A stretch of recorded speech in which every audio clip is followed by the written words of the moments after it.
As Harry had no idea how long a bath he would need to work out the secret of the golden egg, he decided to do it right at night, when he would be able to take as much time as he wanted. Reluctant though he was to accept more favours from Cedric, he also decided to use the prefect's bathroom.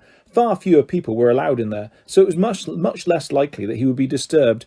Harry planned his excursion carefully, because he had been caught out of bed and out of bounds by Filch the caretaker in the middle of the night once before, and had no desire to repeat the experience. The invisibility cloak would of course be essential, and as an added precaution, Harry thought he would take the Marauder's map, which next to the cloak was the most useful aid to rule-breaking Harry owned. The map showed the whole of Hogwarts, including its many shortcuts and secret passageways, and most importantly of all, it revealed the people inside the castle as minuscule labelled dots moving around the corridors, so that Harry would be forewarned if somebody was approaching the bathroom. On Thursday night, Harry sneaked up to bed, put on the cloak, crept back downstairs, and just as he had done on the night when Hagrid had shown him the dragons, waited for the portrait hole to open. This time it was Ron, who waited outside to give the fat lady the password, banana fritters. "Good luck," Ron muttered, climbing into the common room as Harry crept out past him. It was awkward moving under the cloak tonight, because Harry had the heavy egg under one arm and the map held in front of his nose with the other. However, the moonlit corridors were empty and silent, and by checking the map at strategic intervals, Harry was able to ensure that he wouldn't run into anyone he wanted to avoid. When he reached the statue of Boris the Bewildered, a lost-looking wizard with his gloves on the wrong hands, he located the right door, leant close to it and muttered the password, "Pine Fresh," just as Cedric had told him. The door creaked open. Harry slipped inside, bolted the door behind him, and pulled off the invisibility cloak, looking around. His immediate reaction was that it would be worth becoming a prefect just to be able to use this bathroom. It was softly lit by a splendid candle-filled chandelier, and everything was made of white marble, including what looked like an empty rectangular swimming pool sunk into the middle of the floor.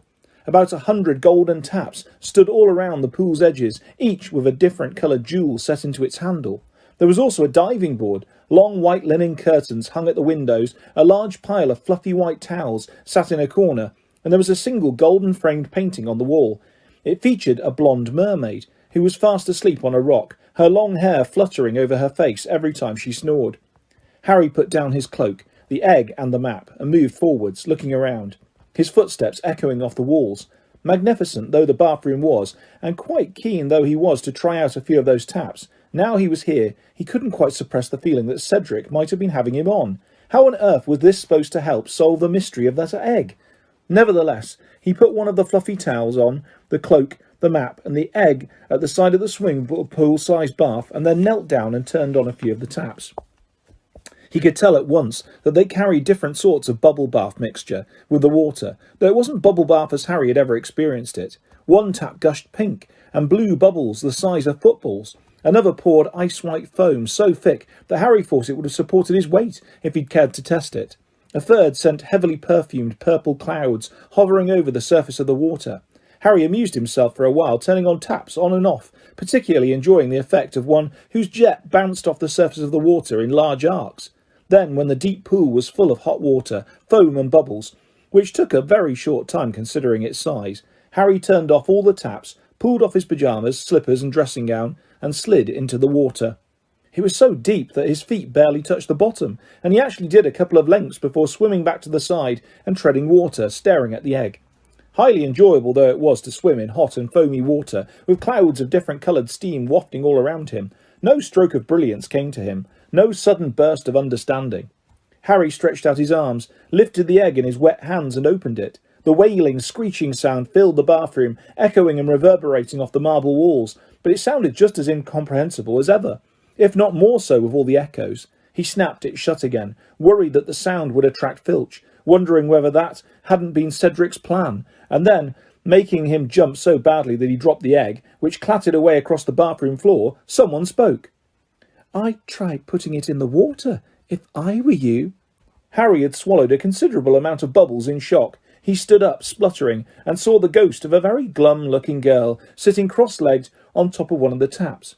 It was moaning Myrtle, who was usually to be heard sobbing in the S-bend of a toilet 3 floors below. "Myrtle," Harry said in outrage, I'm not wearing anything." The foam was so dense that this hardly mattered, but he had a nasty feeling that Myrtle had been spying on him from one of the taps ever since he arrived. I closed my eyes when you got in, she said, blinking at him through her thick spectacles. You haven't been to see me for ages. Yeah, well, said Harry, bending his knees slightly, just to make absolutely sure Myrtle couldn't see anything but his head. I'm not supposed to come into your bathroom, am I? It's the girls' one. You didn't used to care, said Myrtle miserably. You used to be in there all the time. This was true, though only because Harry, Ron and Hermione had found Myrtle's out-of-order toilets a convenient place to brew Polyjuice Potion in secret, a forbidden potion which had turned Harry and Ron into living replicas of Crabbe and Goyle for an hour, so that they could sneak into the Slytherin common room. I got told off for going in there, said Harry, which was half true. Percy had once caught him coming out of Myrtle's bathroom. I thought I'd better not come back after that. Oh, I see, said Myrtle, picking at a spot on her chin in a morose sort of way. Well, anyway, I'd try the egg in the water. That's what Cedric Diggory did. Have you been spying on him too? Said Harry indignantly. What do you do? Sneak up here in the evenings to watch the prefects take baths? Sometimes, said Myrtle rather shyly, but I've never come out to speak to anyone before. I'm honoured, said Harry darkly. You keep your eyes shut. He made sure Myrtle had her glasses well covered before hoisting himself out of the bath, wrapping the towel firmly around himself and going to get the egg. Once he was back in the water, Myrtle peered through her fingers and said, Go on then, open it under the water. Harry lowered the egg beneath the foamy surface and opened it, and this time it did not wail. A gurgling song was coming out of it, a song whose words he couldn't distinguish through the water. You need to put your head under too, said Myrtle, who seemed to be thoroughly enjoying bossing him around. Go on. Harry took a great breath and slid under the surface, and now, sitting on the marble bottom of the bubble-filled bath, he heard a chorus of eerie voices singing to him from the open egg in his hands. Come seek us where our voices sound, we cannot sing above the ground, and while you're searching ponder this, we've taken what you'll sorely miss. An hour long you'll have to look, and to recover what we took. But past an hour, the prospect's black, too late it's gone, we won't come back. Harry let himself float back upwards, and broke the bubbly surface, shaking his hair out of his eyes. Hear it? Said Myrtle. Yeah. Come seek us where our voices sound. And if I need persuading, hang on, I need to listen again. He sank back beneath the water. It took 3 more underwater renditions of the egg's song before Harry had it memorised. Then he trod water for a while, thinking hard, while Myrtle sat and watched him. I've got to go and look for people who can't use their voices above the ground, he said slowly. Who could that be? Slow, aren't you? He had never seen Moaning Myrtle so cheerful, apart from the day when Hermione's dose of Polyjuice potion had given her the hairy face and tail of a cat. Harry stared around the bathroom, thinking, if the voices could only be heard underwater, then it made sense for them to belong to underwater creatures. He ran this theory past Myrtle, who smirked at him. Well, that's what Diggory thought, she said. He lay there talking to himself for ages about it. Ages and ages. Nearly all the bubbles had gone. Underwater, Harry said slowly. Myrtle, what lives in the lake apart from the giant squid? Oh, all sorts, she said. I sometimes go down there, sometimes don't have any choice if someone flushes my toilet when I'm not expecting it. Trying not to think about Moaning Myrtle zooming down a pipe to the lake with the contents of a toilet, Harry said, Well, does anything in there have human voices? Hang on. Harry's eyes had fallen on the picture of the snoozing mermaid on the wall. Myrtle, there aren't mer people in there, are there? Ooh, very good, she said, her thick glasses twinkling. It took Diggory much longer than that, and that was with her awake too.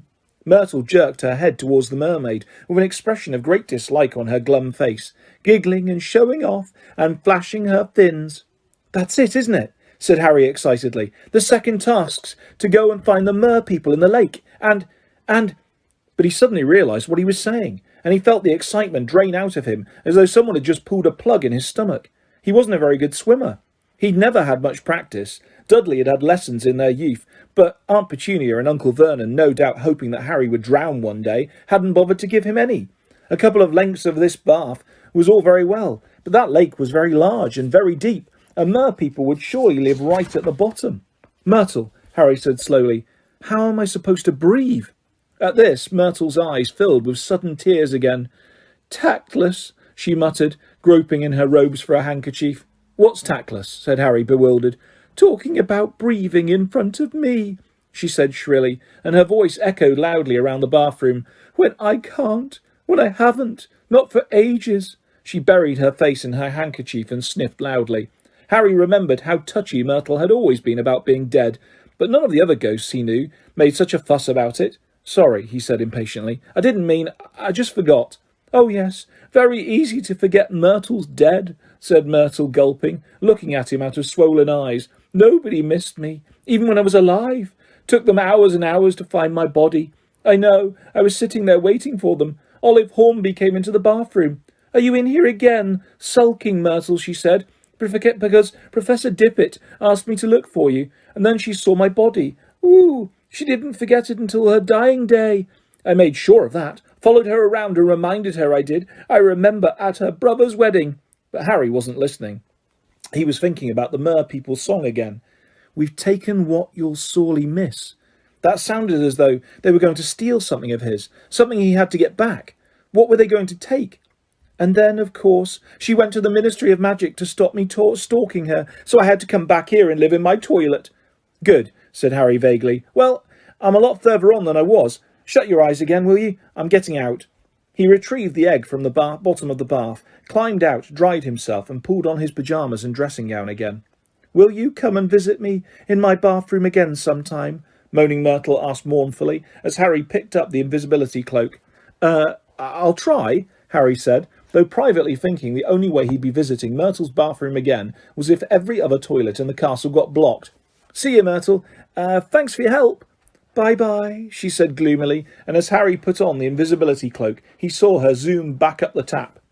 Out in the dark corridor, Harry examined the Marauder's map to check that the coast was still clear. Yes, the dots belonging to Filch and Mrs. Norris were safely in their office. Nothing else seemed to be moving apart from Peeves, who was bouncing around the trophy room on the floor above. Harry had taken his first step back towards Gryffindor Tower when something else on the map caught his eye. Something distinctly odd. Peeves was not the only thing that was moving. A single dot was flitting around a room in the bottom left-hand corner. Snape's office. But the dot wasn't labelled Severus Snape. It was Bartimaeus Crouch. Harry stared at the dot. Mr. Crouch was supposed to be too ill to go to work or to come to the Yule Ball. So what was he doing, sneaking into Hogwarts at 1 o'clock in the morning? Harry watched closely as the dot moved around and around the room, pausing here and there. Harry hesitated, thinking, and then his curiosity got the better of him. He turned and set off in the opposite direction, towards the nearest staircase. He was going to see what Crouch was up to. Harry walked down the stairs as quietly as possible, though the faces in some of the portraits still turned curiously at the squeak of a floorboard, the rustle of his pyjamas. He crept along the corridor below, pushed aside a tapestry about halfway along and proceeded down a narrower staircase. A shortcut which would take him down 2 floors. He kept glancing down at the map, wondering. It just didn't seem in character somehow, for correct, law-abiding Mr. Crouch to be sneaking around somebody else's office this late at night. And then, halfway down the staircase, not thinking about what he was doing, not concentrating on anything but the peculiar behaviour of Mr. Crouch, Harry's legs suddenly sank right through the trick step. Neville always forgot to jump. He gave an ungainly wobble, and the golden egg, still damp from the bath, slipped from under his arm. He lurched forwards to try and catch it, but too late. The egg fell down the long staircase with a bang as loud as a bass drum on every step. The invisibility cloak slipped. Harry snatched at it, and the Marauder's map fluttered out of his hand and slid down 6 stairs, where, sunk in the step to above his knee, he couldn't reach it. The golden egg fell through the tapestry at the bottom of the staircase, burst open and began wailing loudly in the corridor below. Harry pulled out his wand and struggled to touch the Marauder's map to wipe it blank, but it was far away to reach. Pulling the cloak back over himself, Harry straightened up, listening hard, his eyes screwed up with fear, and almost immediately, Peeves!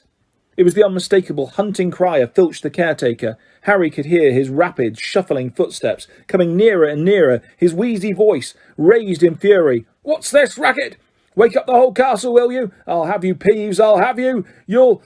And what is this? Filch's footsteps stopped. There was a clink of metal on metal, and the wailing stopped. Filch had picked up the egg and closed it. Harry stood very still, one leg still jammed tightly in the magical step, listening. Any moment now, Filch was going to pull aside the tapestry, expecting to see Peeves, and there would be no Peeves. But if he came up the stairs, he would spot the marauder's map, an invisibility cloak, or not. The map would show Harry Potter standing exactly where he was. "Egg?" Filch said quietly, at the foot of the stairs. "My sweet, Mrs. Norris was obviously with him. This is a Triwizard clue. This belongs to a school champion." Harry felt sick. His heart was hammering very fast. "Peeves!" Filch roared gleefully. "You've been stealing!" He ripped back the tapestry below, and Harry saw his horrible pouchy face and bulging pale eyes staring up the dark and, to Filch, deserted staircase. "Hiding, are you?" he said softly. "I'm coming to get you, Peeves. You've gone and stolen a Triwizard clue, Peeves. Dumbledore'll have you out of here for this, you filthy, pilfering poltergeist." Filch started to climb the stairs, his scrawny, dust-coloured cat at his heels. Mrs. Norris's lamp-like eyes, so very like her master's, were fixed directly upon Harry. He had had occasion before now to wonder whether the invisibility cloak worked on cats. Sick with apprehension, he watched Filch drawing nearer and nearer in his old flannel dressing gown. He tried desperately to pull his trapped leg free, but it merely sank a few more inches. Any second now, Filch was going to spot the map, or walk right into him. "Filch, what's going on?" Filch stopped a few steps below Harry and turned. At the foot of the stairs stood the only person who could make Harry's situation worse, Snape. He was wearing a long grey nightshirt, and he looked livid. "It's Peeves, Professor," Filch whispered malevolently. "He threw his egg down the stairs." Snape climbed up the stairs quickly and stopped beside Filch. Harry gritted his teeth, convinced his loudly thumping heart would give him away at any second. "Peeves?" said Snape softly, staring at the egg in Filch's hands. "But Peeves couldn't get into my office." "The egg was in your office, Professor?" "Of course not," Snape snapped. "I heard banging and wailing." "Yes, Professor, that was the egg." "I was coming to investigate." "Peeves threw it, Professor." "And when I passed my office, I saw the torches were lit and a cupboard door was ajar. Somebody has been searching it." But Peeves couldn't." "I know he couldn't, Filch," Snape snapped. "I seal my office with a spell none but a wizard could break." Snape looked up the stairs, straight through Harry, and then down into the corridor below. "I want you to come and help me search for the intruder, Filch." Yes, Professor, but..." Filch looked yearningly up the stairs, right through Harry, who could see that he was very reluctant to forego the chance of cornering Peeves. "Go," Harry pleaded with him silently. "Go with Snape, go!" Mrs. Norris was peering around Filch's legs. Harry had the distinct impression that she could smell him. Why had he filled that bath with so much perfumed foam? "The thing is, Professor," said Filch plaintively, "the headmaster will have to listen to me this time. Peeves has been stealing from a student. It might be my chance to get him thrown out of the castle once and for all." "Filch, I don't give a damn about that wretched poltergeist. It's my office that's—" Clunk, clunk, clunk. Snape stopped talking very abruptly. He and Filch both looked down at the foot of the stairs. Harry saw Mad-Eye Moody limp into the sight, through the narrow gap between their heads. Moody was wearing his old travelling cloak over his nightshirt and leaning on his staff as usual. "Pyjama party, is it?" he growled up the stairs. "Professor Snape and I heard noises, Professor," said Filch at once. "Peeves the poltergeist throwing things around as usual, and then Professor Snape discovered that someone had broken into his off—" "Shut up," Snape hissed to Filch. Moody took a step closer to the foot of the stairs. Harry saw Moody's magical eye travel over Snape and then, unmistakably, onto himself. Harry's heart gave a horrible jolt. Moody could see through invisibility cloaks. He alone could see the full strangeness of the scene. Snape in his nightshirt, Filch clutching the egg, and he, Harry, trapped in the stairs behind them. Moody's lopsided gash of a mouth opened in surprise. For a few seconds he and Harry stared straight into each other's eyes. Then Moody closed his mouth and turned his blue eye upon Snape again. "Did I hear that correctly, Snape?" he asked slowly. "Someone broke into your office?" "It is unimportant," said Snape coldly. "On the contrary," growled Moody, "it is very important. Who'd want to break into your office?" "A student, I dare say," said Snape. Harry could see a vein flickering horribly on Snape's greasy temple. "It has happened before. Potion ingredients have gone missing from my private store cupboard. Students attempting illicit mixtures, no doubt." "Reckon they were after potion ingredients, eh?" said Moody. "Not hiding anything else in your office, are you?" Harry saw the edge of Snape's sallow face turn a nasty brick colour, the vein in his temple pulsing more rapidly. "You know I'm hiding nothing, Moody," he said, in a soft and dangerous voice, "as you've searched my office pretty thoroughly yourself." Moody's face twisted into a smile. "Aura's privilege, Snape. Dumbledore told me to keep an eye." "Dumbledore happens to trust me," said Snape, through clenched teeth. "I refuse to believe that he gave you orders to search my office." "Course Dumbledore trusts you," growled Moody. "He's a trusting man, isn't he? Believes in second chances. But me, I say there are spots that don't come off, Snape. Spots that never come off. Do you know what I mean?" Snape suddenly did something very strange. He seized his left forearm convulsively with his right hand as though something on it had hurt him. Moody laughed. "Get back to bed, Snape." "You don't have the authority to send me anywhere," Snape hissed, letting go of his arm as though angry with himself. "I have as much right to prowl the school after dark as you do." "Prowl away," said Moody, but his voice was full of menace. "I look forward to meeting you in a dark corridor sometime. You've dropped something, by the way." With a stab of horror, Harry saw Moody point at the Marauder's map, still lying on the staircase 6 steps below him. As Snape and Filch both turned to look at it, Harry threw caution to the winds. He raised his arms under the cloak and waved furiously at Moody to attract his attention, mouthing, "It's mine! It's mine!" Snape had reached out for it, a horrible expression of dawning comprehension on his face. Accio parchment. The map flew up into the air, slipped through Snape's outstretched fingers, and soared down the stairs into Moody's hand. "My mistake," Moody said calmly. "It's mine. Must have dropped it earlier." But Snape's black eyes were darting from the egg in Filch's arms to the map in Moody's hand, and Harry could tell he was putting 2 and 2 together, as only Snape could. "Potter," he said quietly. "What's that?" said Moody calmly, folding up the map and pocketing it. "Potter," Snape snarled, and he actually turned his head and stared right at the place where Harry was, as though he could suddenly see him. "That egg is Potter's egg. That piece of parchment belongs to Potter. I have seen it before. I recognise it. Potter is here. Potter, in his invisibility cloak." Snape stretched out his hands like a blind man and began to move up the stairs. Harry could have sworn his overlarge nostrils were dilating, trying to sniff Harry out. Trapped, Harry leant backwards, trying to avoid Snape's fingertips. But at any moment now... "There's nothing there, Snape," barked Moody. "But I'll be happy to tell the headmaster how quickly your mind jumped to Harry Potter." "Meaning what?" snarled Snape, turning again to look at Moody, his hands still outstretched, inches from Harry's chest. "Meaning that Dumbledore's very interested to know who's got it in for that boy," said Moody, limping nearer still to the foot of the stairs. "And so am I, Snape, very interested." The torchlight flickered across his mangled face, so that the scars and the chunk missing from his nose looked deeper and darker than ever. Snape was looking down at Moody, and Harry couldn't see the expression on his face. For a moment nobody moved or said anything. Then Snape slowly lowered his hands. "I merely thought," said Snape in a voice of forced calm, "that if Potter was wandering around after hours again, it's an unfortunate habit of his. He should be stopped, for his own safety." "Ah, I see," said Moody softly. "Got Potter's best interests at heart, have you?"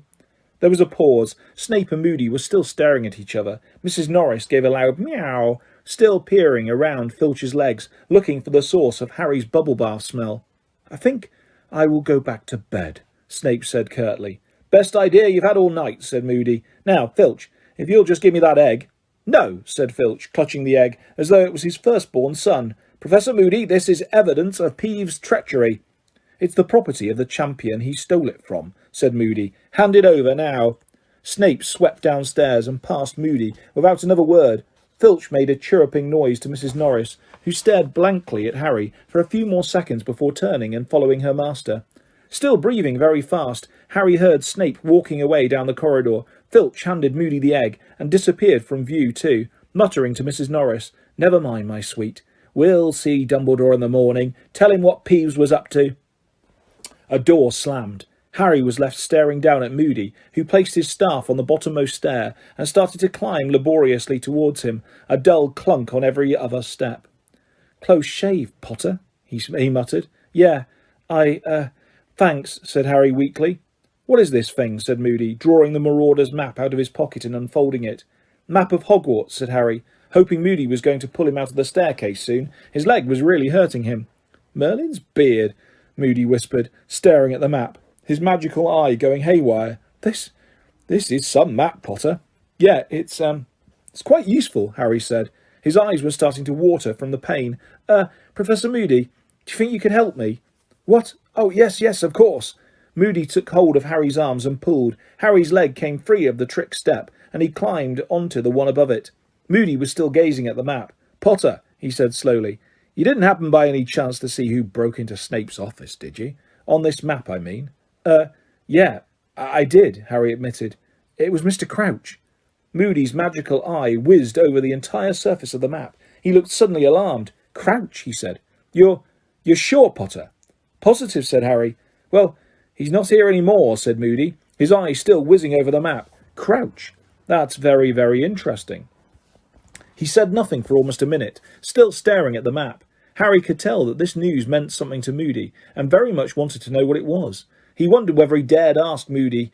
Moody scared him slightly, yet Moody had just helped him avoid an awful lot of trouble. Professor Moody, why do you reckon Mr. Crouch wanted to look around Snape's office? Moody's magical eye left the map and fixed, quivering, upon Harry. It was a penetrating glare, and Harry had the impression that Moody was sizing him up, wondering whether to answer or not, or how much to tell him. Put it this way, Potter, Moody muttered finally. They say old Mad Eye's obsessed with catching dark wizards, but Mad Eye's nothing. Nothing compared to Barty Crouch. He continued to stare at the map. Harry was burning to know more. Professor Moody, he said again, do you think... could this have anything to do with... maybe Mr. Crouch thinks there's something going on? Like what? Said Moody sharply. Harry wondered how much he dare say. He didn't want Moody to guess that he had a source of information outside Hogwarts that might lead to tricky questions about Sirius. I don't know, Harry muttered. Odd stuff's been happening lately, hasn't it? It's been in the Daily Prophet, the Dark Mark at the World Cup, and the Death Eaters and everything. Both of Moody's mismatched eyes widened. You're a sharp boy, Potter, he said. His magical eye roved back to the Marauder's map. Crouch could be thinking along those lines, he said slowly. Very possible. There have been some funny rumours flying around lately. Helped along by Rita Skeeter, of course. It's making a lot of people nervous, I reckon. A grim smile twisted his lopsided mouth. Oh, if there's one thing I hate, he muttered, more to himself than Harry, and his magical eye was fixed on the bottom left-hand corner of the map. It's a Death Eater who walked free. Harry stared at him. Could Moody possibly mean what Harry thought he meant? And now I want to ask you a question, Potter, said Moody, in a more business-like tone. Harry's heart sank. He had thought this was coming. Moody was going to ask where he got this map, which was a very dubious magical object, and the story of how it had fallen into his hands incriminated not only him, but his own father, Fred and George Weasley, and Professor Lupin, their last defence against the dark arts teacher. Moody waved the map in front of Harry, who braced himself. Can I borrow this? Oh, said Harry. He was very fond of his map, but on the other hand he was extremely relieved that Moody wasn't asking where he'd got it, and there was no doubt that he owed Moody a favour. Yeah, OK. Good boy, growled Moody. I can make good use of this. This might be exactly what I've been looking for. Right, bed, Potter. Come on now. They climbed to the top of the stairs together, Moody still examining the map as though it was a treasure, the like of which he had never seen before. They walked in silence to the door of Moody's office, where he stopped and looked up at Harry. You ever thought of a career as an auror, Potter? No, said Harry, taken aback. You want to consider it, said Moody, nodding, and looking at Harry thoughtfully. Yes, indeed. And incidentally, I'm guessing you weren't just taking that egg for a walk tonight.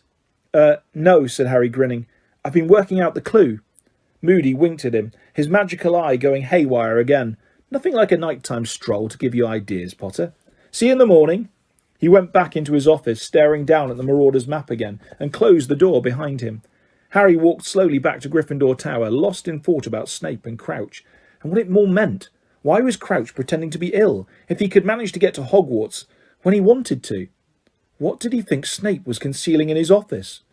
And Moody thought he, Harry, ought to be an auror. Interesting idea, but as Harry got quietly into his four-poster 10 minutes later, the egg and the cloak now safely back in his trunk, he somehow thought he'd like to check how scarred the rest of them were before he chose it as a career. You said you'd already worked out that egg clue, said Hermione indignantly. Keep your voice down, said Harry crossly. I just need to sort of fine-tune it, all right? Ron and Hermione were sitting at the very back of the charms class, with a table to themselves. They were supposed to be practicing the opposite of the summoning charm today, the banishing charm. Owing to the potential for nasty accidents when objects kept flying across the room, Professor Flitwick had given each student a stack of cushions on which to practice, the theory being that these wouldn't hurt anyone if they went off target. It was a good theory, but it wasn't working very well. Neville's aim was so poor that he kept accidentally sending much heavier things flying across the room. Professor Flitwick, for instance. Just forget the egg for a moment, all right? Harry hissed, as Professor Flitwick went whizzing resignedly past them, landing on top of a large cabinet. I'm trying to tell you about Snape and Moody. This class was ideal cover for a private conversation, as everyone was having far too much fun to pay them any attention. Harry had been recounting his adventures of the previous night in whispered instalments for the last half hour. Snape and Moody's. Snape said Moody's searched his office as well, Ron whispered, his eyes alight with interest as he banished a cushion with a sweep of his wand. It soared into the air and knocked Parvati's hat off. What? Do you reckon Moody's here to keep an eye on Snape as well as Karkaroff? Well, I don't know if that's what Dumbledore asked him to do, but he's definitely doing it, said Harry, waving his wand without paying much attention, so that his cushion did an odd sort of belly flop off the desk. Moody said Dumbledore only let Snape stay here because he's giving him a second chance or something. What? Said Ron, his eyes widening, his next cushion spinning high into the air, ricocheting off the chandelier and dropping heavily onto Flitwick's desk. Harry, maybe Moody thinks Snape put your name in the goblet of fire. Oh, Ron, said Hermione, shaking her head sceptically. We thought Snape was trying to kill Harry before, and it turned out he was saving Harry's life, remember? She banished a cushion, and it flew across the room and landed in the box they were all supposed to be aiming it at. Harry looked at Hermione, thinking, it was true that Snape had saved his life once, but the odd thing was, Snape definitely loathed him, just as he'd loathed Harry's father when they had been at school together. Snape loved taking points from Harry, and had certainly never missed an opportunity to give him punishments, or even to suggest that he should be suspended from the school.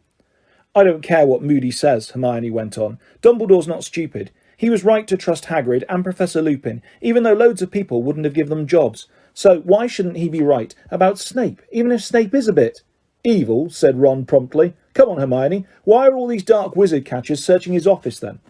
Why has Mr. Crouch been pretending to be ill, said Hermione, ignoring Ron. It's a bit funny, isn't it, that he can't manage to come to the Yule Ball, but he can get up here in the middle of the night when he wants to. You just don't like Crouch because of that elf Winky, said Ron, sending a cushion soaring into the window.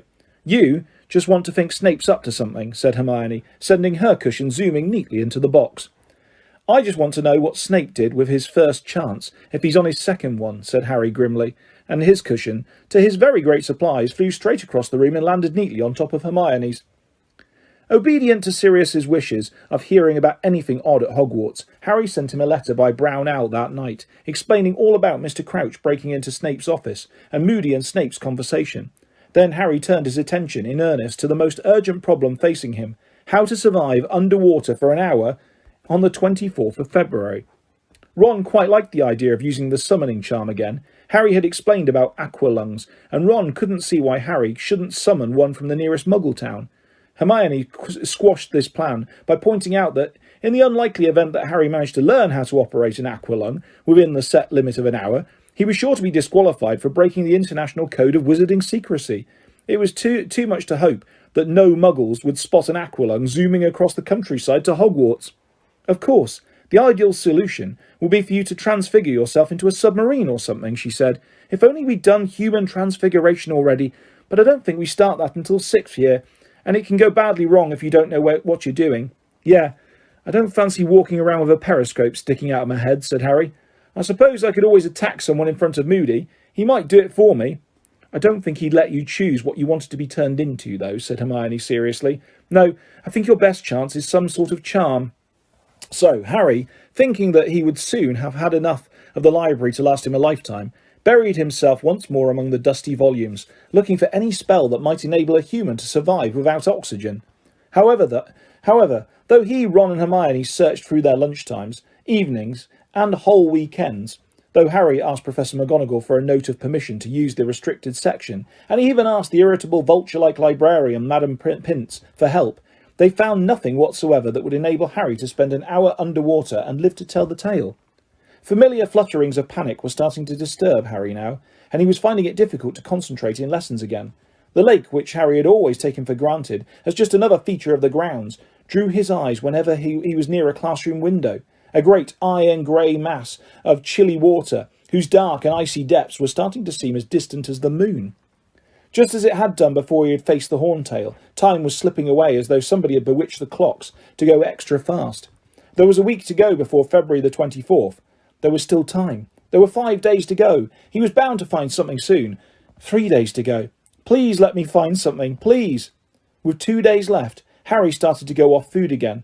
The only good thing about breakfast on Monday was the return of the brown owl he had sent to Sirius. He pulled off the parchment, unrolled it, and saw the shortest letter Sirius had ever written to him. Send date of next Hogsmeade weekend by return owl. Harry turned the parchment over and looked at the back, hoping to see something else, but it was blank. Weekend after next, whispered Hermione, who had read the note over Harry's shoulder. Here, take my quill and send this owl back straight away. Harry scribbled the dates down on the back of Sirius' letter, tied it back onto the brown owl's leg, and watched it take flight again. What had he expected? Advice on how to survive underwater? He had been so intent on telling Sirius all about Snape and Moody, he'd completely forgotten to mention the egg's clue. What's he want to know about next Hogsmeade's weekend for? Said Ron. Dunno, said Harry dully. The momentary happiness that had flared inside him at the sight of the owl had died. Come on, care of magical creatures. Whether Hagrid was trying to make up for the blast-ended Scroots, or because there was now only 2 Scroots left, or because he was trying to prove he could do anything that Professor Grubbly Plank could, Harry didn't know, but he'd been continuing her lessons on unicorns ever since he'd returned to work. It turned out that Hagrid knew quite as much about unicorns as he did about monsters, though it was clear that he found their lack of poisonous fangs disappointing. Today he had managed to capture 2 unicorn foals. Unlike full-grown unicorns, they were pure gold. Parvati and Lavender went into transports of delight at the sight of them, and even Pansy Parkinson had to work hard to conceal how much she actually liked them. Easier to spot than the adults, Hagrid told the class. They turn silver when they're about 2 years old, and they grow horns at around 4. Don't go pure white until they're full grown, round about 7. They're a bit more trusting when they're babies. Don't mind boys so much. Come on, move in a bit. You can pat 'em if you want. Give 'em a few of those sugar lumps. You okay, Harry? Hagrid muttered, moving aside slightly, while most of the others swarmed around the baby unicorns. Yeah, said Harry. Just nervous, eh? Said Hagrid. Bit, said Harry. Harry, said Hagrid, clapping a massive hand on his shoulder so that Harry's knees buckled under his weight. I'd have been worried before I saw you take on the horntail, but now I know you can do anything you set your mind to. I'm not worried at all. You're going to be fine. Got your clue worked out, haven't you? Harry nodded, but even as he did so, an insane urge to confess that he didn't have any idea how to survive at the bottom of the lake for an hour came over him. He looked up at Hagrid. Perhaps he had to go into the lake sometimes to deal with the creatures in it. He looked after everything else in the grounds after all. You're going to win, Hagrid growled, patting Harry's shoulder again so that Harry actually felt himself sink a couple of inches into the muddy mud. I know it. I can feel it. You're going to win, Harry. Harry just couldn't bring himself to wipe the happy, confident smile off Hagrid's face. Pretending he was interested in the young unicorns, he forced a smile in return and moved forwards to pat them with the others. By the evening before the second task, Harry felt as though he was trapped in a nightmare. He was fully aware that even by some miracle he managed to find a suitable spell, he'd have a real job mastering it overnight. How could he have let this happen? Why hadn't he got to work on the egg's clue sooner? Why had he ever let his mind wander in class? What if a teacher had once mentioned how to breathe underwater? He, Ron and Hermione sat in the library as the sun set outside, tearing feverishly through page after page of spells, hidden from each other by the massive piles of books on the desk in front of each of them. Harry's heart gave a huge leap every time he saw the word water on a page, but more often than not it was merely, take 2 pints of water, half a pound of shredded mandrake leaves, and a newt. I don't reckon it can be done, said Ron's voice slapped flatly from the other side of the table. There's nothing. Nothing. Closest was that thing to dry puddles and ponds, that drought charm, but that was nowhere near powerful enough to drain the lake. There must be something, Hermione muttered, moving a candle close to her. Her eyes were so tired she was poring over the tiny print of old and forgotten bewitchments and charms, with her nose about an inch from the page. They'd never have set a task that was undoable. They have, said Ron. Harry, just go down to the lake tomorrow. Right, stick your head in, Yell at the mer-people to give back whatever they've nicked and see if they cluck it out. But best you can do, mate." "There's a way of doing it," Hermione said crossly. "There just has to be." She seemed to be taking the library's lack of useful information on the subject as a personal insult. It had never failed her before. "I know what I should have done," said Harry, resting, face down on saucy tricks for tricky sorts. "I should have learnt to be an animagus like Sirius." "Yeah, you could have turned into a goldfish any time you wanted," said Ron. "Or a frog," yawned Harry. He was exhausted. "It takes years to become an animagus, and then you have to register yourself and everything," said Hermione vaguely, now squinting down the index of weird wizarding dilemmas and their solutions. "Professor McGonagall told us, remember? You've got to register yourself with the improper use of Magic Office. What animal you become, and your markings, you can't abuse it." "Hermione, I was joking," said Harry wearily. "I know I haven't got a chance of turning into a frog by tomorrow morning." "Oh, this is no use," Hermione said, snapping weird wizarding dilemmas shut. "Who on earth wants to make their nose hair grow into ringlets?" "I wouldn't mind," said Fred Weasley's voice. "Be a talking point, wouldn't it?" Harry, Ron and Hermione looked up. Fred and George had just emerged from behind some bookshelves. "What are you two doing here?" Ron asked. "Looking for you," said George. "McGonagall wants you. Ron, you and Hermione." "Why?" said Hermione, looking surprised. "Dunno. She was looking a bit grim, though," said Fred. "We're supposed to take you down to her office," said George. Ron and Hermione stared at Harry, who felt his stomach drop. Was Professor McGonagall about to tell Ron and Hermione off? Perhaps she'd noticed how much they were helping him, when he ought to be working out how to do the task alone. "We'll meet you back in the common room," Hermione told Harry, as she got up to go with Ron. Both of them looked very anxious. "Bring as many of these books as you can, okay?" "Right," said Harry uneasily. By 8 o'clock, Madame Pince had extinguished all the lamps and came to chivvy Harry out of the library. Staggering under the weight of as many books as he could carry, Harry returned to the Gryffindor common room, pulled a table into a corner, and continued to search. There was nothing in madcap magic for wacky warlocks, nothing in a guide to medieval sorcery, not one mention of underwater exploits in an anthology of 18th century charms, or in dreadful denizens of the deep, or powers you never knew you had, and what to do with them now you've wised up. Crookshanks crawled onto Harry's lap and curled up, purring deeply. The common room emptied slowly around Harry. People kept wishing him luck for the next morning in cheery, confident voices like Hagrid's, all of them apparently convinced that he was about to pull off another stunning performance, like the one he had managed in the first task. Harry couldn't answer them. He just nodded, feeling as though there was a golf ball stuck in his throat. By 10 to midnight he was alone in the room with Crookshanks. He had searched all the remaining books, and Ron and Hermione had not come back. "It's over," he told himself. "You can't do it. You just have to go down to the lake in the morning and tell the judges." He imagined himself explaining that he couldn't do the task. He pictured Bagman's look of round-eyed surprise, Karkaroff's satisfied yellow-toothed smile. He could almost hear Fleur Delacour saying, "I knew it. He is too young. He is only a little boy." He saw Malfoy flashing his Potter Stinks badge at the front of the crowd, saw Hagrid's crestfallen, disbelieving face. Forgetting that Crookshanks was on his lap, Harry stood up very suddenly. Crookshanks hissed angrily as he landed on the floor, gave Harry a disgusted look, and stalked away with his bottle-brushed tail in the air. But Harry was already hurrying up the spiral staircase to his dormitory. He would grab the invisibility cloak and go back to the library. He'd stay there all night if he had to. "Lumos," Harry whispered 15 minutes later as he opened the library door. One tip of light, he crept along the bookshelves, pulling down more books. Books of hexes and charms, books on mer-people and water monsters, books on famous witches and wizards, on magical inventions, on anything at all that might include one passing reference to underwater survival. He carried them over to a table, then set to work searching them by the narrow beam of his wand, occasionally checking his watch. Once in the morning, 2 in the morning. The only way he could keep going was to tell himself over and over again, "Next book, in the next one, the next one." The mermaid in the painting in the prefect's bathroom was laughing. Harry was bobbing like a cork in bubbly water next to her rock, while she held his firebolt over his head. "Come and get it," she giggled maliciously. "Come on, jump." "I can't," Harry panted, snatching at the firebolt and struggling not to sink. "Give it to me."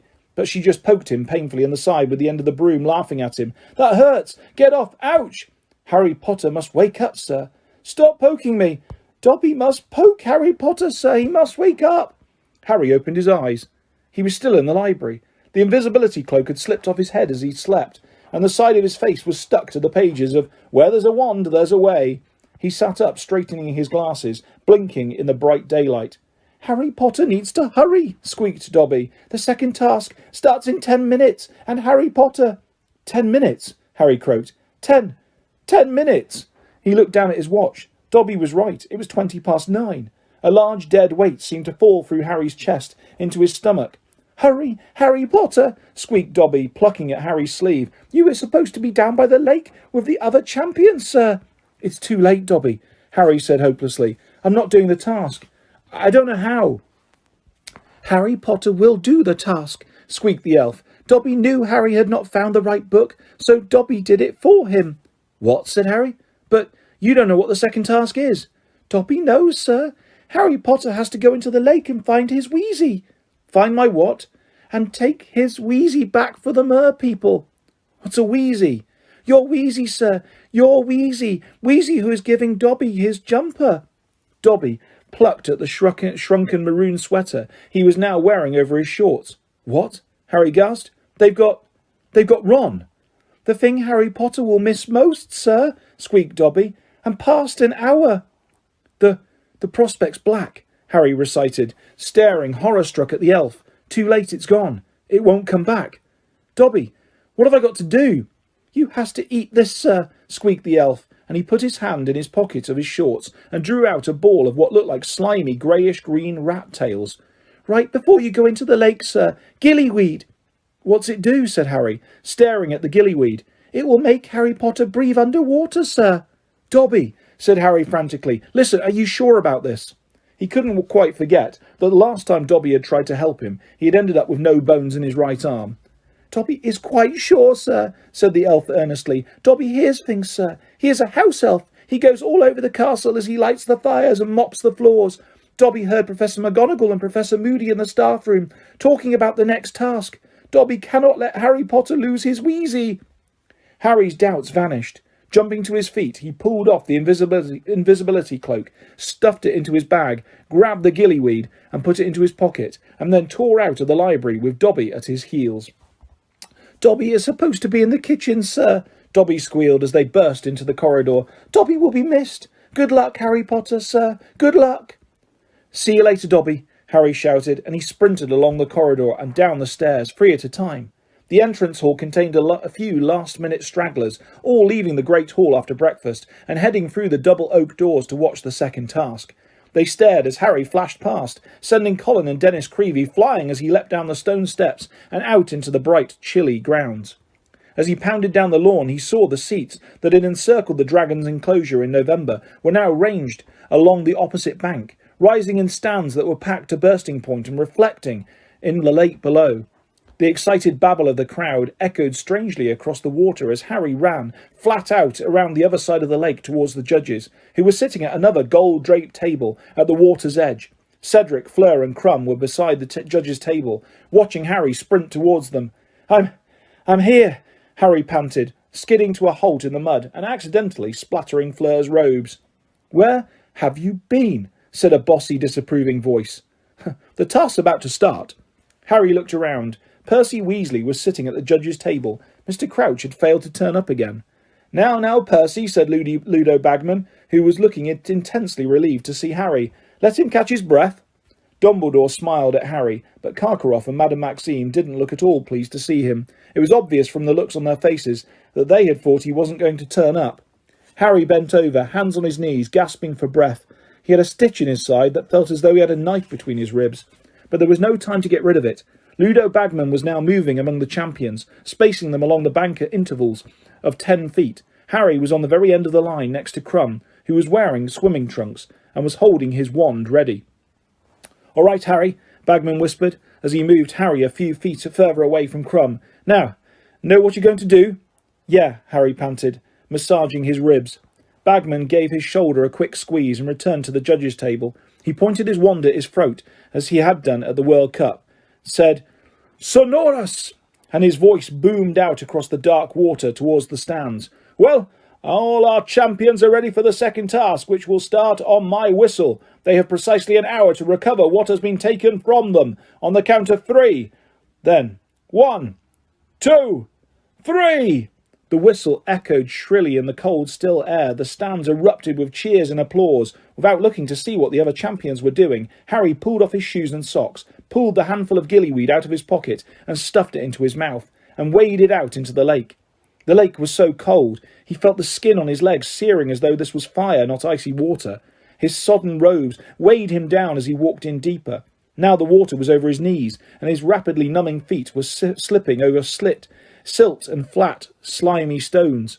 He was chewing the gillyweed as hard and fast as he could. It felt unpleasantly slimy and rubbery, like octopus tentacles. Waist deep in the freezing water, he stopped, swallowed, and waited for something to happen.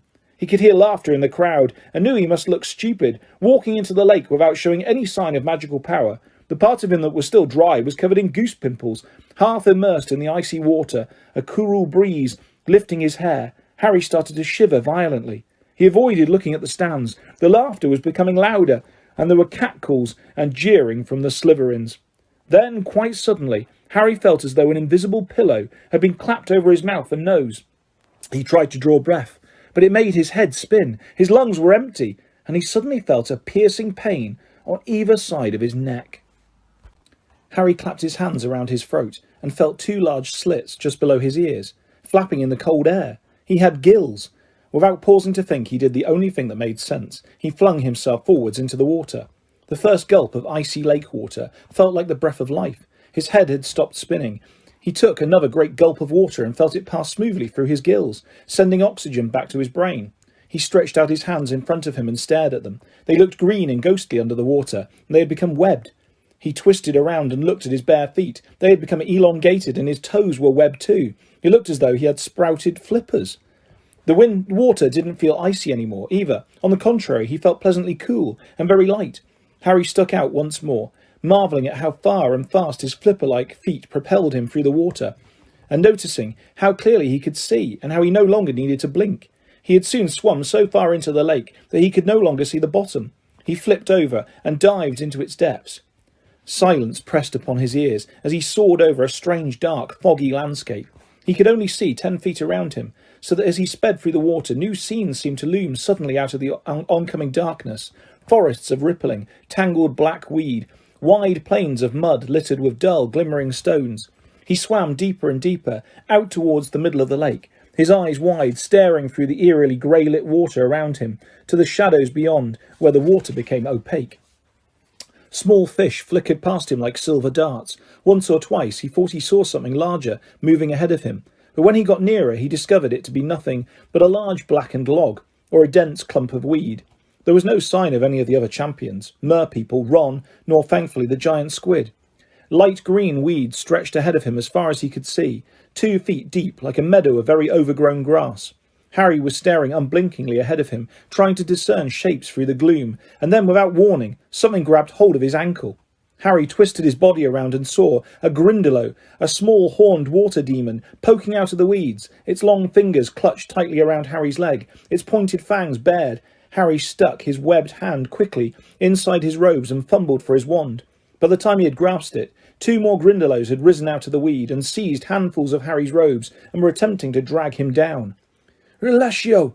Harry shouted, except that no sound came out. A large bubble issued from his mouth, and his wand, instead of sending sparks at the Grindylows, pelted them with what seemed to be a jet of boiling water. For where it struck them, angry red patches appeared on their green skin. Harry pulled his ankle out of the Grindylow's grip and swam as fast as he could, occasionally sending more jets of hot water over his shoulder at random. Every now and then he felt one of the Grindylows snatch at his foot again, and kicked out, hard, finally. He felt his foot connect with a horned skull, and looking back saw the dazed Grindylow floating away, cross-eyed, while its fellows shook their fists at Harry and sank back into the weed. Harry slowed down a little, slipped his wand back inside his robes and looked around, listening again. He turned full circle in the water. The silence pressed harder than ever against his eardrums. He knew he must be even deeper in the lake now, but nothing was moving except the rippling weed. "How are you getting on?" Harry thought he was having a heart attack. He whipped around and saw Moaning Myrtle floating hazily in front of him, gazing at him through her thick, pearly glasses. "Myrtle!" Harry tried to shout, but once again nothing came out of his mouth but a very large bubble. Moaning Myrtle actually giggled. "You want to try over there," she said, pointing. "I won't come with you. I don't like them much. They always chase me when I get too close." Harry gave her the thumbs up to show his thanks and set off once more, careful to swim a bit higher over the weed to avoid any more grindylows that might be lurking there. He swam on for what felt like at least 20 minutes. He was passing over vast expanses of black mud now, which swirled murkily as he disturbed the water. Then at long last he heard a snatch of haunting Mer song. An hour long you'll have to look, and to recover what we took. Harry swam faster and saw a large rock emerge out of the muddy water ahead. It had paintings of mer people on it. They were carrying spears and chasing what looked like the giant squid. Harry swam on past the rock, following the mer song. Your time's half gone, so tarry not, lest what you seek stays here to rot. A cluster of crude stone dwellings, stained with algae, loomed suddenly out of the gloom on all sides. Here and there at the dark shadows, Harry saw faces that bore no resemblance at all to the paintings of the mermaid in the prefect's bathroom. The mer people had greyish skins and long, wild, dark green hair. Their eyes were yellow, as were their broken teeth, and they wore thick robes of pebbles around their necks. They leered at Harry as he swam past. One or two of them emerged from their caves to watch him better, their powerful, silver fishtails beating the water, spears clutched in their hands. Harry sped on, staring around, and soon the dwellings became more numerous. There were gardens of weed around some of them, and he even saw a pet grindylow tied to a stake outside one door. Mer people were emerging on all sides now, watching him eagerly, pointing at his webbed hands and gills, talking behind their hands to each other. Harry sped around a corner, and a very strange sight met his eyes. A whole crowd of mer people were floating in front of the houses that lined what looked like a mer version of a village square. A choir of mer people was singing in the middle, calling the champions towards them, and behind them rose a crude sort of statue, a gigantic mer person, hewn from a boulder. 4 people were bound tightly to the tail of the stone mer person. Ron was tied between Hermione and Cho Chang. There were also a girl who looked no older than 8, whose clouds of silvery hair made Harry feel sure that she was Fleur Delacour's sister. All 4 of them appeared to be in very, very deep sleep. Their heads were lolling onto their shoulders, and fine streams of bubbles kept issuing from their mouths. Harry sped towards the hostages, half expecting the mer people to lower their spears and charge at him, but they did nothing. The ropes of weed tying the hostages to the statue were thick, slimy, and very strong. For a fleeting second, he thought of the knife Sirius had brought him for Christmas, locked in his trunk in the castle a quarter of a mile away, no use to him whatsoever. He looked around. Many of the mer people surrounding them were carrying spears. He swam swiftly towards a 7-foot-tall merman with a long green beard and a choker of shark fangs, and tried to mime a request to borrow the spear. The merman laughed and shook his head. "We do not help," he said in a harsh, croaky voice. "Come on," Harry said fiercely, but only bubbles issued from his mouth, and he tried to pull the spear away from the merman. But the merman yanked it back, still shaking his head and laughing. Harry swirled around, staring about. Something sharp. Anything. There were rocks littering the lake bottom. He dived and snatched up a particularly jagged one and returned to the statue. He began to hack at the ropes, binding Ron, and after several minutes' hard work, they broke apart. Ron floated, unconscious, a few inches above the lake bottom, drifting a little in the ebb of the water. Harry looked around. There was no sign of any of the other champions. What were they playing at? Why didn't they hurry up? He turned back to Hermione, raised the jagged rock, and began to hack at her bindings too.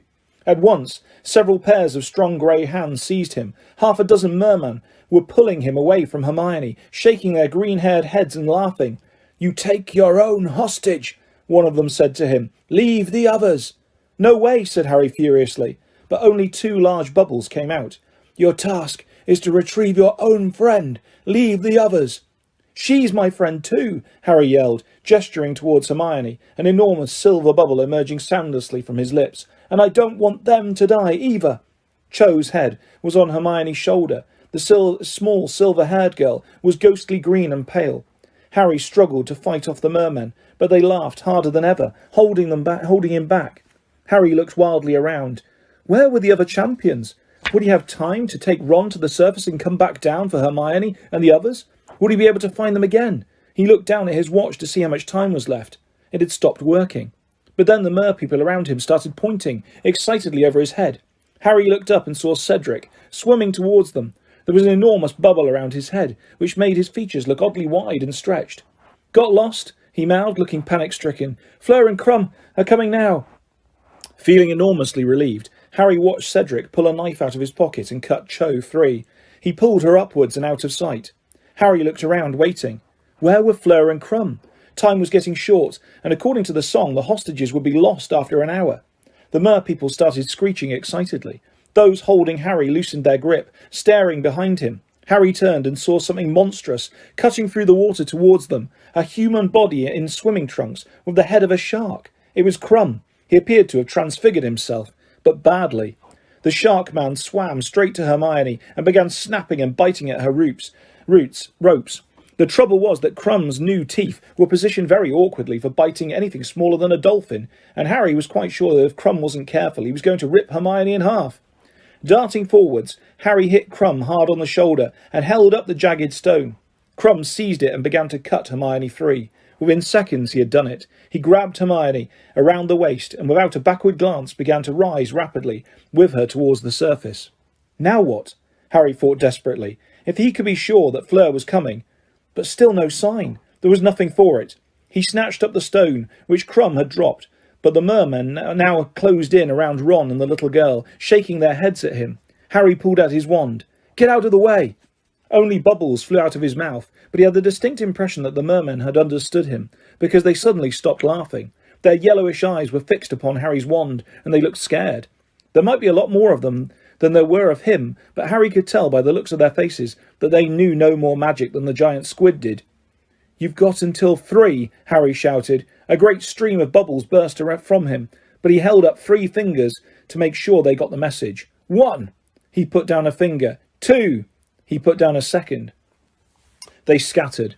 Harry darted forwards and began to hack at the robes, binding the small girl to the statue, and at last she was free. He seized the little girl around the waist, grabbed the neck of Ron's robes, and kicked off from the bottom. It was very slow work. He could no longer use his webbed hands to propel himself forwards. He worked his flippers furiously, but Ron and Fleur's sister were like potato-filled sacks, dragging him back down. He fixed his eyes skywards, though he knew he must still be very deep. The water above him was so dark. Merpeople were rising with him. He could see them swirling around him with ease, watching him struggle through the water. Would they pull him back down to the depths when the time was up? Did they perhaps eat humans? Harry's legs were seizing up with the effort to keep swimming. His shoulders were aching horribly with the effort of dragging Ron and the girl. He was drawing breath with extreme difficulty. He could feel pain on the sides of his neck again. He was becoming very aware of how wet the water was in his mouth, yet the darkness was definitely thinning now. He could see daylight above him. He kicked hard with his flippers and discovered that they were nothing more than feet. Water was flooding through his mouth into his lungs. He was starting to feel dizzy, but he knew light and air were only 10 feet above him. He had to get there. He had to. Harry kicked his legs so hard and fast it felt as though his muscles were screaming in protest. His very brain felt waterlogged. He couldn't breathe. He needed oxygen. He had to keep going. He could not stop. And then he felt his head break the surface of the lake. Wonderful, cold, clear air was making his wet face sting. He gulped it down, feeling as though he had never breathed properly before, and panting, pulled Ron and the little girl up with him. All around him, wild, green-haired heads were emerging out of the water with him, but they were smiling at him. The crowd in the stands were making a great deal of noise, shouting and screaming. Everybody seemed to be on their feet. Harry had the impression they thought that Ron and the little girl might be dead, but they were wrong. Both of them had opened their eyes. The girl looked scared and confused, but Ron merely expelled a great spout of water, blinked in the bright light, turned to Harry and said, "Wet this, isn't it?" And then he spotted Fleur's sister. "What did you bring her for?" "Fleur didn't turn up. I couldn't leave her," Harry panted. "Harry, you prat," said Ron. "You didn't take that song thing seriously, did you? Dumbledore wouldn't have let us drown." "But the song said, only to make sure you got back inside the time limit," said Ron. "I hope you didn't waste time down there acting the hero." Harry felt both stupid and annoyed. It was all very well for Ron. He'd been asleep. He hadn't felt how eerie it was down in the lake, surrounded by spear-carrying merpeople who'd looked more than capable of murder. "Come on," Harry said shortly. "Help me with her. I don't think she can swim very well." They pulled Fleur's sister through the water, back towards the bank where the judges stood watching. 20 merpeople accompanying them like a guard of honour, singing their horrible screechy songs. Harry could see Madame Pomfrey fussing over Hermione, Crumb, Cedric and Cho, all of whom were wrapped in thick blankets. Dumbledore and Ludo Bagman stood beaming at Harry and Ron from the bank as they swam nearer. but Percy, who looked very white and somehow much younger than usual, came splashing out to meet them. Meanwhile, Madame Maxime was trying to restrain Fleur Delacour, who was quite hysterical, fighting tooth and nail to return to the water. Gabrielle! Gabrielle! Is she alive? Is she hurt?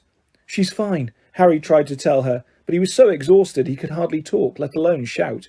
Percy seized Ron and was dragging him back to the bank. Get off, Percy, I'm all right. Dumbledore and Bagman were pulling Harry upright. Fleur had broken free of Madame Maxime and was hugging her sister. It was the Grindylows. They attacked me. Oh, Gabrielle, I fought. Come here, you, said Madame Pomfrey's voice. She seized Harry and pulled him over to Hermione and the others, wrapped him so tightly in a blanket that he felt as though he was in a straitjacket, and forced to measure a very hot potion down his throat. Steam gushed out of his ears. Harry, well done, Hermione cried. You did it. You found out all. You found out how, all by yourself. Well, said Harry. He would have told her all about Dobby, but he had just noticed Karkaroff watching him. He was the only judge who had not left the table, the only judge not showing signs of pleasure and relief that Harry, Ron and Fleur's sister had got back safely. Yeah, that's right, said Harry, raising his voice slightly so that Karkaroff could hear him. You have water beetle in your hair, oh ninny, said Crumb. Harry had the impression that Crumb was drawing her attention back onto himself, perhaps to remind her that he had just rescued her from the lake, but Hermione brushed the beetle away impatiently and said, You're well outside the time limit, though, Harry. Did it take you ages to find us? No, I found you okay. Harry's feeling of stupidity was growing. Now he was out of the water. It seemed perfectly clear that Dumbledore's safety precautions wouldn't have permitted the death of a hostage just because their champion hadn't turned up. Why hadn't he just grabbed Ron and gone?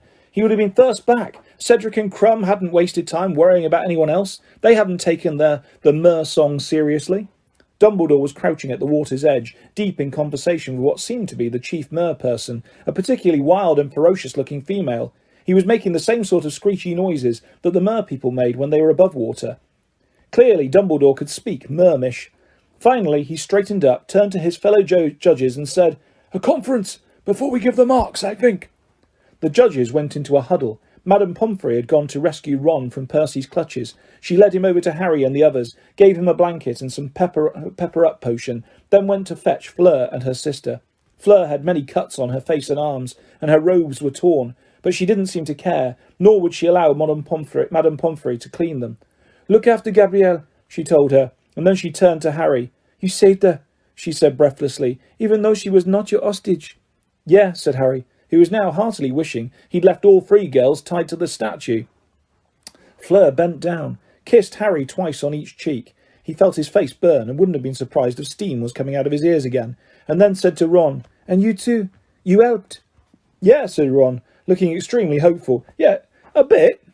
Fleur swooped down on him too and kissed him. Hermione looked simply furious, but just then Ludo Bagman's magically magnified voice boomed out beside them, making them all jump and causing the crowd in the stands to go very quiet. Ladies and gentlemen, we have reached our decision. Mer Chieftainess Marcus has told us exactly what happened at the bottom of the lake, and we have therefore decided to award marks out of 50 for each of the champions as follows. Miss Fleur Delacour, although she demonstrated excellent use of the bubblehead charm, was attacked by Grindylows as she approached her goal and failed to retrieve her hostage. We award her 25 points. Applause from the stands. I deserve 0, said Fleur throatily, shaking her magnificent head. Mr. Cedric Diggory, who also used the bubblehead charm, was first to return with his hostage, though he returned 1 minute outside the time limit of an hour. Enormous cheers from the Hufflepuffs in the crowd. Harry saw Cho give Cedric a glowing look. We therefore award him 47 points. Harry's heart sank. If Cedric had been outside the time limit, he most certainly had been. Mr. Victor Crumb used an incomplete form of transfiguration, which was nevertheless effective, and was second to return with his hostage. We award him 40 points. Karkaroff clapped particularly hard, looking very superior. Mr. Harry Potter used gillyweed to great effect, Bagman continued. He returned last and well outside the time limit of an hour. However, the Merf Chieftainess informs us that Mr. Potter was first to reach the hostages, and that the delay in his return was due to his determination to return all hostages to safety, not merely his own. Ron and Hermione both gave Harry half-exasperated, half-commiserating looks. Most of the judges, and here Bagman gave Karkaroff a very nasty look, feel that this shows moral fibre and merits full marks. However, Mr. Potter's score is 45 points. Harry's stomach leapt. He was now tying for first place with Ron and Hermione, caught by surprise, stared at Harry, then laughed and started applauding hard with the rest of the crowd. "There you go, Harry," Ron shouted over the noise. "You weren't being thick after all. You were showing moral fibre." Fleur was clapping very hard too, but Crumb didn't look very happy at all. He attempted to engage Hermione in conversation again, but she was too busy cheering Harry to listen. "The third and final task will take place at dusk on the 24th of June, continued Bagman. "The champions will be notified of what is coming precisely 1 month beforehand. Thank you all for your support of the champions." It was over, Harry thought dazedly, as Madame Pomfrey began herding the champions and hostages back to the castle to get into dry clothes. It was over. He had got through. He didn't have to worry about anything now until June the 24th.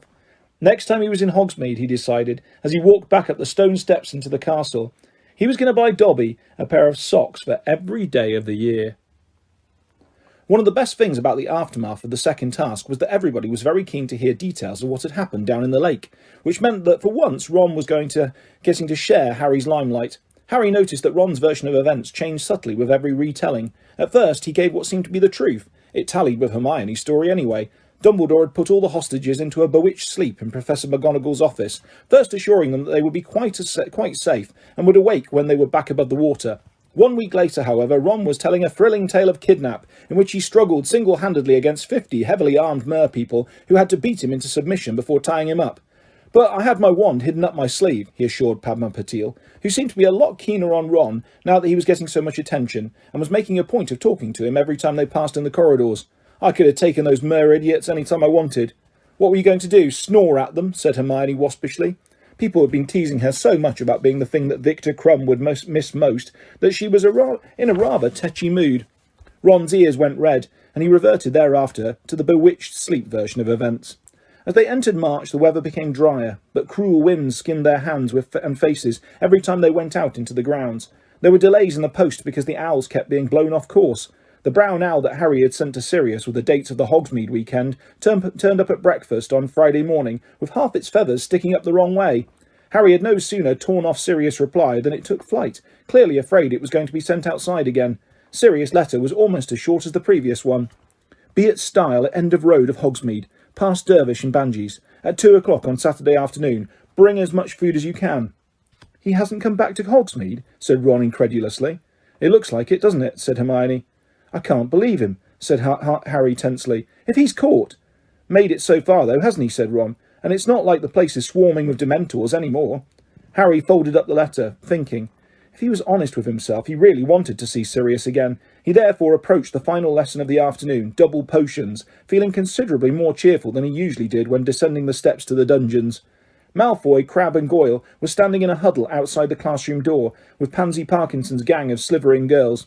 All of them were looking at something Harry couldn't see, and sniggering heartily. Pansy's pug-like face peered excitedly around Goyle's broad back as Harry, Ron and Hermione approached. "There they are, there they are," she giggled, and the knot of Slytherins broke apart. Harry saw that Pansy had a magazine in her hands, Witch Weekly. The moving picture on the front showed a curly-haired witch who was smiling toothily and pointing at a large sponge cake with her wand. "You might find something to interest you in there, Granger," Pansy said loudly, and she threw the magazine at Hermione, who caught it, looking startled. At that moment, the dungeon door opened and Snape beckoned them all inside. Hermione, Harry and Ron headed for a table at the back of the dungeon as usual. Once Snape had turned his back on them to write up the ingredients of today's potion on the blackboard, Hermione hastily rifled through the magazine under the desk. At last, in the centre pages, Hermione found what they were looking for. Harry and Ron leant in closer. A colour photograph of Harry headed a short piece entitled Harry Potter's Secret Heartache. "A boy like no other, perhaps, yet a boy suffering all the usual pangs of adolescence," writes Rita Skeeter. "Deprived of love since the tragic demise of his parents, 14-year-old Harry Potter thought he had found solace in his steady girlfriend at Hogwarts, Muggle-born Hermione Granger. Little did he know that he would shortly be suffering yet another emotional blow in a life already littered with personal loss. Miss Granger, a plain but ambitious girl, seems to have a taste for famous wizards, but Harry alone cannot satisfy. Since the arrival at Hogwarts of Victor Crumb, Bulgaria seeker and hero of the last World Quidditch Cup, Miss Granger has been toying with both boys' affections. Crumb, who is openly smitten with the devious Miss Granger, has already invited her to visit him in Bulgaria over the summer holidays, and insists that he has never felt this way about any other girl. However, it might not be Miss Granger's doubtful natural charms which have captured these unfortunate boys' interest. She's really ugly, says Pansy Parkinson, a pretty and vivacious fourth-year student, but she'd be well up to making a love potion. She's quite brainy. I think that's how she's doing it. Love potions are of course banned at Hogwarts, and no doubt Albus Dumbledore will want to investigate these claims in the meantime. Harry Potter's well-wishers must hope that, next time, he bestows his heart upon a worthier candidate. I told you, Ron hissed at Hermione as she stared down at the article. I told you not to annoy Rita Skeeter. She's made you out to be some sort of Scarlet Woman. Hermione stopped looking astonished and snorted with laughter. Scarlet Woman, she repeated, shaking with suppressed giggles as she looked around at Ron. It's what my mum calls them, Ron muttered, his ears going red again. If that's the best Rita can do, she's losing her touch, said Hermione, still giggling, as she threw Witch Weekly onto the empty chair beside her. What a pile of old rubbish. She looked over at the Slytherins, who were all watching her, and Harry closely across the room to see if they had been upset by the article. Hermione gave them a sarcastic smile and a wave, and she and Harry and Ron started unpacking the ingredients they would need for their wit-sharpening potion. There's something funny, though, said Hermione 10 minutes later, holding her pestle suspended over a bowl of scarab beetles. How could Rita Skeeter have known? Known what? Said Ron quickly. You haven't been mixing up love potions, have you? Don't be stupid, Hermione snapped, starting to pound up the beetles again. No, it's just... How did she know Victor asked me to visit him over the summer? Hermione blushed scarlet as she said this and determinedly avoided Ron's eyes. What? Said Ron, dropping his pestle with a loud clunk. He asked me right after he'd pulled me out of the lake, Hermione muttered, after he'd got rid of the shark's head. Madame Pomfrey gave us both blankets, and then he sort of pulled me away from the judges, so they didn't hear, and he said, if I wasn't doing anything over the summer, would I like to... And what did you say? Said Ron, who had picked up his pestle and was grinding it on the desk, a good 6 inches from his bowl, because he was looking at Hermione. And he did say he'd never felt the same way about anyone else, Hermione went on, going so red now that Harry could almost feel the heat coming from her. But how could Rita Skeeter have heard him? She wasn't there. Or was she? Maybe she has got an invisibility cloak. Maybe she sneaked into the grounds to watch the second task. And what did you say? Ron repeated, pounding his pestle down so hard that it dented the desk. Well, I was too busy seeing whether you and Harry were okay to... Fascinating though your social life undoubtedly is, Miss Granger, said an icy voice right behind them. I must ask you to not discuss it in my class. 10 points from Gryffindor. Snape had glided over to their desk while they'd been talking. The whole class was now looking around at them. Malfoy took the opportunity to flash Potter stinks across the dungeon at Harry. Ah, reading magazines under the table as well, Snape added, snatching up the copy of Witch Weekly. A further 10 points from Gryffindor. Oh, but of course. Snape's black eyes glittered as they fell on Rita Skeeter's article. Potter has to keep up with the press cuttings. The dungeon rang with the Slytherin's laughter, and an unpleasant smile curled Snape's thin mouth. To Harry's fury, he began to read the article aloud. Harry Potter's secret heartache. Dear, dear Potter, what's ailing you now? A boy like no other, perhaps. Harry could feel his face burning now. Snape was pausing at the end of every sentence to allow the Slytherins a hearty laugh. The article sounded 10 times worse when read by Snape. Harry Potter's well-wishers must hope that next time he bestows his heart upon a worthier candidate. How very touching, sneered Snape, rolling up the magazine, to continued gales of laughter from the Slytherins. Well, I think I had better separate the 3 of you, so you can keep your minds on your potions, rather than your tangled love lives. Weasley, you stay here. Miss Granger, over there, beside Miss Parkinson. Potter, that table in front of my desk. Move, now. Furious, Harry threw his ingredients and his bag into his cauldron and dragged it up to the front of the dungeon, to the empty table. Snape followed, sat down at his desk and watched Harry unload his cauldron. Determined not to look at Snape, Harry resumed the mashing of his scarab beetles, imagining each one to have Snape's face. All this press attention seems to have inflated your already over-large head, Potter, said Snape quietly, once the rest of the class had settled down again. Harry didn't answer. He knew Snape was trying to provoke him. He had done this before. No doubt he was hoping for an excuse to take around 50 points from Gryffindor before the end of the class. You might be labouring under the delusion that the entire wizarding world is impressed with you," Snape went on, so quietly that no one else could hear him. Harry continued to pound his scarab beetles, even though he had already reduced them to a very fine powder. "But I don't care how many times your picture appears in the papers. To me, Potter, you are nothing but a nasty little boy who considers rules to be beneath him." Harry tipped the powdered beetles into his cauldron and started cutting up his ginger roots. His hands were shaking slightly out of anger, but he kept his eyes down, as though he couldn't hear what Snape was saying to him. "So, I give you fair warning, Potter," Snape continued, in a softer and more dangerous voice. "Pint-sized celebrity or not, if I catch you breaking into my office one more time—" "I haven't been anywhere near your office," said Harry angrily, forgetting his feigned deafness. "Don't lie to me," Snape hissed, his fathomless black eyes boring into Harry's. "Boomslang skin, gillyweed, both come from my private stores, and I know who stole them." Harry stared back at Snape, determined not to blink or to look guilty. In truth, he hadn't stolen either of these things from Snape. Hermione had taken the boomslang skin back in the second year. They had needed it for the polyjuice potion. And while Snape had suspected Harry at the time, he had never been able to prove it. Dobby, of course, had stolen the gillyweed. "I don't know what you're talking about," Harry lied coldly.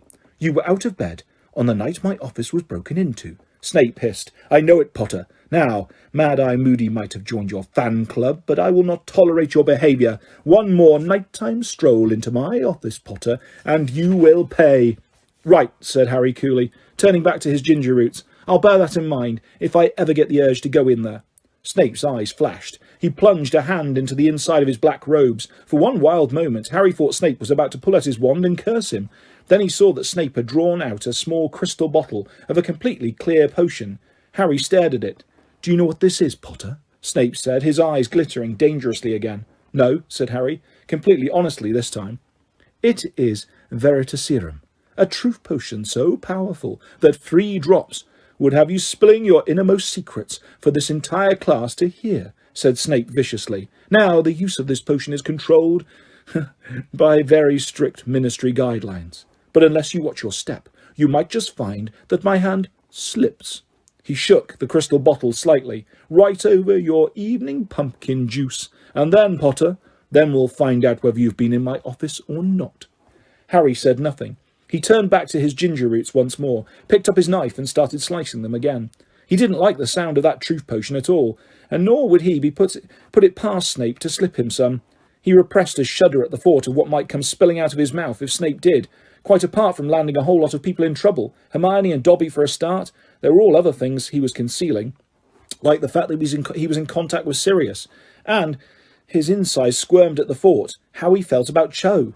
He tipped his ginger roots into the cauldron too, and wondered whether he ought to take a leaf out of Moody's book and start drinking only from a private hip flask. There was a knock on the dungeon door. "Enter," said Snape in his usual voice. The class looked around as the door opened. Professor Karkaroff came in. Everyone watched him as he walked up towards Snape's desk. He was twisting his finger around his goatee again and looking agitated. "We need to talk," said Karkaroff abruptly, when he had reached Snape. He seemed so determined that nobody should hear what he was saying that he was barely opening his lips. It was as though he was a rather poor ventriloquist. Harry kept his eyes on the ginger roots, listening hard. "I'll talk to you after my lesson, Karkaroff," Snape muttered, but Karkaroff interrupted him. "I want to talk now." Well, you can't slip off, Severus. You've been avoiding me." "After the lesson," Snape snapped. Under the pretext of holding up a measuring cup to see if he'd poured out enough armadillo bile, Harry sneaked a sidelong glance at the pair of them. Karkaroff looked extremely worried, and Snape looked angry. Karkaroff hovered behind Snape's desk for the rest of the double period. He seemed intent on preventing Snape slipping away at the end of the class. Keen to hear what Karkaroff wanted to say, Harry deliberately knocked over his bottle of armadillo bile with 2 minutes to go to the bell, which gave him an excuse to duck down behind his cauldron and mop up while the rest of the class moved noisily towards the door. "What's so urgent?" he heard Snape hiss at Karkaroff. "This," said Karkaroff, and Harry, peering around the edge of his cauldron, saw Karkaroff pull up the left-hand sleeve of his robe and show Snape something on his inner forearm. "Well," said Karkaroff, still making every effort not to move his lips. "Do you see? It's never been this clear, never since—" "Put it away," snarled Snape, his black eyes sweeping the classroom. "But you must have noticed," Karkaroff began in an agitated voice. "We can talk later," spat Snape.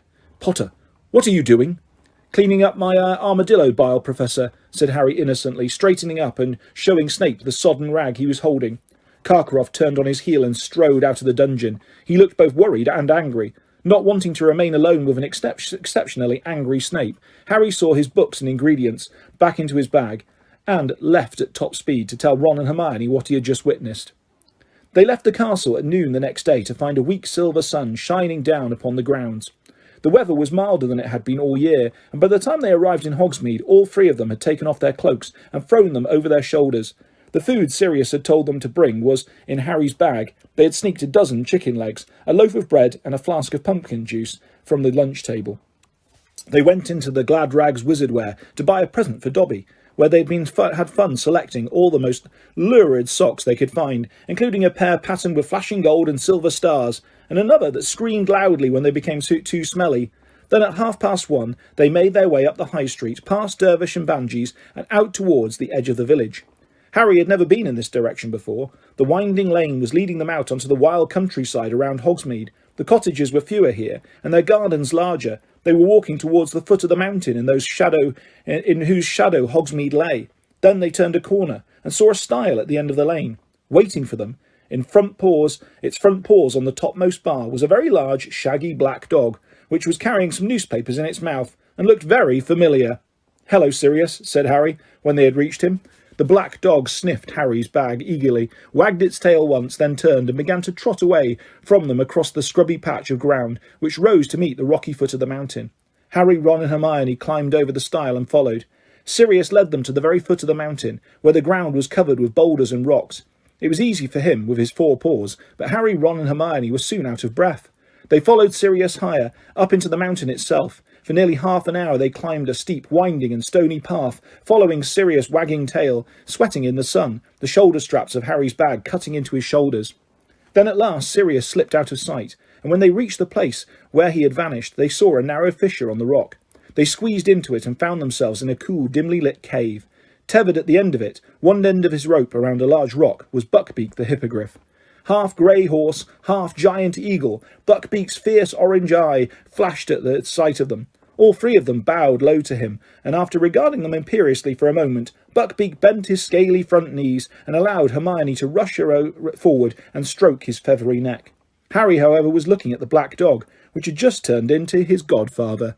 Sirius was wearing ragged grey robes, the same ones he'd been wearing when he had left Azkaban. His black hair was longer than it had been when he had appeared in the fire, and it was untidy and matted once more. He looked very thin. "Chicken," he said hoarsely, after removing the old Daily Prophets from his mouth and throwing them down onto the cave floor. Harry pulled open his bag and handed over the bundle of chicken legs and bread. "Thanks," said Sirius, opening it, grabbing a drumstick, sitting down on the cave floor and tearing off a large chunk with his teeth. "I've been living off rats mostly. Can't steal too much food from Hogsmeade. It'll draw attention to me." He grinned up at Harry, but Harry returned the grin only reluctantly. "What are you doing here, Sirius?" he said. "Fulfilling my duty as godfather," said Sirius, gnawing on the bone in the very dog-like way. "Don't worry about me. I'm pretending to be a lovable stray." He was still grinning, but seeing the anxiety in Harry's face, said more seriously, "I want to be on the spot. Your last letter, well, let's just say things are getting fishier. I've been stealing the paper every time someone throws one out, and by the looks of things, I'm not the only one who's getting worried." He nodded at the yellowing Daily Prophets on the cave floor, and Ron picked them up and unfolded them. Harry, however, continued to stare at Sirius. "What if they catch you? What have you seen?" You three and Dumbledore are the only ones around here who know I'm an animagus," said Sirius, shrugging, and continuing to devour the chicken leg. Ron nudged Harry and passed him the Daily Prophets. There were 2. The first bore the headline, "Mystery Illness of Bartimus Crouch." The second, "Ministry Witch Still Missing. Minister for Magic Now Personally Involved." Harry looked down the story about Crouch. Phrases jumped out at him. "Hasn't been seen in public since November. House appears deserted. St. Mungo's Hospital for Magical Maladies. Decline comment. Ministry refuses to confirm rumours of critical illness." "They're making it sound like he's dying," said Harry slowly. "But he can't be that ill if he managed to get up here." "My brother's Crouch's personal assistant," Ron informed Sirius. "He says Crouch is suffering from overwork. Mind you, he did look ill last time I saw him up close," said Harry slowly, still reading the story. "The night my name came out of the goblet." "Getting his comeuppance for sacking Winky, isn't it?" said Hermione coldly. She was stroking Buckbeak, who was crunching up Sirius chicken bones. I bet he wishes he hadn't done it now. Bet he feels the difference now she's not there to look after him. Hermione's obsessed with house elves, Ron muttered to Sirius, casting Hermione a dark look. Sirius, however, looked interested. Crouch sacked his house elf. Yeah, at the Quidditch World Cup, said Harry. And he launched into the story of the Dark Mark's appearance, and Winky being found with Harry's wand clutched in her hand, and Mr. Crouch's fury. When Harry had finished, Sirius was on his feet again, and had started pacing up and down the cave. Let me get this straight, he said after a while, brandishing a fresh chicken leg. You first saw the elf in the top box. She was saving Crouch a seat, right? Right, said Harry, Ron and Hermione together. But Crouch didn't turn up for the match. No, said Harry. I think he'd been too busy. Sirius paced all around the cave in silence. Then he said, Harry, did you check your pockets for your wand after you'd left the top box? Harry thought hard. No, he said finally.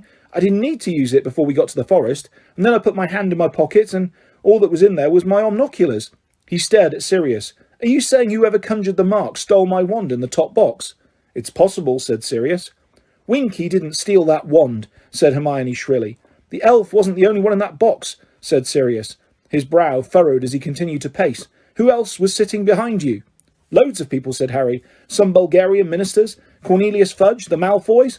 The Malfoys, said Ron suddenly, so loudly that his voice echoed all around the cave, and Buckbeak tossed his head nervously. I bet it was Lucius Malfoy. Anyone else, said Sirius. No one, said Harry. Yes, there was. There was Ludo Bagman, Hermione reminded him. Oh, yeah. I don't know anything about Bagman, except that he used to be a beater for the Wimborne Wasps, said Sirius, still pacing. What's he like? He's okay, said Harry. He keeps offering to help me with the Triwizard Tournament. Does he now? Said Sirius, frowning more deeply. I wonder why he'd do that. Says he's taken a liking to me, said Harry. Said Sirius, looking thoughtful. We saw him in the forest just before the Dark Mark appeared, Hermione told Sirius. Remember, she said to Harry and Ron. Yeah, but he didn't stay in the forest, did he? Said Ron. The moment we told him about the riot, he went off to the campsite. How do you know? Hermione shot back. How do you know where he disapparated to? Come off it, said Ron incredulously. Are you saying you reckon Ludo Bagman conjured the Dark Mark? It's more likely he did it than Winky, said Hermione stubbornly. Told you, said Ron, looking meaningfully at Sirius. Told you she's obsessed with the house. But Sirius held up a hand to silence Ron. When the Dark Mark had been conjured, and the elf had been discovered holding Harry's wand, what did Crouch do? Went to look in the bushes, said Harry, but there wasn't anyone else there. Of course, Sirius muttered, pacing up and down. Of course, he'd want to pin it on anyone but his own elf. And then he sacked her? Yes, said Hermione in a heated voice. He sacked her just because she hadn't stayed in her tent and let herself get trampled. Hermione, will you give it a rest with the elf? Said Ron. But Sirius shook his head and said, She got the measure of Crouch better than you have, Ron. If you want to know what a man's like, take a good look at how he treats his inferiors, not his equals. He ran a hand over his unshaven face, evidently thinking hard. All these absences of Barty Crouch's. He goes to the trouble of making sure his house elf saves him a seat at the Quidditch World Cup. He doesn't bother to turn up and watch. He works very hard to reinstate the Triwizard Tournament, and then stops coming to that too. It's not like Crouch. If he's ever taken a day off work because of illness before this, I'll eat Buckbeak.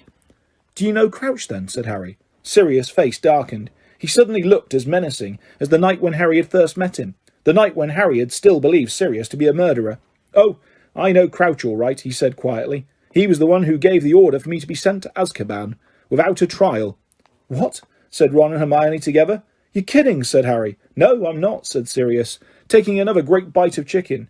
Crouch used to be the head of the Department of Magical Law Enforcement. Didn't you know?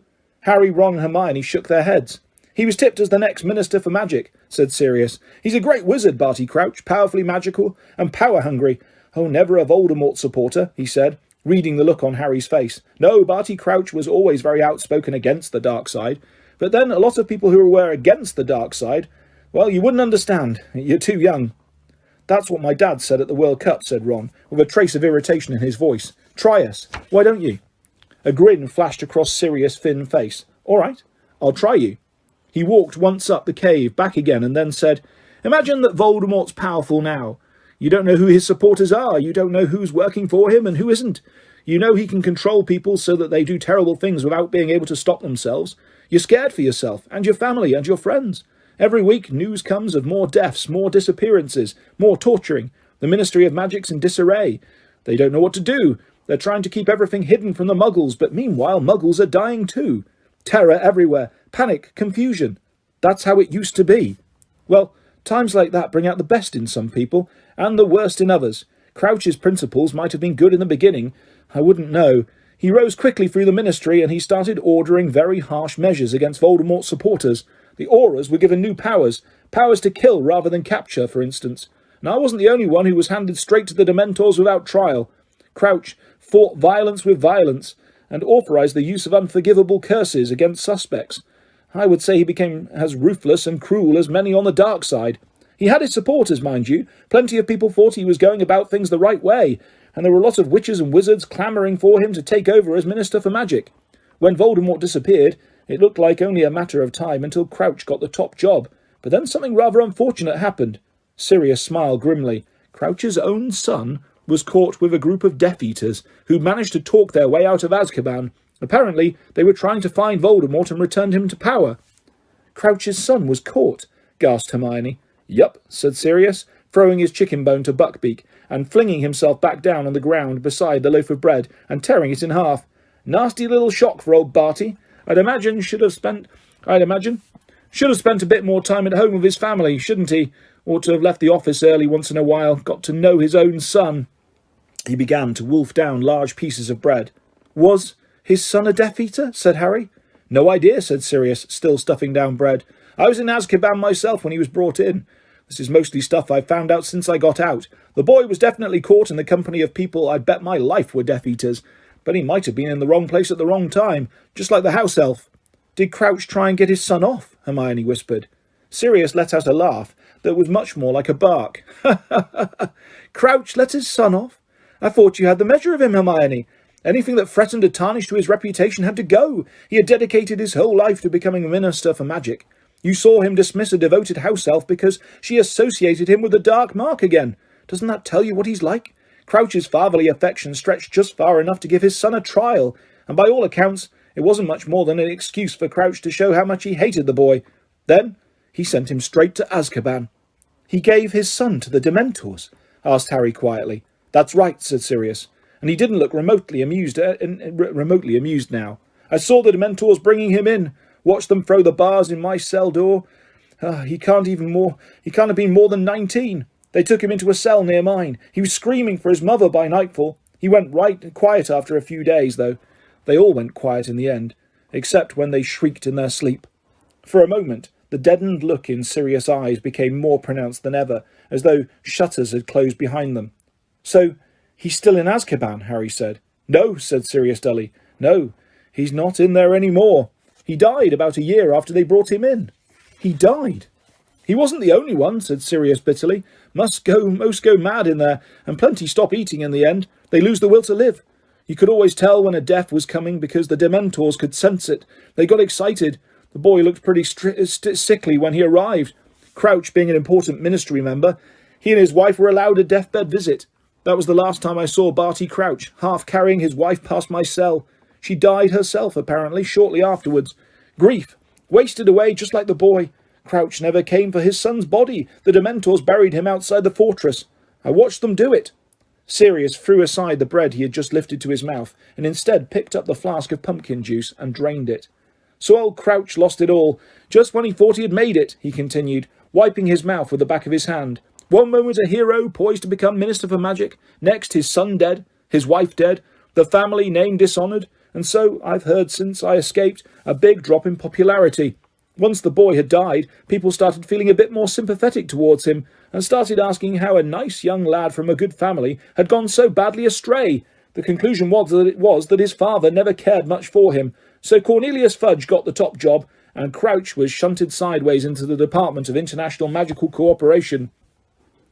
There was a long silence. Harry was thinking of the way Crouch's eyes had bulged as he looked down at his disobedient house elf back in the wood in the Quidditch World Cup. This, then, must have been why Crouch had overreacted to Winky being found beneath the dark mark. It had brought back memories of his son, and the old scandal, and his fall from grace at the ministry. Moody says Crouch is obsessed with catching dark wizards, Harry told Sirius. Yeah, I've heard it's become a bit of a mania with him, said Sirius, nodding. If you ask me, he still thinks he can bring back the old popularity by catching one more Death Eater. And he sneaked up here to search Snape's office, said Ron triumphantly, looking at Hermione. Yes, and that doesn't make sense at all, said Sirius.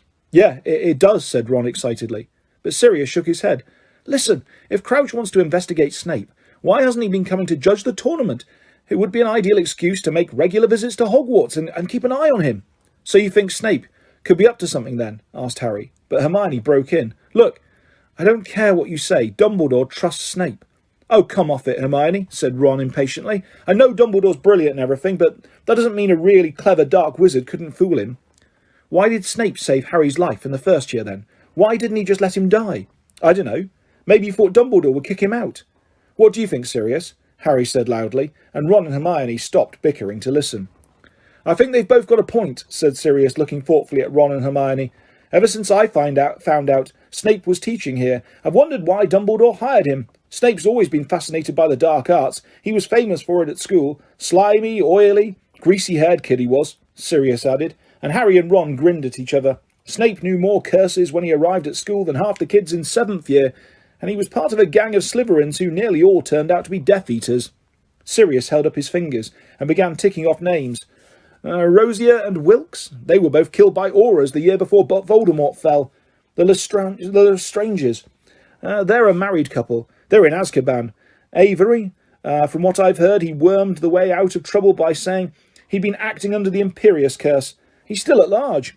But as far as I know, Snape was never even accused of being a Death Eater. Not that that means much. Plenty of them were never caught, and Snape's certainly clever and cunning enough to keep himself out of trouble. Snape knows Karkaroff pretty well, but he wants to keep that quiet, said Ron. Yeah, you should have seen Snape's face when Karkaroff turned up in potions yesterday, said Harry quickly. Karkaroff wanted to talk to Snape. He says Snape's been avoiding him. Karkaroff looked really worried. He showed Snape something on his arm, but I couldn't see what it was. He showed Snape something on his arm, said Sirius, looking frankly bewildered. He ran his fingers distractedly through his filthy hair, then shrugged again. Well, I've no idea what that's about, but if Karkaroff's genuinely worried, and he's going to Snape for answers... Sirius stared at the cave wall, then made a grimace of frustration. There's still the fact that Dumbledore trusts Snape, and I know Dumbledore trusts where a lot of other people wouldn't, but I just can't see him letting Snape teach at Hogwarts if he'd ever worked for Voldemort. Why are Moody and Crouch so keen to get into Snape's office, then? Said Ron stubbornly. Well, said Sirius slowly, I wouldn't put it past Mad Eye to have searched every single teacher's office when he first got to Hogwarts. He takes his defence against the dark arts seriously, Moody. I'm not sure he trusts anyone at all, and after the things he's seen, it's not surprising. I'll say this for Moody, though. He never killed if he could help it. Always brought people in alive where possible. He was tough, but he never descended to the level of the Death Eaters. Crouch, though, he's a different matter. Is he really ill? If he is, why did he make the effort to drag himself up to Snape's office? And if he's not, what's he up to? What was he doing at the World Cup that was so important he didn't turn up to the top box? What's he been doing while he should have been judging the tournament? Sirius lapsed into silence, still staring at the cave wall. Buckbeak was ferreting around the rocky floor, searching for bones he might have overlooked. Finally, Sirius looked up at Ron. You say your brother's Crouch's personal assistant. Any chance you could ask him if he's seen Crouch lately? I can try, said Ron doubtfully. Better not make it sound like I reckon Crouch is up to anything dodgy, though. Percy loves Crouch. And you might try and find out whether they've got any leads on Bertha Jorkins while you're at it, said Sirius, gesturing at the second copy of the Daily Prophet. Bagman told me they hadn't, said Harry. Yes, he's quoted in the article in there, said Sirius, nodding at the paper, blustering on about how bad Bertha's memory is. Well, maybe she's changed since I knew her, but the Bertha I knew wasn't forgetful at all. Quite the reverse. She was a bit dim, but she had an excellent memory for gossip. It used to get her into a lot of trouble. She never knew when to keep her mouth shut. I can see her being a bit of a liability at the Ministry of Magic. Maybe that's why Bagman didn't bother to look for her for so long. Sirius heaved an enormous sigh and rubbed his shadowed eyes. What's the time? Harry checked his watch, then remembered it hadn't been working since it had spent an hour in the lake. It's 3:30, said Hermione. You'd better get back to school, Sirius said, getting to his feet. Now listen. He looked particularly hard at Harry. I don't want you lot sneaking out of school to see me, all right? Just send notes to me here. I still want to hear about anything odd, but you're not to go leaving Hogwarts without permission. It would be an ideal opportunity for someone to attack you. No one's tried to attack me so far, except a dragon and a couple of grindylows, Harry said. But Sirius scowled at him. I don't care. I'll breathe freely again when this tournament's over, and that's not until June. And don't forget, if you're talking about me among yourselves, call me Snuffles, okay? He handed Harry the empty napkin and flask, and went to pat Buckbeak goodbye. I'll walk to the edge of the village with you, said Sirius. See if I can scrounge another paper. He transformed into the great black dog before they left the cave, and they walked back down the mountainside with him, across the boulder-strewn ground and back to the stile. Here he allowed each of them to pat him on the head before turning and setting off at a run around the outskirts of the village. Harry, Ron and Hermione made their way back into Hogsmeade and up towards Hogwarts. Wonder if Percy knows all that stuff about Crouch, Ron said, as they walked up to the drive to the castle. But maybe he doesn't care. It would probably just make him admire Crouch even more. Yeah, Percy loves rules. He'd just say Crouch was refusing to break them for his own son. Percy would never throw any of his family to the Dementors, said Hermione severely. I dunno, said Ron. If he thought we were standing in the way of his career, Percy's really ambitious, you know. They walked up the stone steps into the entrance hall, where the delicious smells of dinner wafted towards them from the great hall. Poor old Snuffles, said Ron, breathing deeply. He must really like you, Harry. Imagine having to live off rats. Harry, Ron and Hermione went up to the owlery after breakfast on Sunday to send a letter to Percy, asking, as Sirius had suggested, whether he had seen Mr. Crouch lately. They used Hedwig because it had been so long since she'd had a job. When they had watched her fly out of sight through the owlery window, they proceeded down to the kitchen to give Dobby his new socks. The house elves gave them a very cheery welcome, bowing and curtsying and bustling around, making tea again. Dobby was ecstatic about his present. Harry Potter is too good to Dobby, he squeaked, wiping large tears out of his enormous eyes. You saved my life with that gillyweed, Dobby, you really did, said Harry. No chance of more of these eclairs, is there, said Ron, who was looking around at the beaming and bowing house elves. You've just had breakfast, said Hermione irritably, but a great silver platter of eclairs was already zooming towards them, supported by 4 elves. We should get some stuff to send up to Snuffles, Harry muttered. Good idea, said Ron. Give pigs something to do. You couldn't give us a bit of extra food, could you? He said to the surrounding elves, and they bowed delightedly and hurried off to get some more. Dobby, where's Winky? Said Hermione, who was looking around. Winky is over there by the fire, miss, said Dobby quietly, his ears drooping slightly. Oh dear, said Hermione, as she spotted Winky. Harry looked over at the fireplace too. Winky was sitting on the same stool as last time, but she had allowed herself to become so filthy that she was not immediately distinguishable from the smoke-blackened brick behind her. Her clothes were ragged and unwashed. She was clutching a bottle of butterbeer and swaying slightly on her stool, staring into the fire. As they watched her, she gave an enormous hiccup. Winky is, getting through 6 bottles a day now, Dobby whispered to Harry. Well, it's not strong, that stuff, Harry said, but Dobby shook his head. 'Tis strong for a house elf, sir, he said. Winky hiccuped again. The elves who had brought the eclairs gave her disapproving looks as they returned to work. Winky is pining, Harry Potter, Dobby whispered sadly. Winky wants to go home. Winky still thinks Mr. Crouch is her master, sir, and nothing Dobby says will persuade her that Professor Dumbledore is her master now. Hey, Winky, said Harry, struck by a sudden inspiration, walking over and bending down to speak to her. You don't know what Mr. Crouch might be up to, do you? Because he stopped turning up to judge the Triwizard Tournament. Winky's eyes flickered, her enormous pupils focused on Harry. She swayed slightly and then said, Master is stopped coming. Yeah, said Harry. We haven't seen him in since the first task. The Daily Prophet's saying he's ill. Winky swayed some more, staring blurrily at Harry. Master ill? Her bottom lip began to tremble. But we're not sure if that's true, said Hermione quickly. Master is needing his Winky, whimpered the elf. Master cannot manage all by himself. Other people manage to do their own housework, you know, Winky, said Hermione severely. Winky is not only doing housework for Mr. Crouch. Winky squeaked indignantly, swaying worse than ever and slopping butterbeer down her already heavily stained blouse. Master is trusting Winky with the most important, the most secret. What? Said Harry. But Winky shook her head very hard, spilling more butterbeer down herself. Winky keeps her master's secrets, she said mutinously, swaying very heavily now, frowning up at Harry with her eyes crossed. You is nosing, you is.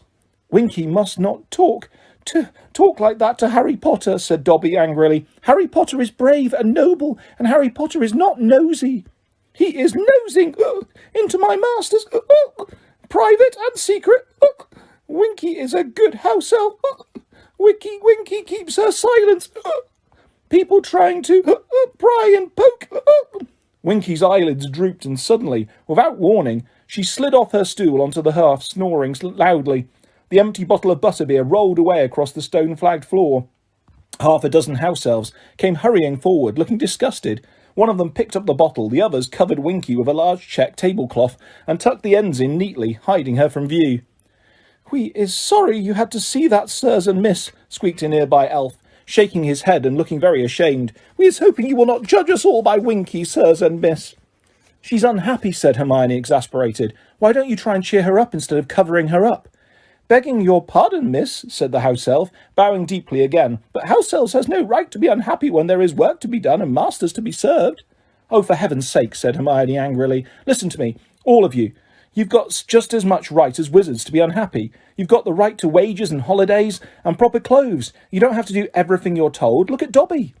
Miss, will please keep Dobby out of this, Dobby mumbled, looking scared. The cheery smiles had vanished from the faces of the house elves around the kitchen. They were suddenly looking at Hermione as though she was mad and dangerous. We has your extra food, squeaked an elf at Harry's elbow, and he shoved a large ham, a dozen cakes and some fruit into Harry's arms. Goodbye. The house elves crowded around Harry, Ron and Hermione and began shunting them out of the kitchen, many little hands pushing in the smalls of their backs. Thank you for the socks, Harry Potter, Dobby called miserably from the hearth, where he was standing next to the lumpy tablecloth that was Winky. You couldn't keep your mouth shut, could you, Hermione? Said Ron angrily, as the kitchen door slammed shut behind them. They won't want us visiting them now. We could have tried to get more stuff out of Winky about Crouch. Oh, as if you care about that, scoffed Hermione. You only like coming down here for the food. It was an irritable sort of day after that. Harry got so tired of Ron and Hermione sniping at each other over their homework in the common room that he took serious food up to the owlery that evening on his own. Pigwidgeon was much too small to carry an entire ham up to the mountain by himself, so Harry enlisted the help of 2 school screech owls as well.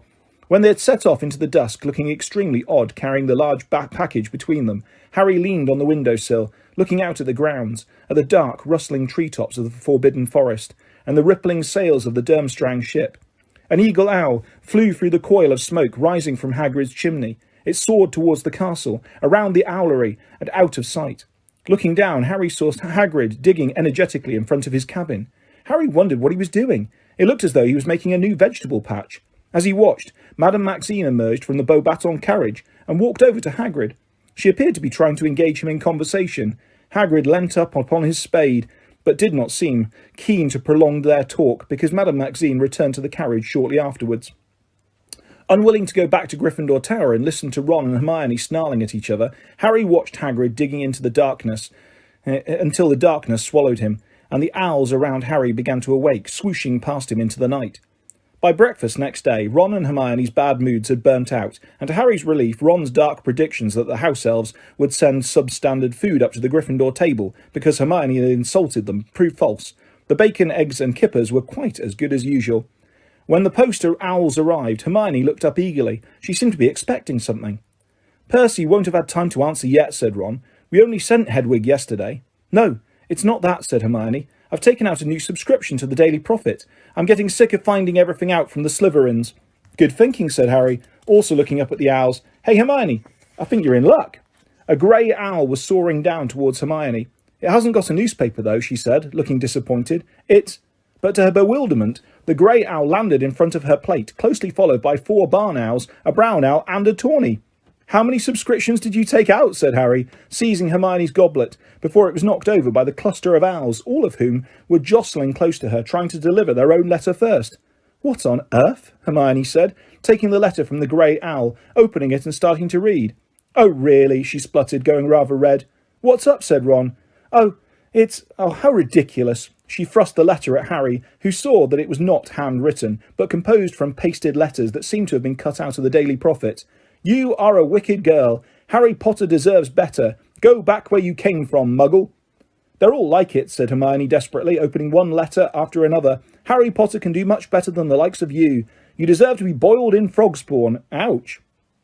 She had opened the last envelope, and yellowish-green liquid smelling strongly of petrol gushed over her hands, which began to erupt in large yellow boils. Undiluted booba-tuber pus, said Ron, picking up the envelope gingerly and sniffing it. Ow, said Hermione, tears starting in her eyes as she tried to rub it off her hands with a napkin, but her fingers were now so thickly covered in painful sores that it looked as though she was wearing a pair of thick, knobbly gloves.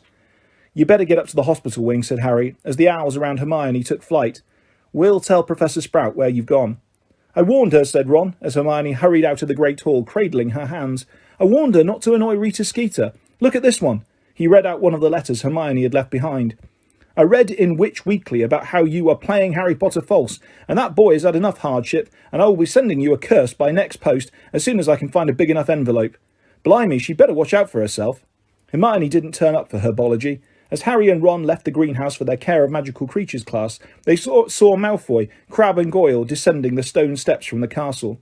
Pansy Parkinson was whispering and giggling behind them with her gang of slithering girls. Catching sight of Harry, Pansy called, Potter, have you split up with your girlfriend? Why was she so upset at breakfast? Harry ignored her. He didn't want to give her the satisfaction of knowing how much trouble the Witch Weekly article had caused. Hagrid, who had told them last lesson that they had finished with unicorns, was waiting for them outside his cabin with a fresh supply of open crates at his feet. Harry's heart sank at the sight of the crates. Surely not another Scroot hatching. But when he got near enough to see inside, he found himself looking at a number of fluffy black creatures with long snouts. Their front paws were curiously flat, like spades, and they were blinking up at the class, looking politely puzzled at all the attention. These are nifflers, said Hagrid, when the class had gathered around. You find them down mines, mostly. They like sparkly stuff. Yeah, there you go, look. One of the nifflers had suddenly leapt up and attempted to bite Pansy Parkinson's watch off her wrist. She shrieked and jumped backwards. Useful little treasure detectors, said Hagrid happily. Thought we'd have some fun with them today. See over there? He pointed at a large patch of freshly turned earth Harry had watched him digging from the owlery window. I've buried some gold coins. I've got a prize for whoever picks the niffler that digs up most. Just take all of your valuables and choose a niffler and get ready to set 'em loose. Harry took off his watch, which he was only wearing out of habit, as it didn't work anymore, and stuffed it in his pocket. Then he picked up a niffler. It put its long snout in Harry's ear and sniffed enthusiastically. It was really quite cuddly. Hang on, said Hagrid, looking down into the crate. There's a spare niffler here. Who's missing? Where's Hermione? She had to go to the hospital wing, said Ron. We'll explain later, Harry muttered. Pansy Parkinson was listening. It was easily the most fun they had ever had in Care of Magical Creatures. The nifflers dived in and out of the patch of earth as though it was water, each scurrying back to the student who had released it and spitting gold into their hands. Ron's was particularly efficient. It had soon filled up his lap with coins. Can you buy these as pets, Hagrid? He asked excitedly, as his niffler dived back into the soil, splattering his robes. Your mum wouldn't be happy, Ron, said Hagrid, grinning. They wreck houses, nifflers. I reckon they're we've nearly got the lot now, he added, pacing around the patch of earth while the nifflers continued to dive. Only buried 100 coins. Oh, there you are, Hermione. Hermione was walking towards them across the lawn. Her hands were very heavily bandaged and she looked miserable. Pansy Parkinson was watching her beadily. Well, let's check how you've done, said Hagrid. Count your coins. And there's no point trying to steal any, Goyle, he added. His beetle black eyes narrowed. It's leprechaun gold. Vanishes after a few hours. Goyle emptied his pockets, looking extremely sulky. It turned out that Ron's niffler had been most successful, so Hagrid gave him an enormous slab of Honeydukes chocolate for a prize. The bell rang across the grounds for lunch. The rest of the class set off back to the castle, but Harry, Ron and Hermione stayed behind to help Hagrid put the nifflers back in their boxes. Harry noticed Madame Maxine watching them out of her carriage window. What you done to your hands, Hermione? Said Hagrid, looking concerned. Hermione told him about the hate mail she had received that morning and the envelope full of booba-tuber pus. Ah, don't worry, said Hagrid gently, looking down at her. I got some of those letters and all, after Rita Skeeter wrote about me and my mum. You're a monster, and you should be put down. Your mother killed innocent people, and if you had any decency, you'd jump in a lake. No, said Hermione, looking shocked. Yeah, said Hagrid, heaving the niffler crates over by his cabin wall. They're just nutters, Hermione. Don't open 'em if you get any more. Chuck 'em straight in the fire. You missed a really good lesson, Harry told Hermione, as they headed back towards the castle. They're good nifflers, aren't they, Ron?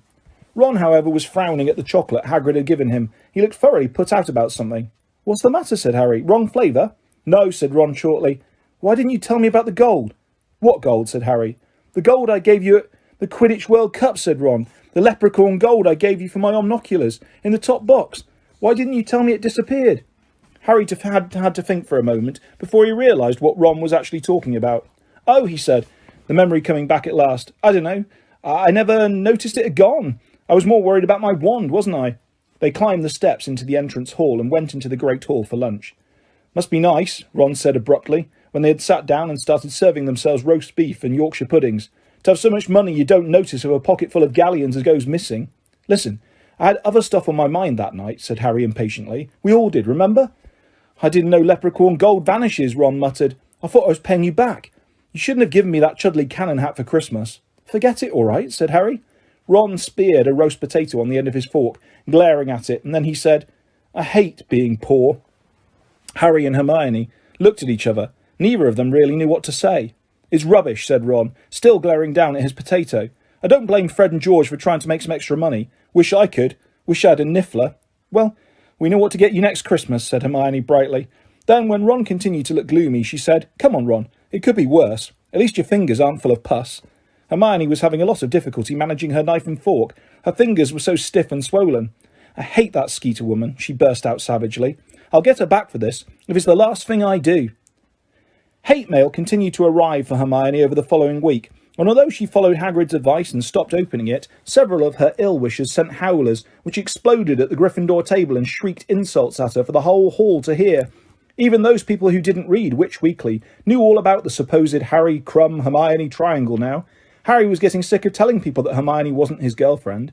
"It'll die down, though," he told Hermione. "If we just ignore it, people get bored with that stuff. She wrote about me last time. I want to know about how she's listening into private conversations when she's supposed to be banned from the grounds," said Hermione angrily. Hermione hung back in their next Defence Against the Dark Arts lesson to ask Professor Moody something. The rest of the class were very eager to leave. Moody had given them such a rigorous test of hex deflection that many of them were nursing small injuries. Harry had such a bad case of twitchy ears, he had to hold his hands clamped over them as he walked away from the class. "Well, Rita's definitely not using an invisibility cloak," Hermione panted 5 minutes later, catching up with Harry and Ron in the entrance hall and pulling Harry's hand away from one of his wiggling ears so that he could hear. "Moody says he didn't see her anywhere near the judge's table at the second task, or anywhere near the lake." "Hermione, is there any point telling you to drop this?" said Ron. "No," said Hermione stubbornly. "I want to know how she heard me talking to Victor, and how she found out about Hagrid's mum." "Maybe she had you bugged," said Harry. "Bugged?" said Ron blankly. "What, put fleas on her or something?" Harry started explaining about hidden microphones and recording equipment. Ron was fascinated, but Hermione interrupted them. "Aren't you two ever going to read Hogwarts a history?" "What's the point?" said Ron. "You know it off by heart. We can just ask you." "All those substitutes for magic muggles use, electricity and computers and radar and all of those things, they all go haywire around Hogwarts. There's too much magic in the air. No, Rita's using magic to eavesdrop. She must be. If I could just find out what it is." "Ooh, if it's illegal, I'll have her." "Haven't we got enough to worry about?" Ron asked her. "Do we have to start a vendetta against Rita Skeeter as well?" "I'm not asking you to help," Hermione snapped. "I'll do it by myself." She marched back up the marble staircase without a backward glance. Harry was quite sure she was going to the library. "What's the betting she comes back with a box of I Hate Rita Skeeter badges?" said Ron. Hermione, however, did not ask Harry and Ron to help her pursue vengeance against Rita Skeeter, for which they were both grateful, because their workload was mounting even higher in the run-up to the Easter holidays. Harry frankly marvelled at the fact that Hermione could research magical methods of eavesdropping, as well as everything else they had to do. He was working flat out just to get through all their homework, though he made a point of sending regular food packages up to the cave in the mountain for Sirius. After last summer, he had not forgotten what it felt like to be continually hungry. He enclosed notes to Sirius, telling him that nothing out of the ordinary had happened, and they were still waiting for an answer from Percy. Hedwig didn't return until the end of the Easter holidays. Percy's letter was enclosed in a package of Easter eggs that Mrs. Weasley had sent. Both Harry's and Ron's were the size of dragon eggs, and full of homemade toffee. Hermione's, however, was smaller than a chicken's egg. Her face fell when she saw it. "Your mum doesn't read Witch Weekly, by any chance, does she, Ron?" he asked quietly. "Yeah," said Ron, whose mouth was full of toffee. "Gets it for the recipes." Hermione looked sadly at her tiny egg. "Don't you want to see what Percy's written?" Harry asked her hastily. Percy's letter was short and irritable. As I am constantly telling the Daily Prophet, Mr. Crouch is taking a well-deserved break. He is sending in regular owls with instructions. No, I haven't actually seen him, but I think I can be trusted to know my own superior's handwriting. I have quite enough to do at the moment without trying to quash these ridiculous rumours. Please don't bother me again unless it's something important. Happy Easter. The start of the summer term would normally have meant that Harry was training hard for the last Quidditch match of the season. This year, however, it was the third and final task in the Triwizard Tournament for which he needed to prepare. But he still didn't know what he would have to do. Finally, in the last week of May, Professor McGonagall held him back in Transfiguration. "You are to go down to the Quidditch pitch tonight at 9 o'clock, Potter," she told him. "Mr. Bagman will be there to tell you and the champions about the third task." So, at 8:30 that night, Harry left Ron and Hermione in Gryffindor Tower and went downstairs. As he crossed the entrance hall, Cedric came up from the Hufflepuff common room. "What do you reckon it's going to be?" he asked Harry, as they went together down the stone steps out into the cloudy night. "Fleur keeps going on about underground tunnels. She reckons we've got to find treasure." "That wouldn't be too bad," said Harry, thinking that he would simply ask Hagrid for a niffler to do the job for him. They walked down the dark lawn to the Quidditch stadium, turned through a gap in the stands and walked out onto the pitch. "What have they done to it?" Cedric said indignantly, stopping dead. The Quidditch pitch was no longer smooth and flat. It looked as though somebody had been building long, low walls all over it, twisting and crisscrossing in every direction. "The hedges," said Harry, bending to examine the nearest one. "Hello there," called a cheery voice. Ludo Bagman was standing in the middle of the pitch with Crumb and Fleur. Harry and Cedric made their way towards them, climbing over the hedges. Fleur beamed at Harry as he came nearer. Her attitude to him had changed completely since he had pulled her sister out of the lake. "Well, what do you think?" said Bagman happily, as Harry and Cedric climbed over the last hedge. "Growing nicely, aren't they? Give them a month and Hagrid will have them 20 foot high. Don't worry," he added, grinning, spotting the less than happy expressions on Harry and Cedric's faces. "You'll have your Quidditch pitch back to normal once the task is over. Now, I imagine you can guess what we're making here." No one spoke for a moment. Then, "Maze?" grunted Crumb. "That's right," said Bagman. "A maze. The third task's really very straightforward. The Triwizard Cup will be placed in the centre of the maze. The first champion to touch it will receive full marks." "We simply have to get through the maze?" said Fleur. "There will be obstacles," said Bagman happily, bouncing on the balls of his feet. "Hagrid is providing a number of creatures. Then there will be spells that must be broken, all that sort of thing, you know. Now the champions who are leading on points will get a head start into the maze." Bagman grinned at Harry and Cedric. "Then Mr. Crumb will enter, and then Miss Delacour. But you'll be in with a fighting chance, depending on how well you get past the obstacles. Should be fun, eh?" Harry, who knew only too well the kind of creatures that Hagrid was likely to provide for an event like this, thought it was unlikely to be any fun at all. However, he nodded politely like the other champions. "Very well. If you haven't got any questions, we'll go back up to the castle, shall we? It's a bit chilly." Bagman hurried alongside Harry as they began to wend their way out of the growing maze. Harry had the feeling that Bagman was going to start offering to help him again, but just then Crumb tapped Harry on the shoulder. "Could I have a word?" "Yeah, all right," said Harry, slightly surprised. "Will you walk with me?" "Okay," said Harry cautiously. Bagman looked slightly perturbed. I'll wait for you, Harry, shall I?"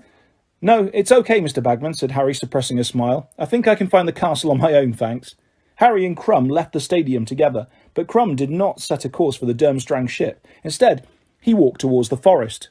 "What are we going this way for?" said Harry, as they passed Hagrid's cabin and the illuminated Beauxbatons carriage. "Don't want to be overheard," said Crumb shortly. When at last they had reached a quiet stretch of ground, a short way from the Beauxbatons horse paddock, Crumb stopped in the shade of the trees and turned to face Harry. "I want to know," he said, glowering. "What is there between you and Hermione?"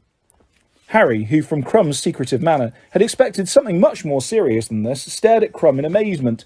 "Nothing," he said, but Crumb glowered at him, and Harry, somehow struck anew by how tall Crumb was, elaborated. "We're friends. She's not my girlfriend, and she never has been. It's just that Skeeter woman making things up." "Hermione talks about you very often," said Crumb, looking suspiciously at Harry. "Yeah," said Harry, "because we're friends." He couldn't quite believe he was having this conversation with Victor Crumb, the famous international Quidditch player. It was as though the 18-year-old Crumb thought he, Harry, was an equal, a real rival. You have not?" "No," said Harry very firmly. Crumb looked slightly happier. He stared at Harry for a few seconds and then said, "You fly very well. I was watching at the first task." "Thanks," said Harry, grinning broadly and suddenly feeling much taller himself. "I saw you at the Quidditch World Cup. The Wronski feint. You really—" But something moved behind Crumb in the trees, and Harry, who had some experience of the sort of thing that lurked in the forest, instinctively grabbed Crumb's arm and pulled him round. "What is it?" Harry shook his head, staring at the place where he'd seen movement. He slipped his hand inside his robes, reaching for his wand. Next moment, a man had staggered out from behind a tall oak. For a moment, Harry didn't recognise him. Then he realised it was Mr. Crouch. He looked as though he'd been travelling for days.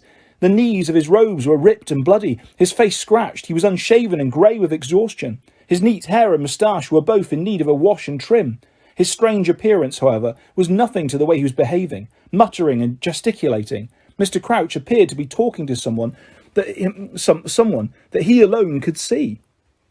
He reminded Harry vividly of an old tramp he had seen once when out shopping with the Dursleys. That man, too, had been conversing wildly with thin air. Aunt Petunia had seized Dudley's hand and pulled him across the road to avoid him. Uncle Vernon had then treated the family to a long rant about what he would do and what he would like to do with beggars and vagrants. Wasn't he a judge?" said Crumb, staring at Mr. Crouch. "Isn't he with your ministry?" Harry nodded, hesitated for a moment, and then walked slowly towards Mr. Crouch, who did not look at him, but continued to talk to a nearby tree. "And when you've done that, Weatherby, send an owl to Dumbledore confirming the number of Durmstrang students who will be attending the tournament. Karkaroff has just sent word there will be 12. "Mr. Crouch," said Harry cautiously.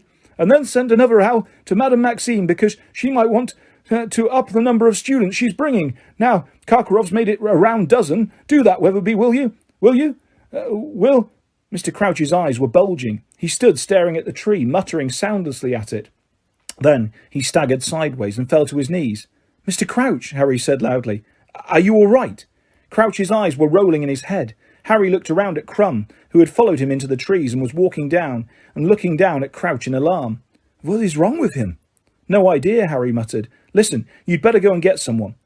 "Dumbledore!" gasped Mr. Crouch. He reached out and seized a handful of Harry's robes, dragging him closer, though his eyes were staring over Harry's head. "I need see Dumbledore." "Okay," said Harry. If you get up, Mr. Crouch, we can go to the—" "I've done stupid thing," Mr. Crouch breathed. He looked utterly mad. His eyes were rolling and bulging, and a trickle of spittle was sliding down his chin. Every word he spoke seemed to cost him a terrible effort. "Must tell Dumbledore." "Get up, Mr. Crouch," said Harry loudly and clearly. "Get up. I'll take you to Dumbledore." Mr. Crouch's eyes rolled forwards onto Harry. Who are you?" he whispered. "I'm a student at the school," said Harry, looking around at Crumb for some help, but Crumb was hanging back, looking extremely nervous. "You're not his?" whispered Crouch, his mouth sagging. "No," said Harry, without the faintest idea what Crouch was talking about. "Dumbledore's." "That's right," said Harry. Crouch was pulling him closer. Harry tried to loosen Crouch's grip on his robes, but it was too powerful. "Warn Dumbledore." "I'll get Dumbledore if you let go of me," said Harry. "Just let go, Mr. Crouch, and I'll go get him." "Thank you, Weatherby. And when you have done that, I would like a cup of tea. My wife and son will be arriving shortly. We are attending a concert tonight with Mr. and Mrs. Fudge." Crouch was now talking fluently to a tree again, and seemed completely unaware that Harry was there, which surprised Harry so much he didn't notice that Crouch had released him. "Yes, my son has recently gained 12 owls. Most satisfactory, yes, thank you. Yes, very proud indeed. Now, if you could bring me that memo from the Andoran Minister for Magic, I think I will have some time to draft a response." "You stay here with him," Harry said to Crumb. "I'll get Dumbledore. I'll be quicker. I know where the office is." "He is mad," said Crumb doubtfully, staring down at Crouch, who was still gabbling to the tree, apparently convinced it was Percy.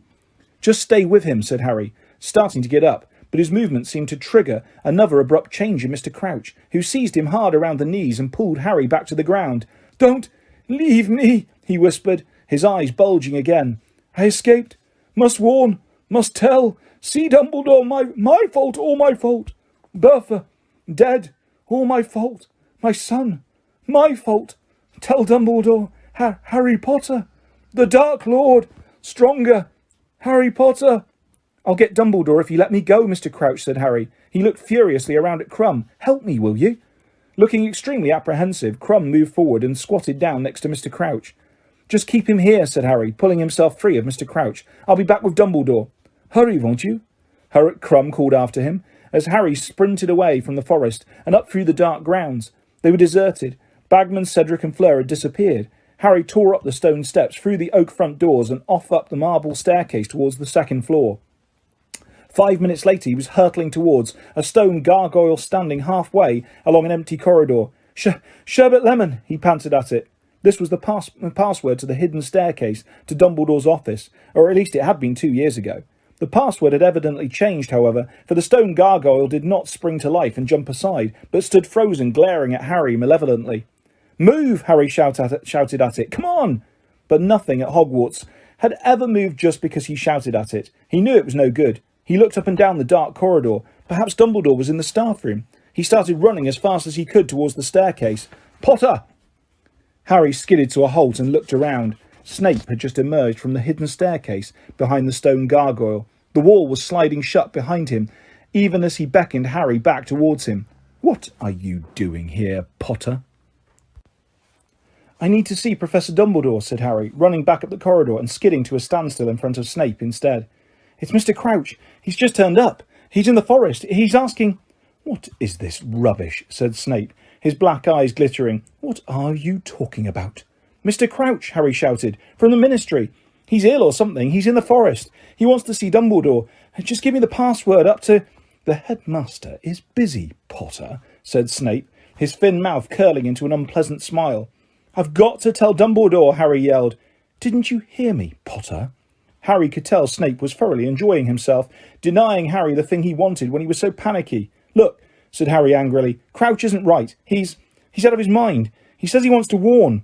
The stone wall behind Snape slid open. Dumbledore was standing there, wearing long green robes and a mildly curious expression. "Is there a problem?" he said, looking between Harry and Snape. "Professor," Harry said, sidestepping Snape before Snape could speak. "Mr. Crouch is here. He's down in the forest. He wants to speak to you." Harry expected Dumbledore to ask questions, but to his relief, Dumbledore did nothing of the sort. "Lead the way," he said promptly, and he swept off along the corridor behind Harry, leaving Snape standing next to the gargoyle and looking twice as ugly. "What did Mr. Crouch say, Harry?" said Dumbledore, as they walked swiftly down the marble staircase. "Said he wants to warn you. Said he's done something terrible. He mentioned his son, and Bertha Jorkins, and Voldemort. Something about Voldemort getting stronger." "Indeed," said Dumbledore, and he quickened his pace as they hurried out into the pitch darkness. "He's not acting normally," Harry said, hurrying along beside Dumbledore. "He doesn't seem to know where he is. He keeps talking like he thinks Percy Weasley's there, and then he changes and says he needs to see you. I left him with Victor Crumb." "You did?" said Dumbledore sharply, and he began to take longer strides still, so that Harry was running to keep up. "Do you know if anybody else saw Mr. Crouch?" "No," said Harry. "Crumb and I were talking. Mr. Bagman had just finished telling us about the third task. We stayed behind, and then we saw Mr. Crouch coming out of the forest." "Where are they?" said Dumbledore, as the Beauxbatons carriage emerged from the darkness. "Over here," said Harry, moving in front of Dumbledore, leading the way through the trees. He couldn't hear Crouch's voice anymore, but he knew where he was going. It hadn't been much past the Beauxbatons carriage. "Somewhere around here." "Victor!" Harry shouted. No one answered. "They were here," Harry said to Dumbledore. "They were definitely somewhere around here." "Lumos," Dumbledore said, lighting his wand and holding it up. Its narrow beam travelled from black trunk to black trunk, illuminating the ground, and then it fell upon a pair of feet. Harry and Dumbledore hurried forwards. Crumb was sprawled on the forest floor. He seemed to be unconscious. There was no sign at all of Mr. Crouch. Dumbledore bent over Crumb and gently lifted one of his eyelids. "Stunned," he said softly. His half-moon glasses glittered in the wand light as he peered around at the surrounding trees. "Should I go and get someone?" said Harry. "Madame Pomfrey?" "No," said Dumbledore swiftly. "Stay here." He raised his wand into the air and pointed it in the direction of Hagrid's cabin. Harry saw something silvery dart out of it and streak away through the trees like a ghostly bird. Then Dumbledore bent over Crumb again, pointed his wand at him and muttered, "Renovate." Crumb opened his eyes. He looked dazed. When he saw Dumbledore, he tried to sit up, but Dumbledore put a hand on his shoulder and made him lie still. He attacked me," Crumb muttered, putting a hand up to his head. "The old madman attacked me. I was looking around to see where Potter had gone, and he attacked from behind." "Lie still for a moment," Dumbledore said. The sound of thunderous footfalls reached them, and Hagrid came panting into sight with Fang at his heels. He was carrying his crossbow. "Professor Dumbledore," he said, his eyes widening. "Harry, what the—" "Hagrid, I need you to fetch Professor Karkaroff," said Dumbledore. "His student has been attacked. When you've done that, kindly alert Professor Moody." "No need, Dumbledore," said a wheezy growl. I'm here. Moody was limping towards them, leaning on his staff, his wand lit. Damn leg, he said furiously. Would have been here quicker. What's happened? Snape said something about Crouch. Crouch, said Hagrid blankly. Karkaroff, please, Hagrid, said Dumbledore sharply. Oh, yeah. Right you are, Professor, said Hagrid, and he turned and disappeared into the dark trees, Fang trotting after him.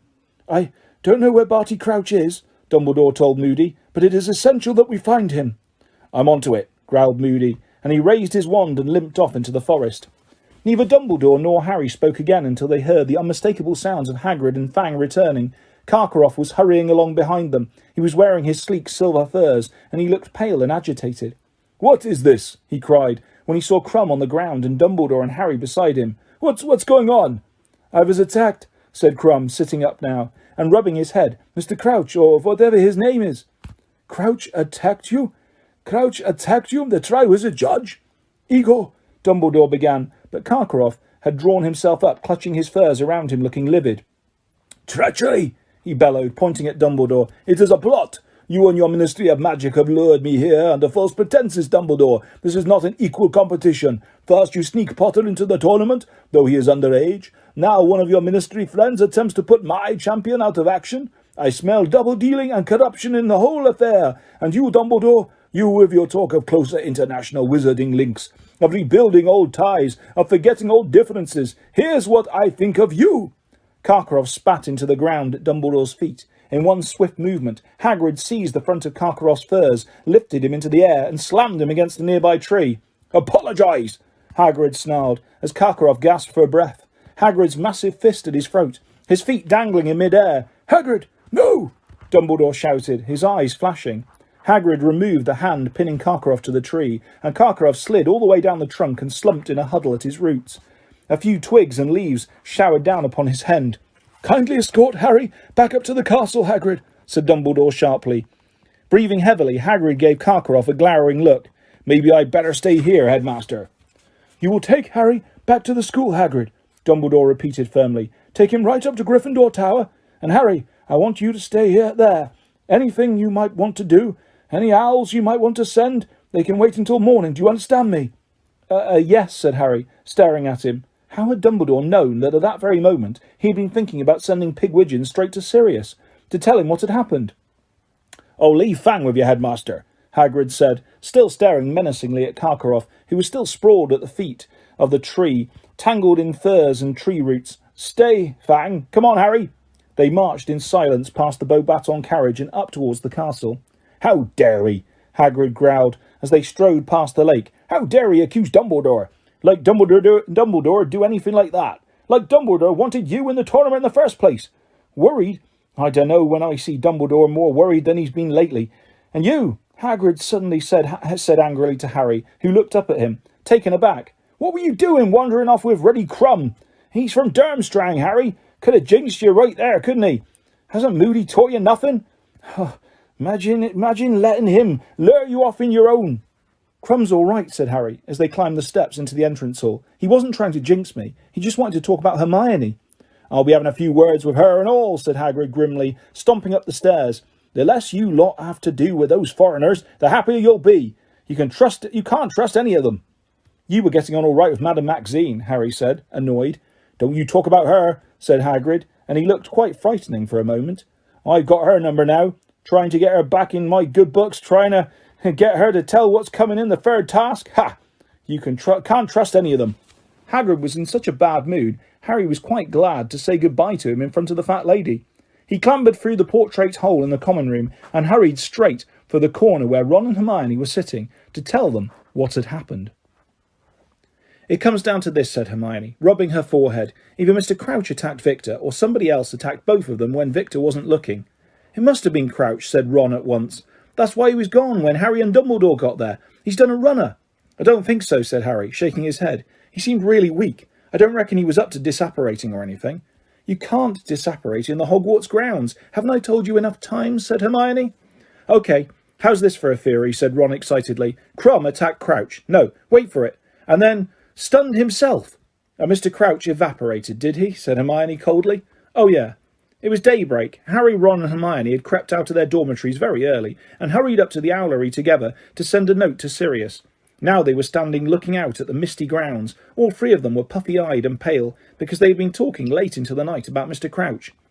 "Just go through it again, Harry," said Hermione. "What did Mr. Crouch actually say?" "I've told you. He wasn't making much sense," said Harry. "He said he wanted to warn Dumbledore about something. He definitely mentioned Bertha Jorkins, and he seemed to think she was dead. He kept saying stuff was his fault. He mentioned his son." "Well, that was his fault," said Hermione testily. "He was out of his mind," said Harry. "Half the time he seemed to think his wife and son were still alive, and he kept talking to Percy about work and giving him instructions." "And remind me what he said about you-know-who," said Ron tentatively. "I've told you," Harry repeated dully. "He said he's getting stronger." There was a pause. Then Ron said in a falsely confident voice, "But he was out of his mind, like you said, so half of it was probably just raving." "He was sanest when he was trying to talk about Voldemort," said Harry, ignoring Ron's wince. "He was having real trouble stringing two words together, but that was when he seemed to know where he was, and know what he wanted to do. He just kept saying he had to see Dumbledore." Harry turned away from the window and stared up into the rafters. Half the many perches were empty. Every now and then another owl would swoop in through one of the windows, returning from its night's hunting with a mouse in its beak. "If Snape hadn't held me up, Harry said bitterly, "we might have got there in time. The headmaster is busy, Potter. What's this rubbish, Potter? Why couldn't he have just got out of the way?"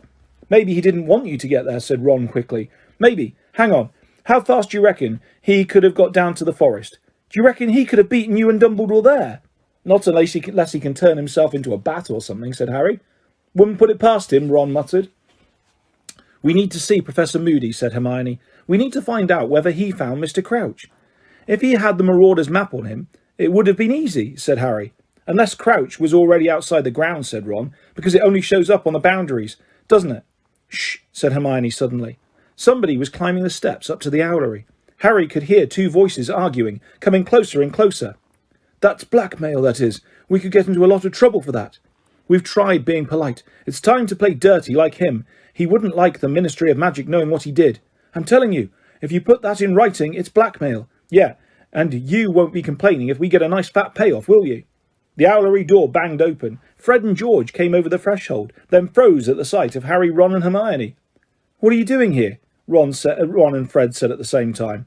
"Sending a letter," said Harry and George in unison. "What, at this time?" said Hermione and Fred. Fred grinned. "Fine, we won't ask you what you're doing if you don't ask us," he said. He was holding a sealed envelope in his hands. Harry glanced at it, but Fred, whether accidentally or on purpose, shifted his hand so that the name on it was covered. "Well, don't let us hold you up," he said, making a mock bow and pointing at the door. Ron didn't move. "Who are you blackmailing?" he said. The grin vanished from Fred's face. Harry saw George half glance at Fred before smiling at Ron. "Don't be stupid. I was only joking," he said easily. "Didn't sound like that," said Ron. Fred and George looked at each other. Then Fred said abruptly, "I've told you before, Ron, keep your nose out if you like the shape of it is. Can't see why you would, but—" "It's my business if you're blackmailing someone," said Ron. "George is right. You could end up in serious trouble for that." "Told you I was joking," said George. He walked over to Fred, pulled the letter out of his hands and began attaching it to the leg of the nearest barn owl. "You're starting to sound a bit like our dear old brother, you are, Ron. Carry on like this and you'll be made a prefect." "No, I won't," said Ron hotly. George carried the barn owl over to the window and it took off. He turned around and grinned at Ron. "Well, stop telling people what to do then. See you later." He and Fred left the owlery. Harry, Ron and Hermione stared at each other. "You don't think they know something about all this, do you?" Hermione whispered. "About Crouch and everything?" "No," said Harry. If it was something that serious, they'd tell someone. They'd tell Dumbledore." Ron, however, was looking uncomfortable. "What's the matter?" Hermione asked him. "Well," said Ron slowly, "I don't know if they would. They're obsessed with making money lately. I noticed it when I was hanging around with them. When, you know—" "We weren't talking?" Harry finished the sentence for him. "Yeah, but blackmail." "It's this joke shop idea they've got," said Ron. "I thought they were only saying it to annoy Mum, but they really mean it. They want to start one. They've only got a year left at Hogwarts. They keep going on about how it's time to think about their future, and Dad can't help them. And they need gold to get started." Hermione was looking uncomfortable now. "Yes, but they wouldn't do anything against the law to get gold, would they?"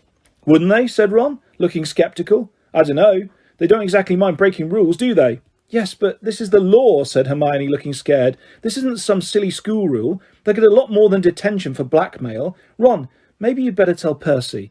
Are you mad? Said Ron. Tell Percy. He'd probably do a crouch and turn them in. He stared at the window through which Fred and George's owl had departed, then said, Come on, let's get some breakfast. Do you think it's too early to go and see Professor Moody? Hermione said, as they went down the spiral staircase. Yes, said Harry. He'd probably blast us through the door if we wake him at the crack of dawn. He'll think we're trying to attack him while he's asleep. Let's give it till break. History of Magic had rarely gone down so slowly. Harry kept checking Ron's watch, having finally discarded his own. But Ron's was moving so slowly, he could have sworn it had stopped working too. All three of them were so tired, they could happily have put their heads down on the desks and slept. Even Hermione wasn't taking her usual notes, but was sitting with her head on her hand, gazing at Professor Binns with her eyes out of focus. When the bell finally rang, they hurried out of the corridors towards the dark arts classroom, and found Professor Moody leaving it. He looked as tired as they felt. The eyelid of his normal eye was drooping, giving his face an even more lopsided appearance than usual. Professor Moody, Harry called, as they made their way towards him through the crowd. Hello, Potter, growled Moody. His magical eye followed a couple of passing first-years, who sped up looking nervous. It rolled into the back of Moody's head and watched them around the corner before he spoke again. Come in here. He stood back to let them into his empty classroom, limped in after them and closed the door. Did you find him? Harry asked, without preamble. Mr. Crouch? No, said Moody. He moved over to his desk, sat down, stretched out his wooden leg with a slight groan, and pulled out his hip flask. Did you use the map? Harry said. Of course, said Moody, taking a swig from his flask. Took a leaf out of your book, Potter. Summoned it from my office into the forest. He wasn't anywhere on there. So, he did disapparate, said Ron. You can't disapparate in the grounds, Ron, said Hermione. There are other ways he could have disappeared, aren't there, Professor? Moody's magical eye quivered as it rested on Hermione. You're another one who might think about a career as an aura, he told her. Mind works the right way, Granger. Hermione flushed pink with pleasure. Well, he wasn't invisible, said Harry. The map shows invisible people. He must have left the grounds then. But under his own steam, said Hermione eagerly, or because someone made him? Yeah, someone could have pulled him onto a broom and flown off with him, couldn't they? Said Ron quickly, looking hopefully at Moody as if he too wanted to be told he had the makings of an aura. We can't rule out kidnap, growled Moody. So, said Ron, do you reckon he's somewhere in Hogsmeade? Could be anywhere, said Moody, shaking his head. Only thing we know for sure is that he's not here. He yawned widely so that his scars stretched, and his lopsided mouth revealed a number of missing teeth. Then he said, Now, Dumbledore's told me you three fancy yourselves as investigators, but there's nothing you can do for Crouch. The Ministry will be looking for him now. Dumbledore's notified them. Potter, you just keep your mind on the third task. What? Said Harry. Oh, yeah. He hadn't even given the maze a single thought since he'd left it with Crumb the previous night. Should be right up your street, this one, said Moody, looking up at Harry and scratching his scarred and stubbly chin. From what Dumbledore said, you've managed to get through stuff like this plenty of times. Broke your way through a series of obstacles guarding the Philosopher's Stone in your first year, didn't you? We helped, Ron said quickly. Me and Hermione helped. Moody grinned. Well, help him practice for this one, and I'll be very surprised if he doesn't win, he said. In the meantime, constant vigilance, Potter. Constant vigilance. He took another long draught of his hip flask, and his magical eyes swivelled onto the window. The topmast sail of the Durmstrang ship was visible through it. You two. His normal eye was on Ron and Hermione. You stick close to Potter, all right? I'm keeping an eye on things, but all the same, you can never have too many eyes out. Sirius sent their owl back the very next morning. It fluttered down beside Harry at the same moment that a tawny owl landed in front of Hermione, clutching a copy of the Daily Prophet in its beak. She took the newspaper, scanned the first few pages, said, Ha! She hasn't got wind of Crouch, and then joined Ron and Harry in reading what Sirius had to say in the mysterious events of the night before last. Harry, what do you think you are playing at, walking off into the forest with Victor Crumb? I want you to swear by return owl that you are not going to go walking with anyone else at night. There is somebody highly dangerous at Hogwarts. It is clear to me that they wanted to stop Crouch seeing Dumbledore, and you were probably feet away from them in the dark. You could have been killed. Your name didn't get into the Goblet of Fire by accident. If someone's trying to attack you, they're on their last chance. Stay close to Ron and Hermione. Do not leave Gryffindor Tower after hours, and arm yourself for the third task. Practice stunning and disarming. A few hexes wouldn't go amiss either. There's nothing you can do about Crouch. Keep your head down and look after yourself. I'm waiting for your letter giving me your word you won't stray out of bounds again. Sirius. Who's he to lecture me about going out of bounds, said Harry in mild indignation, as he folded up Sirius' letter and put it inside his robes. after all the stuff he did at school. He's worried about you, said Hermione sharply, just like Moody and Hagrid, so listen to them. No one's tried to attack me all year, said Harry. No one's done anything to me at all. Except put your name in the goblet of fire, said Hermione. And they must have done that for a reason, Harry. Snuffles is right. Maybe they've been biding their time. Maybe this is the task they're going to get you. Look, said Harry impatiently. Let's say Snuffles is right and someone stunned Crumb to kidnap Crouch. Well, they would have been in the trees near us, wouldn't they? But they waited till I was out of the way until they acted, didn't they? So it doesn't look like I'm their target, does it? They couldn't have made it look like they couldn't have made it look like an accident if they'd murdered you in the forest, said Hermione. But if you die during a task, they didn't care about attacking Crumb, did they? Said Harry. Why didn't they just polish me off at the same time? This could have made it look like Crumb and I had a duel or something.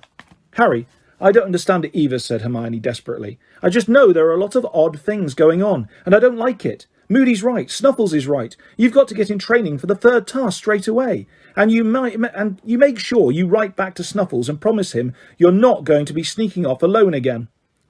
The Hogwarts grounds never looked more inviting than when Harry had to stay indoors.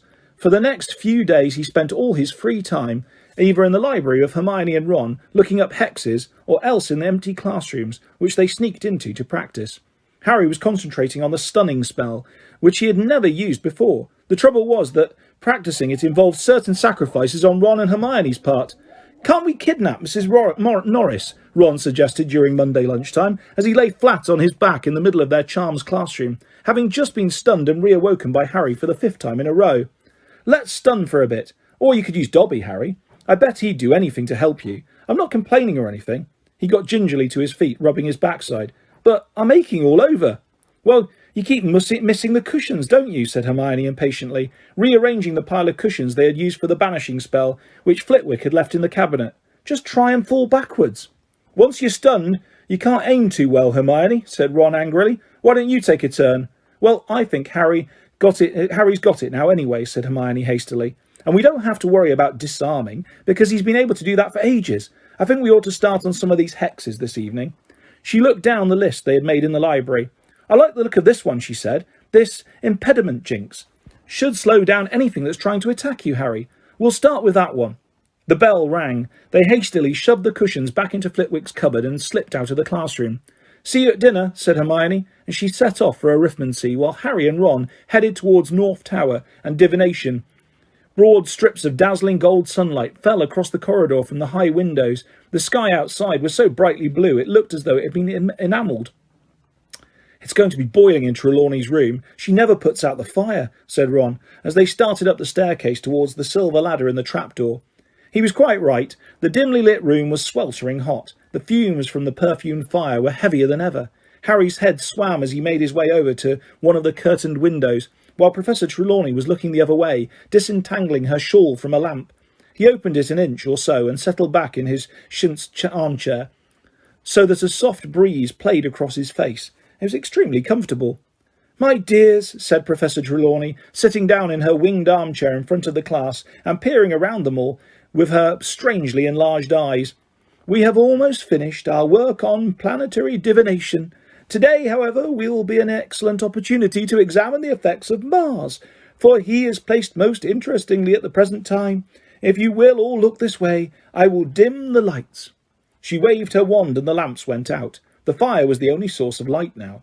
Professor Trelawney bent down and lifted from under her chair a miniature model of the solar system, contained within a glass dome. It was a beautiful thing. Each of the moons glimmered in place around the 9 planets, and the fiery sun, all of them hanging in thin air beneath their glass. Harry watched lazily as Professor Trelawney began to point out the fascinating angle Mars was making with Neptune. The heavily perfumed fumes washed over him, and the breeze from the window played across his face. He could hear an insect humming gently somewhere behind the curtain. His eyelids began to droop. He was riding on the back of an eagle-owl, soaring through the clear blue sky towards an old, ivy-covered house set high on a hillside. Lower and lower they flew, the wind blowing pleasantly in Harry's face, until they reached a dark and broken window in the upper story of the house, and entered. Now they were flying along a gloomy passageway, to a room at the very end. Through the door they went, into a dark room, whose windows were boarded up. Harry had left the owl's back. He was watching now, as it fluttered across the room into a chair with its back to him. There were two dark shapes on the floor beside the chair. Both of them were stirring. One was a huge snake. The other was a man. A short, balding man. A man with watery eyes and a pointed nose. He was wheezing and sobbing on the hearthrug. "You are in luck, Wormtail," said a cold, high-pitched voice from the depths of the chair in which the owl had landed. "You are very fortunate indeed. Your blunder has not ruined everything. He is dead." "My lord," gasped the man on the floor. "My lord, I am so pleased, I am so sorry." "Nagini," said the cold voice, "you are out of luck. I will not be feeding Wormtail to you after all. But never mind, never mind. There is still Harry Potter." The snake hissed. Harry could see its tongue fluttering. "Now, Wormtail," said the cold voice, "perhaps one more little reminder why I will not tolerate another blunder from you." "My lord, no, I beg you." The tip of a wand emerged from the depths of the chair. It was pointing at Wormtail. "Crucio," said the cold voice. Wormtail screamed as though every nerve in his body was on fire. The screaming filled Harry's ears as the scar on his forehead seared with pain. He was yelling too. Voldemort would hear him, would know he was there. "Harry! Harry!" Harry opened his eyes. He was lying on the floor of Professor Trelawney's room with his hands over his face. His scar was still burning so badly that his eyes were watering. The pain had been real. The whole class was standing around him, and Ron was kneeling next to him, looking terrified. "You all right?" he said. "Of course he isn't," said Professor Trelawney, looking thoroughly excited. Her great eyes loomed over Harry, gazing at him. "What was it, Potter? A premonition? An apparition? What did you see?" "Nothing," Harry lied. He sat up. He could feel himself shaking. He couldn't stop himself, looking around into the shadows behind him. Voldemort's voice had sounded so close. "You were clutching your scar," said Professor Trelawney. "You were rolling on the floor, clutching your scar. Come now, Potter, I have experience in these matters." Harry looked up at her. "I need to go to the hospital wing, I think," he said. "A bad headache." "My dear, you were undoubtedly stimulated by the extraordinary clairvoyant vibrations of my room," said Professor Trelawney. "If you leave now, you may lose the opportunity to see further than you have ever—" "I don't want to see anything except a headache cure," said Harry. He stood up. The class backed away. They all looked unnerved. "See you later," Harry muttered to Ron, and he picked up his bag and headed for the trapdoor, ignoring Professor Trelawney, who was wearing an expression of great frustration, as though she had just been denied a real treat. When Harry reached the bottom of the stepladder, however, he did not set off for the hospital wing. He had no intention whatsoever of going there. Sirius had told him what to do if his scar hurt him again, and Harry was going to follow his advice. He was going straight to Dumbledore's office. He marched down the corridors, thinking about what he had seen in the dream. It had been as vivid as the one which had awoken him in Privet Drive. He ran over the details in his mind, trying to make sure he could remember them. He had heard Voldemort accusing Wormtail of making a blunder, but the owl had brought good news. The blunder had been repaired. Somebody was dead. So Wormtail was not going to be fed to the snake. He, Harry, was going to be fed to it instead. Harry had walked right past the stone gargoyle, guarding the entrance to Dumbledore's office without noticing. He blinked, looked around, realised what he had done, and retraced his steps, stopping in front of it. And then he remembered that he didn't know the password.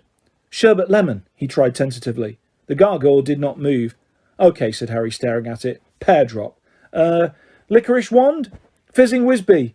Drubel's best blowing gum. Bertie Bott's every flavour beans. Oh no, he doesn't like them, does he? Oh, just open, can't you?" he said angrily. "I really need to see him, it's urgent." The gargoyle remained immovable.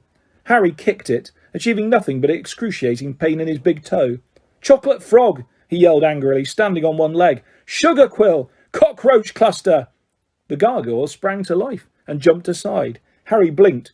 "Cockroach cluster," he said, amazed. "I was only joking." He hurried through the gap in the walls and stepped into the foot of a spiral stone staircase which moved slowly upwards as the doors closed behind him, taking him up to a polished oak door with a brass door knocker. He could hear voices from inside the office. He stepped off the moving staircase and hesitated, listening. "Dumbledore, I'm afraid I don't see the connection. Don't see it at all." It was the voice of the Minister for Magic, Cornelius Fudge. "Ludo says Bertha's perfectly capable of getting herself lost. I agree we would have expected to have found her by now, but all the same, we've no evidence of foul play. Dumbledore, none at all. As for her disappearance being linked with Barty Crouch's—" "And what do you think's happened to Barty Crouch, Minister?" said Moody's growling voice. I see two possibilities, Alastor, said Fudge. Either Crouch has finally cracked, more than likely, I'm sure you'll agree, given his personal history, lost his mind and gone wandering off somewhere. He wandered extremely quickly, if this is the case, Cornelius, said Dumbledore calmly. Or else, well, Fudge sounded embarrassed. Well, I'll reserve judgment until after I've seen the place where he was found, but you say it was just past the Beauxbatons carriage. Dumbledore, you know what that woman is. I consider her to be a very able headmistress and an excellent dancer, said Dumbledore quietly. Dumbledore, come, said Fudge angrily. Don't you think you might be prejudiced in her favour because of Hagrid? They don't all turn out harmless, if indeed you can call Hagrid harmless, with that monster fixation he's got. I no more suspect Madame Maxime than Hagrid, said Dumbledore just as calmly. I think it's possible that it is you who are prejudiced, Cornelius. Can we wrap up this discussion? Growled Moody. Yes, let's go down into the grounds then, said Cornelius impatiently. No, it's not that, said Moody. It's just that Potter wants a word with you, Dumbledore. He's just outside the door. The door of the office opened. Hello, Potter, said Moody. Come in, then. Harry walked inside. He'd been inside Dumbledore's office once before. It was very beautiful. A circular room lined with pictures of previous headmasters and mistresses of Hogwarts, all of whom were fast asleep, their chests rising and falling gently. Cornelius Fudge was standing beside Dumbledore's desk, wearing his usual pinstriped cloak and holding his lime-green bowler hat.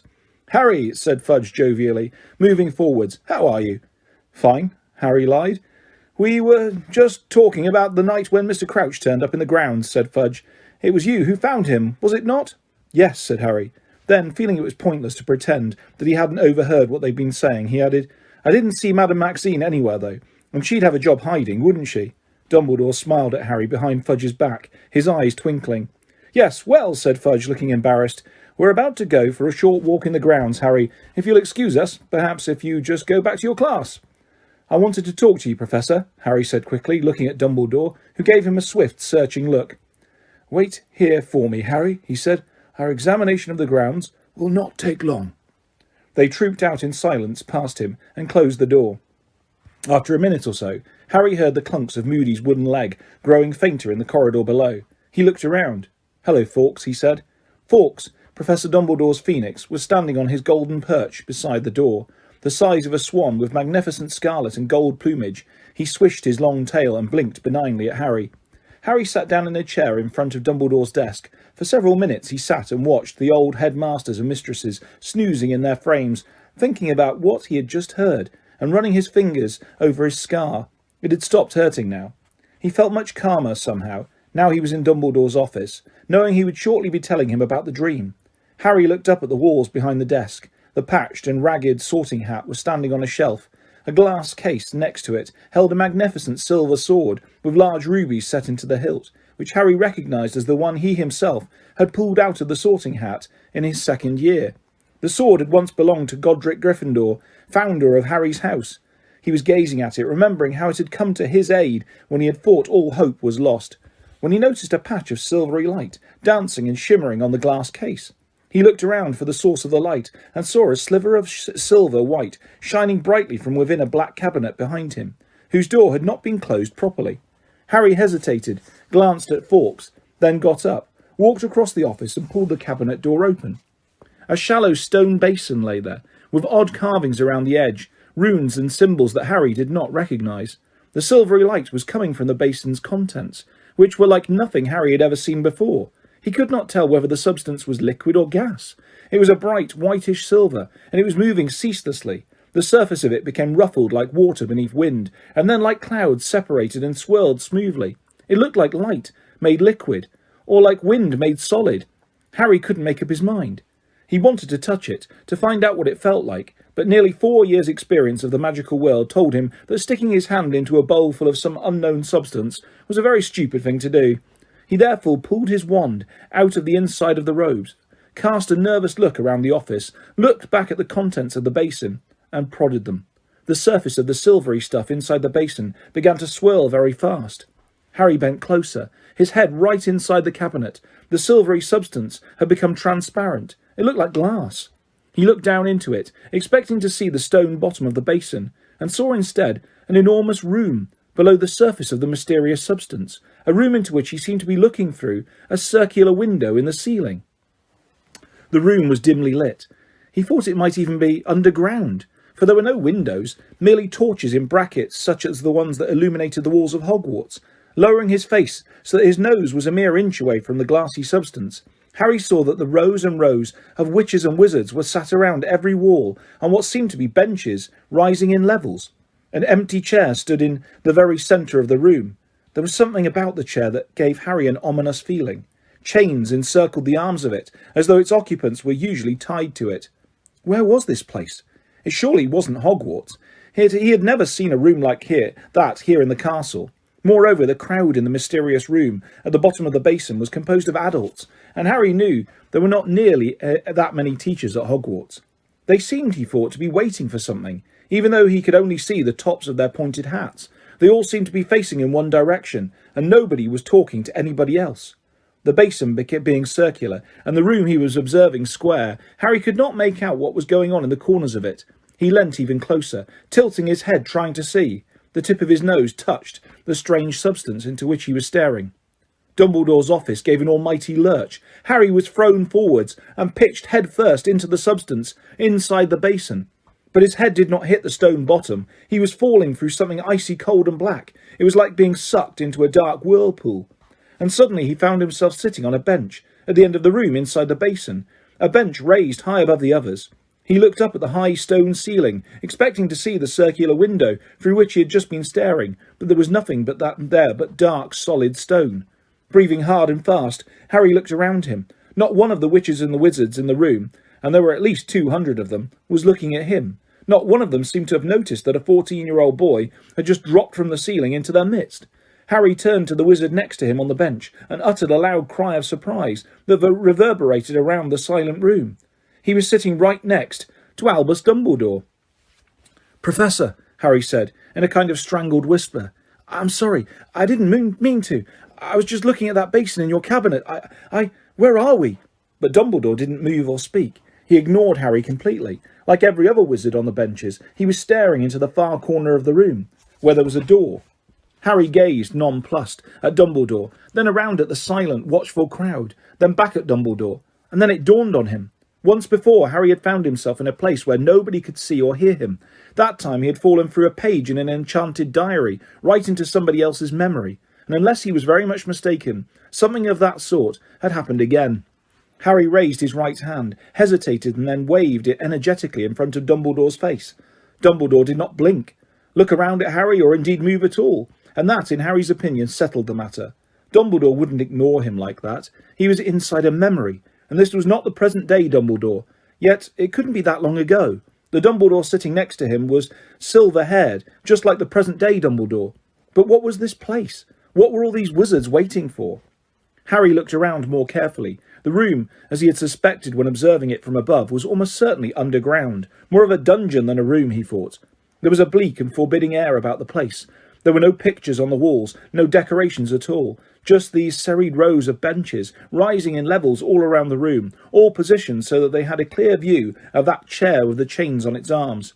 Before Harry could reach any conclusions about the place in which they were, he heard footsteps. The door in the corner of the dungeon opened, and 3 people entered, or at least one man, flanked by 2 Dementors. Harry's insides went cold. The Dementors! Tall, hooded creatures, whose faces were concealed, were gliding slowly towards the chair in the centre of the room, each grasping one of the man's arms, with their dead and rotten-looking hands. The man between them looked as though he was about to faint, and Harry couldn't blame him. He knew the Dementors could not touch him inside a memory, but Harry remembered their power only too well. The watching crowd recoiled slightly as the Dementors placed the man in the chained chair and glided back out of the room. The door swung shut behind them. Harry looked down at the man now sitting in the chair and saw that it was Karkaroff. Unlike Dumbledore, Karkaroff looked much younger. His hair and goatee were black. He was not dressed in sleek furs, but in thin and ragged robes. He was shaking. Even as Harry watched, the chains on the arms of the chair glowed suddenly gold and snaked their way up to his arms, binding him there. "Igor Karkaroff," said a curt voice to Harry's left. Harry looked around and saw Mr. Crouch standing up in the middle of the bench beside him. Crouch's hair was dark. His face was much less lined. He looked fit and alert. "You have been brought from Azkaban to give evidence to the Ministry of Magic. You have given us to understand that you have important information for us." Karkaroff straightened himself as best he could, tightly bound to the chair. "I have, sir," he said, and although his voice was very scared, Harry could still hear the familiar, unctuous note in it. "I wish to be of use to the Ministry. I wish to help. I know that the Ministry is trying to round up the last of the Dark Lord's supporters. I'm eager to assist in any way I can." There was a murmur around the benches. Some of the wizards and witches were surveying Karkaroff with interest, others with pronounced mistrust. Then Harry heard, quite distinctly, from Dumbledore's other side, a familiar, growling voice saying, "Filth!" Harry leant forwards so that he could see past Dumbledore. Mad-Eye Moody was sitting there, though there was a very noticeable difference in his appearance. He did not have his magical eye, but two normal ones. Both were looking down upon Karkaroff, and both were narrowed in intense dislike. "Crouch is going to let him out," Moody breathed quietly to Dumbledore. "He's done a deal with him. Took me 6 months to track him down, and Crouch is going to let him go if he's got enough new names. Let's hear his information, I say, and throw him straight back to the Dementors." Dumbledore made a small noise of dissent through his long, crooked nose. "Ah, I was forgetting. You don't like the Dementors, do you, Albus?" said Moody, with a sardonic smile.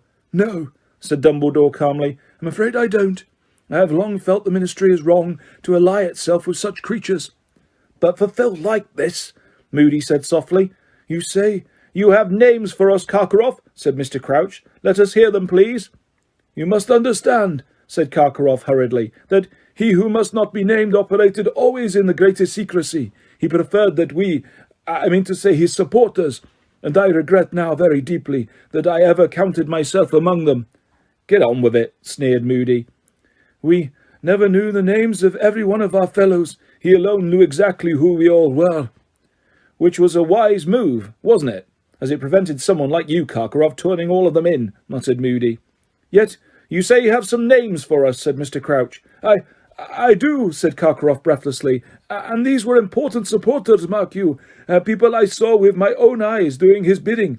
I give this information as a sign that I fully and totally renounce him, and I am filled with a remorse so deep I can barely—" "These names are," said Mr. Crouch sharply. Karkaroff drew a deep breath. "There was Antonin Dolohov," he said. "I saw him torture countless muggles and non-supporters of the Dark Lord." "And helped him do it," murmured Moody. "We have already apprehended Dolohov," said Crouch. "He was caught shortly after yourself." "Indeed?" said Karkaroff, his eyes widening. I am delighted to hear it." But he didn't look it. Harry could tell that this news had come as a real blow to him. One of his names was worthless. "Any others?" said Crouch coldly. Why, yes, there was Rosier," said Karkaroff hurriedly. "Evan Rosier." "Rosier is dead," said Crouch. "He was caught shortly after you were too. He preferred to fight rather than coming quietly and was killed in the struggle." "Took a bit of me with him, though," whispered Moody to Harry's right. Harry looked around at him once more and saw him indicating the large chunk out of his nose to Dumbledore. No more than Rosier deserved," said Karkaroff, a real note of panic in his voice now. Harry could see that he was starting to worry that none of his information would be any use to the Ministry. Karkaroff's eyes darted towards the door in the corner, behind which the Dementors undoubtedly still stood, waiting. "Any more?" said Crouch. "Yes," said Karkaroff. "There was Travers. He helped murder the McKinnons. Mulciber. He specialized in the Imperius curse, forced countless people to do horrific things.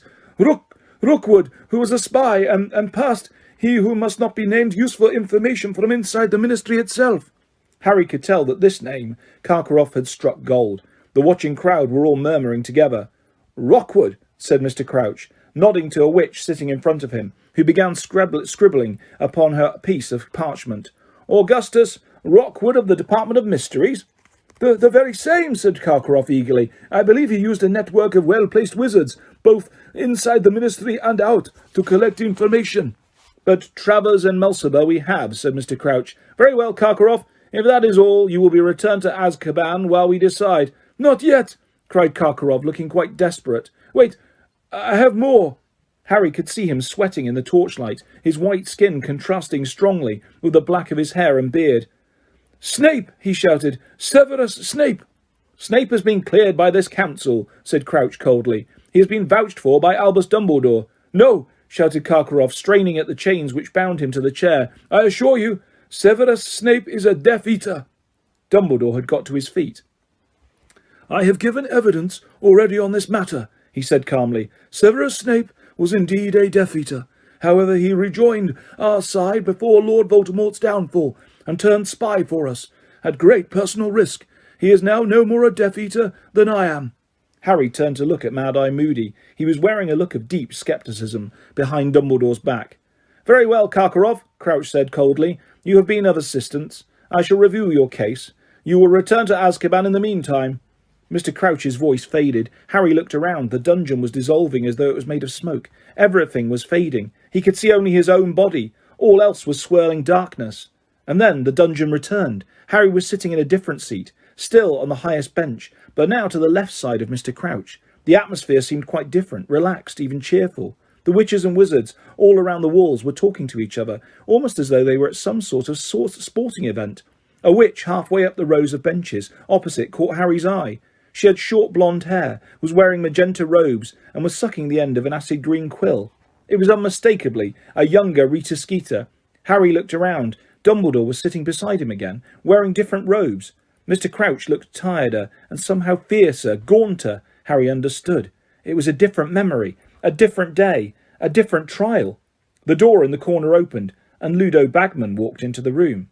This was not, however, a Ludo Bagman gone to seed, but a Ludo Bagman who was clearly at the height of his Quidditch-playing fitness. His nose wasn't broken now. He was tall and lean and muscly.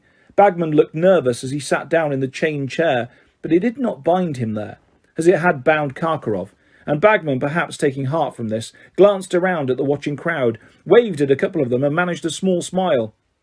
Ludo Bagman, you have been brought here in front of the Council of Magical Law to answer charges relating to the activities of the Death Eaters, said Mr. Crouch. We have heard the evidence against you, and are about to reach our verdict. Do you have anything to add to your testimony before we pronounce judgment? Harry couldn't believe his ears. Ludo Bagman, a Death Eater? Only, said Bagman, smiling awkwardly, well, I know I've been a bit of an idiot. One or two wizards and witches in the surrounding seats smiled indulgently. Mr. Crouch did not appear to share their feelings. He was staring down at Ludo Bagman with an expression of the utmost severity and dislike. You never spoke a truer word, boy, someone muttered dryly to Dumbledore behind Harry. He looked around and saw Moody sitting there again. If I didn't know he'd always been dim, I'd have said some of those bludgers had permanently affected his brain. Ludovic Bagman, you were caught passing information to Lord Voldemort's supporters, said Mr. Crouch. For this I suggest a term of imprisonment in Azkaban lasting no less than... But there was an angry outcry from the surrounding benches. Several of the witches and wizards around the wall stood up, shaking their heads and even their fists at Mr. Crouch. But I have told you I had no idea, Bagman called earnestly over the crowd's babble, his round blue eyes widening. None at all. Old Rockwood was a friend of my dad's. Never crossed my mind he was in with you-know-who. I thought I was collecting information for our side. And Rockwood kept talking about getting me a job in the ministry later on, once my Quidditch days are over, you know. I mean, I can't keep getting hit by bludgers for the rest of my life, can I? There were titters from the crowd. It will be put to the vote, said Mr. Crouch coldly. He turned to the right-hand side of the dungeon. The jury will please raise their hands. Those in favour of imprisonment? Harry looked towards the right-hand side of the dungeon. Not one person raised their hand. Many of the witches and wizards around the walls began to clap. One of the witches on the jury stood up. Yes, barked Crouch. We'd just like to congratulate Mr. Bagman on his splendid performance for England in the Quidditch match against Turkey last night, the witch said breathlessly. Mr. Crouch looked furious. The dungeon was ringing with applause now. Bagman got to his feet and bowed, beaming. Despicable! Mr. Crouch spat at Dumbledore, sitting down as Bagman walked out of the dungeon. Rockwood, get him a job indeed. The day Ludo Bagman joins us will be a very sad day for the ministry. And the dungeon dissolved again. When it had returned, Harry looked around. He and Dumbledore were still sitting beside Mr. Crouch, but the atmosphere could not have been more different. There was total silence, broken only by the dry sobs of a frail, wispy-looking witch in the seat next to Mr. Crouch. She was clutching a handkerchief to her mouth, and with trembling hands. Harry looked up at Crouch and saw that he looked gaunter and greyer than ever before. A nerve was twitching in his temple. Bring them in, he said, and his voice echoed through the silent dungeon. The door in the corner opened yet again. 6 Dementors entered this time, flanking a group of 4 people. Harry saw the people in the crowd turn to look up at Mr. Crouch. A few of them whispered to each other. The Dementors placed each of the 4 people in the 4 chairs with chained arms which now stood on the dungeon floor. There was a thick-set man who stared blankly up at Crouch, a thinner and more nervous-looking man whose eyes were darting around the crowd, a woman with thick, shining dark hair and heavily hooded eyes who was sitting in the chained chair as though it was a throne, and a boy in his late teens who looked nothing short of petrified. He was shivering, his straw-coloured hair all over his face, his freckled skin milk-white. The wispy little witch beside Crouch began to rock backwards and forwards in her seat, whimpering into her handkerchief. Crouch stood up. He looked down upon the 4 in front of him, and there was pure hatred in his face. "You have been brought here before the Council of Magical Law," he said clearly, "so that we may pass judgment on you for a crime so heinous." "Father," said the boy with the straw-coloured hair, "Father, please." "That we have rarely heard the like of within this court," said Crouch, speaking more loudly, drowning out his son's voice. "We have heard the evidence against you. The 4 of you stand accused of capturing an aura, Frank Longbottom, and subjecting him to the Cruciatus curse, believing him to have knowledge of the present whereabouts of your exiled master, he who must not be named." "Father, I didn't," shrieked the boy in chains below. "I didn't, I swear it, Father. Don't send me back to the Dementors." "You are further accused," bellowed Mr. Crouch, "of using the Cruciatus curse on Frank Longbottom's wife, when he would not give you information. You plan to restore he who must not be named to power, and to resume the lives of violence you presumably led while he was strong. I now ask the jury." "Mother!" screamed the boy below, and the wispy little witch beside Crouch began to sob, rocking backwards and forwards. "Mother, stop him! Mother, I didn't do it! It wasn't me!" "I now ask the jury," shouted Mr. Crouch, "to raise their hands if they believe, as I do, that these crimes deserve a life sentence in Azkaban." In unison, the witches and wizards along the right-hand side of the dungeon raised their hands. The crowd around the walls began to clap, as it had for Bagman, their faces full of savage triumph. The boy began to scream, "No! Mother, no! I didn't do it! I didn't do it! I didn't know! Don't send me there! Don't let him!" The Dementors were gliding back into the room. The boy's 3 companions rose quietly from their seats. The woman with the heavy-lidded eyes looked up at Crouch and called, "The Dark Lord will rise again, Crouch. Throw us into Azkaban. We will wait. He will rise again and will come for us. He will reward us beyond any of his other supporters. We alone were faithful. We alone tried to find him." But the boy was trying to fight the Dementors off, even though Harry could see their cold, draining power starting to affect him. The crowd were jeering, some of them on their feet, as the woman swept out of the dungeon, and the boy continued to struggle. "I'm your son!" he screamed up at Crouch. "I'm your son!" "You are no son of mine!" bellowed Mr. Crouch, his eyes bulging suddenly. "I have no son!" The wispy witch beside him gave a great gasp and slumped in her seat. She had fainted. Crouch appeared not to have noticed. "Take them away!" Crouch roared at the Dementors, spit flying from his mouth. "Take them away, and may they rot there! Father! Father, I wasn't involved! No! No, Father, please!" "I think, Harry, it is time to return to my office," said a quiet voice in Harry's ear. Harry started. He looked around. Then he looked on his other side. There was an Albus Dumbledore sitting on his right, watching Crouch's son being dragged away by the Dementors, and there was an Albus Dumbledore on his left, looking right at him. "Come," said Dumbledore on his left, and he put his hand under Harry's elbow. Harry felt himself rising into the air. The dungeon dissolved around him for a moment. All was blackness, and then he felt as though he had done a slow-motion somersault, suddenly landing flat on his feet in what seemed like the dazzling light of Dumbledore's sunlit office. The stone basin was shimmering in the cabinet in front of him, and Albus Dumbledore was standing beside him. "Professor," Harry gasped, "I know I shouldn't have. I didn't mean the cabinet door was sort of open." "I quite understand," said Dumbledore. He lifted the basin, carried it over to his desk, placed it upon the polished top, and sat down in the chair behind it. He motioned Harry to sit down opposite him. Harry did so, staring at the stone basin. The contents had returned to their original silvery white state, swirling and rippling beneath his gaze.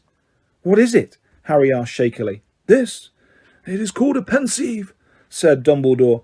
"I sometimes find, and I'm sure you know the feeling, that I simply have too many thoughts, and memories crammed into my mind." Said Harry, who couldn't truthfully say that he ever felt anything of the sort. "At these times," said Dumbledore, indicating the stone basin, "I use the Pensieve. Only simply siphons the excess thoughts from one's mind, pours them into the basin, and examines them at one's pleasure. It becomes easier to spot patterns and links, you understand, when they are in this form." "You mean that stuff's your thoughts?" Harry said, staring at the swirling white substance in the basin.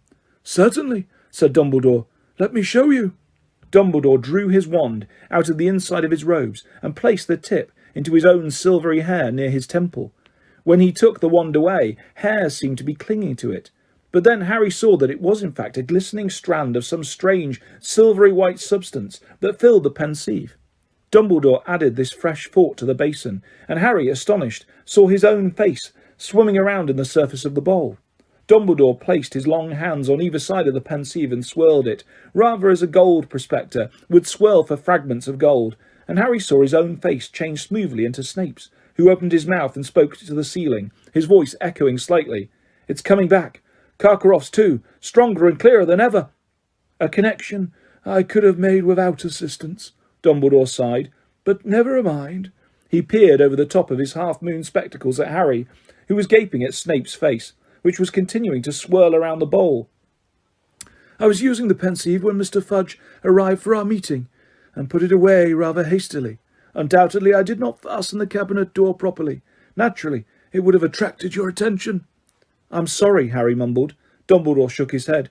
"Curiosity is not a sin," he said, "but we should exercise caution with our curiosity. Yes, indeed." Frowning slightly, he prodded the thoughts within the basin with the tip of his wand. Instantly a figure rose out of it, a plump, scowling girl of around 16, who began to revolve slowly, with her feet still in the basin. She took no notice whatsoever of Harry or Professor Dumbledore. When she spoke, her voice echoed, as Snape's had done, as though it was coming from the depths of the stone basin. "He put a hex on me, Professor Dumbledore, and I was only teasing him, sir. I only said I'd seen him kissing Florence behind the greenhouses last Thursday." "But why, Bertha?" said Dumbledore sadly, looking up at the now silently revolving girl. "Why did you have to follow him in the first place?" "Bertha," Harry whispered, looking up at her. Was that Bertha Jorkins?" "Yes," said Dumbledore, prodding the thoughts in the basin again. Bertha sank back into them, and they became silvery and opaque once more. "That was Bertha, as I remember her at school." The silvery light from the Pensieve illuminated Dumbledore's face, and it struck Harry suddenly how very old he was looking. He knew, of course, that Dumbledore was getting on in years, but somehow he never really thought of Dumbledore as an old man. "So, Harry," said Dumbledore quietly, "before you got lost in my thoughts, you wanted to tell me something." "Yes," said Harry. "Professor, I was in divination just now, and I fell asleep."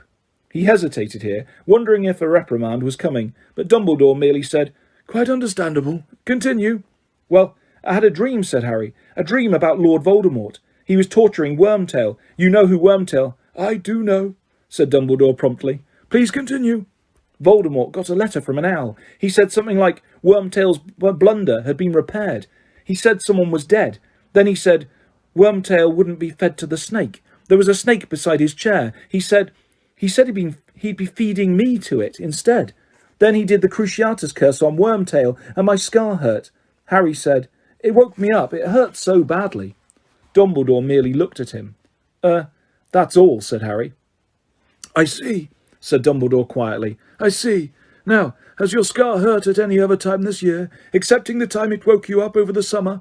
"No, How did you know it woke me up over the summer?" said Harry, astonished. "You are not Sirius' only correspondent," said Dumbledore. "I have also been in contact with him ever since he left Hogwarts last year. It was I who suggested the mountainside cave as the safest place for him to stay." Dumbledore got up and began walking up and down behind his desk. Every now and then he placed his wand tip onto his temple, removed another shining silver thought, and added it to the Pensieve. The thoughts inside began to swirl so fast that Harry couldn't make out anything clearly. It was merely a blur of colour. "Professor," he said quietly after a couple of minutes. Dumbledore stopped pacing and looked at Harry. "My apologies," he said quietly. He sat back down at his desk. Do you know why my scar's hurting me?" Dumbledore looked very intently at Harry for a moment, and then said, "I have a theory. No more than that. It is my belief that your scar hurts both when Lord Voldemort is near you, and when he is feeling a particularly strong surge of hatred. But why? Because you and he are connected by the curse that failed, said Dumbledore. That is no ordinary scar. So you think that dream, did it really happen? It is possible, said Dumbledore. I would say probable. Harry, did you see Voldemort? No, said Harry. Just the back of his chair, but there wouldn't have been anything to see, would there? I mean, he hasn't got a body, has he? But then how could he have held the wand? Harry said slowly. How indeed, muttered Dumbledore. How indeed. Neither Dumbledore nor Harry spoke for a while. Dumbledore was gazing across the room, every now and then placing his wand tip to his temple and adding another shining silver thought to the seething mass within the Pensieve. Professor, Harry said at last, do you think he's getting stronger? Voldemort, said Dumbledore, looking at Harry over the Pensieve. It was the characteristic piercing look Dumbledore had given him on other occasions, and always made Harry feel as though Dumbledore was seeing right through him, in a way that even Moody's magical eye could not. Once again, Harry, I can only give you my suspicions. Dumbledore sighed again, and he looked older and wearier than ever. The years of Voldemort's ascent to power, he said, were marked with disappearances. Bertha Jorkins has vanished without trace in the place where Voldemort was certainly known to be last. Mr. Crouch, too, has disappeared within these very grounds. And there was a third disappearance, one which the Ministry, I regret to say, does not consider of any importance, for it concerns a muggle. His name was Frank Bryce. He lived in the village where Voldemort's father grew up, and he has not been seen since last August. You see, I read the muggle newspapers, unlike most of my Ministry friends. Dumbledore looked very seriously at Harry. These disappearances seem to me to be linked. The Ministry disagrees, as you may have heard, while waiting outside my office. Harry nodded. Silence fell between them again, Dumbledore extracting thoughts every now and then. Harry felt as though he ought to go, but his curiosity held him in his chair. Professor, he said again. Yes, Harry, said Dumbledore. Could I ask you about that court thing I was in the Pensieve? You could, said Dumbledore heavily. I attended it many times, but some trials come back to me more clearly than others, particularly now. You know the trial you found me in, the one with Crouch's son. Well, were they talking about Neville's parents? Dumbledore gave Harry a very sharp look. Has Neville never told you why he has been brought up by his grandmother? He said. Harry shook his head, wondering, as he did so, how he could have failed to ask Neville this, in almost 4 years of knowing him. Yes, they were talking about Neville's parents, said Dumbledore. His father, Frank, was an Auror, just like Professor Moody. He and his wife were tortured for information about Voldemort's whereabouts after he lost his powers, as you heard. So they're dead, said Harry quietly. No, said Dumbledore, his voice full of bitterness Harry had never heard there before. They are insane. They are both in St. Mungo's Hospital for Magical Maladies and Injuries. I believe Neville visits them with his grandmother during the holidays. They do not recognise him. Harry sat there, horror-struck. He had never known, never in 4 years bothered to find out. The Longbottoms were very popular, said Dumbledore. The attacks on them came after Voldemort's fall from power, just when everyone thought they were safe. Those attacks caused a wave of fury, such as I have never known. The Ministry was under great pressure to catch those who had done it. Unfortunately, the Longbottoms' evidence was, given their condition, none too reliable. Then Mr. Crouch's son might not have been involved, said Harry slowly. Dumbledore shook his head. As to that, I have no idea. Harry sat in silence once more, watching the contents of the Pensieve swirl. There were 2 more questions he was burning to ask, but they concerned the guilt of living people. He said, Mr. Bagman has never been accused of any dark activity since, said Dumbledore calmly. Right, said Harry hastily, staring at the contents of the Pensieve again, which was swirling more slowly now that Dumbledore had stopped adding thoughts. And, but the Pensieve seemed to be asking his question for him. Snape's face was swimming on the surface again. Dumbledore glanced down into it, and then up at Harry. No more has Professor Snape, he said. Harry looked into Dumbledore's light blue eyes, and the thing he really wanted to know spilled out of his mouth before he could stop it. What made you think he'd really stopped supporting Voldemort, Professor? Dumbledore held Harry's gaze for a few seconds, and then said, That, Harry, is a matter between Professor Snape and myself. Harry knew that the interview was over. Dumbledore did not look angry. yet there was a finality in his tone that told Harry it was time to go. He stood up, and so did Dumbledore. "Harry," he said, as Harry reached the door, "please do not speak about Neville's parents to anybody else. He has the right to let people know when he is ready." "Yes, Professor," said Harry, turning to go. "And—" Harry looked back. Dumbledore was standing over the Pensieve, his face lit from beneath it by its silvery spots of light, looking older than ever. He stared at Harry for a moment and then said, "Good luck with the third task." "Dumbledore reckons you know who's getting stronger again as well," Ron whispered. Everything Harry had seen in the Pensieve, nearly everything Dumbledore had told and shown him afterwards, he had now shared with Ron and Hermione, and of course with Sirius, to whom Harry had sent an owl the moment he had left Dumbledore's office. Harry, Ron and Hermione sat up late in the common room once again that night, talking it all over until Harry's mind was reeling, until he understood what Dumbledore had meant about a head becoming so full of thoughts that it would have been a relief to siphon them off. Ron stared into the common room fire. Harry thought he saw Ron shiver slightly, even though the evening was warm. "And he trusts Snape," Ron said. "He really trusts Snape, even though he knows he was a Death Eater." "Yes," said Harry. Hermione had not spoken for 10 minutes. She was sitting with her forehead in her hands, staring at her knees. Harry thought she too looked as though she could have done with a Pensieve. "Rita Skeeter," she muttered finally. "How can you be worrying about her now?" said Ron in disbelief. "I'm not worrying about her," Hermione said to her knees. "I'm just thinking. Remember what she said to me in the Three Broomsticks? I know things about Ludo Bagman that would make your hair curl. This is what she meant, isn't it? She reported his trial. She knew he'd passed information to the Death Eaters. And Winky too, remember. Mr. Bagman is a bad wizard. Mr. Crouch would have been furious he got off. He would have talked about it at home." "Yeah, but Bagman didn't pass information on purpose, did he?" Hermione shrugged. "And Fudge reckons Madame Maxime attacked Crouch," Ron said, turning back to Harry. "Yeah," said Harry, "but he's only saying that because Crouch disappeared near the Beauxbatons carriage." "We never thought of her, did we?" said Ron slowly. "Mind you, she's definitely got giant blood, and she doesn't want to admit it." "Of course she doesn't," said Hermione sharply, looking up. "Look what happened to Hagrid when Rita found out about his mother. Look at Fudge jumping to conclusions about her just because she's part giant. Who needs that sort of prejudice? I'd probably say I had big bones if I knew that's what I'd get for telling the truth." Hermione looked at her watch. "We haven't done any practicing," she said, looking shocked. "We were going to do the impediment jinx. We'll have to really get down to it tomorrow. Come on, Harry. We need to get some sleep." Harry and Ron went slowly upstairs to their dormitory. As Harry pulled on his pyjamas, he looked over at Neville's bed. True to his word to Dumbledore, he had not told Ron and Hermione about Neville's parents. As Harry took off his glasses and climbed into his four-poster, he imagined how it must feel to have parents still living, but unable to recognise you. He often got sympathy from strangers for being an orphan, but as he listened to Neville's snores, he thought that Neville deserved it more than he did. Lying in the darkness, Harry felt a rush of anger and hate towards the people who had tortured Mr. and Mrs. Longbottom.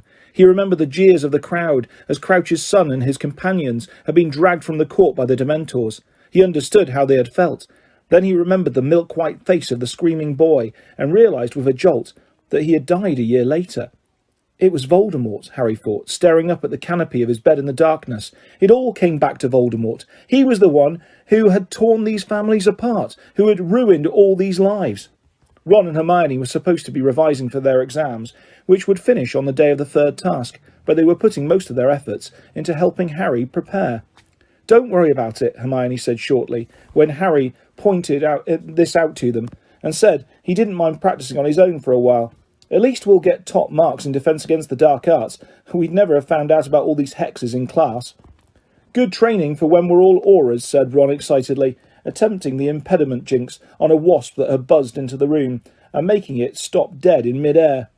The mood in the castle as they entered June became excited and tense again. Everyone was looking forward to the third task, which would take place a week before the end of term. Harry was practising hexes in every available moment. He felt more confident about this task than either of the others. Difficult and dangerous though it would undoubtedly be, Moody was right. Harry had managed to find his way past monstrous creatures and enchanted barriers before now, and this time he had some notice, some chance to prepare himself for what lay ahead. Tired of walking in on them all over the school, Professor McGonagall had given Harry permission to use the empty Transfiguration classroom in lunchtimes. He had soon mastered the impediment jinx, a spell to slow down and obstruct attackers, the reductor curse, which would enable him to blast solid objects out of his way, and the 4-point spell, a useful discovery of Hermione's, which would make his wand point due north, therefore enabling him to check whether he was going in the right direction within the maze. He was still having trouble with the shield charm, though. This was supposed to cast a temporary invisible wall around himself that deflected minor curses. Hermione managed to shatter it with a well-placed jelly-legs jinx. Harry wobbled around the room for 10 minutes afterwards before she had looked up the counter jinx. "You're still doing really well, though," Hermione had said encouragingly, looking down her list and crossing all those spells they had already learnt. "Some of these are bound to come in handy." "Come and look at this," said Ron, who was standing by the window. He was staring down into the grounds. "What's Malfoy doing?" Harry and Hermione went to see. Malfoy, Crabbe and Goyle were standing in the shadow of the tree below. Crabbe and Goyle seemed to be keeping a lookout. Both were smirking. Malfoy was holding his hand up to his mouth and speaking into it.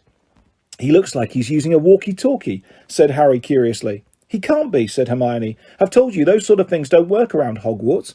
Come on, Harry," she added briskly, turning away from the window and moving back into the middle of the room. "Let's try that shield charm again."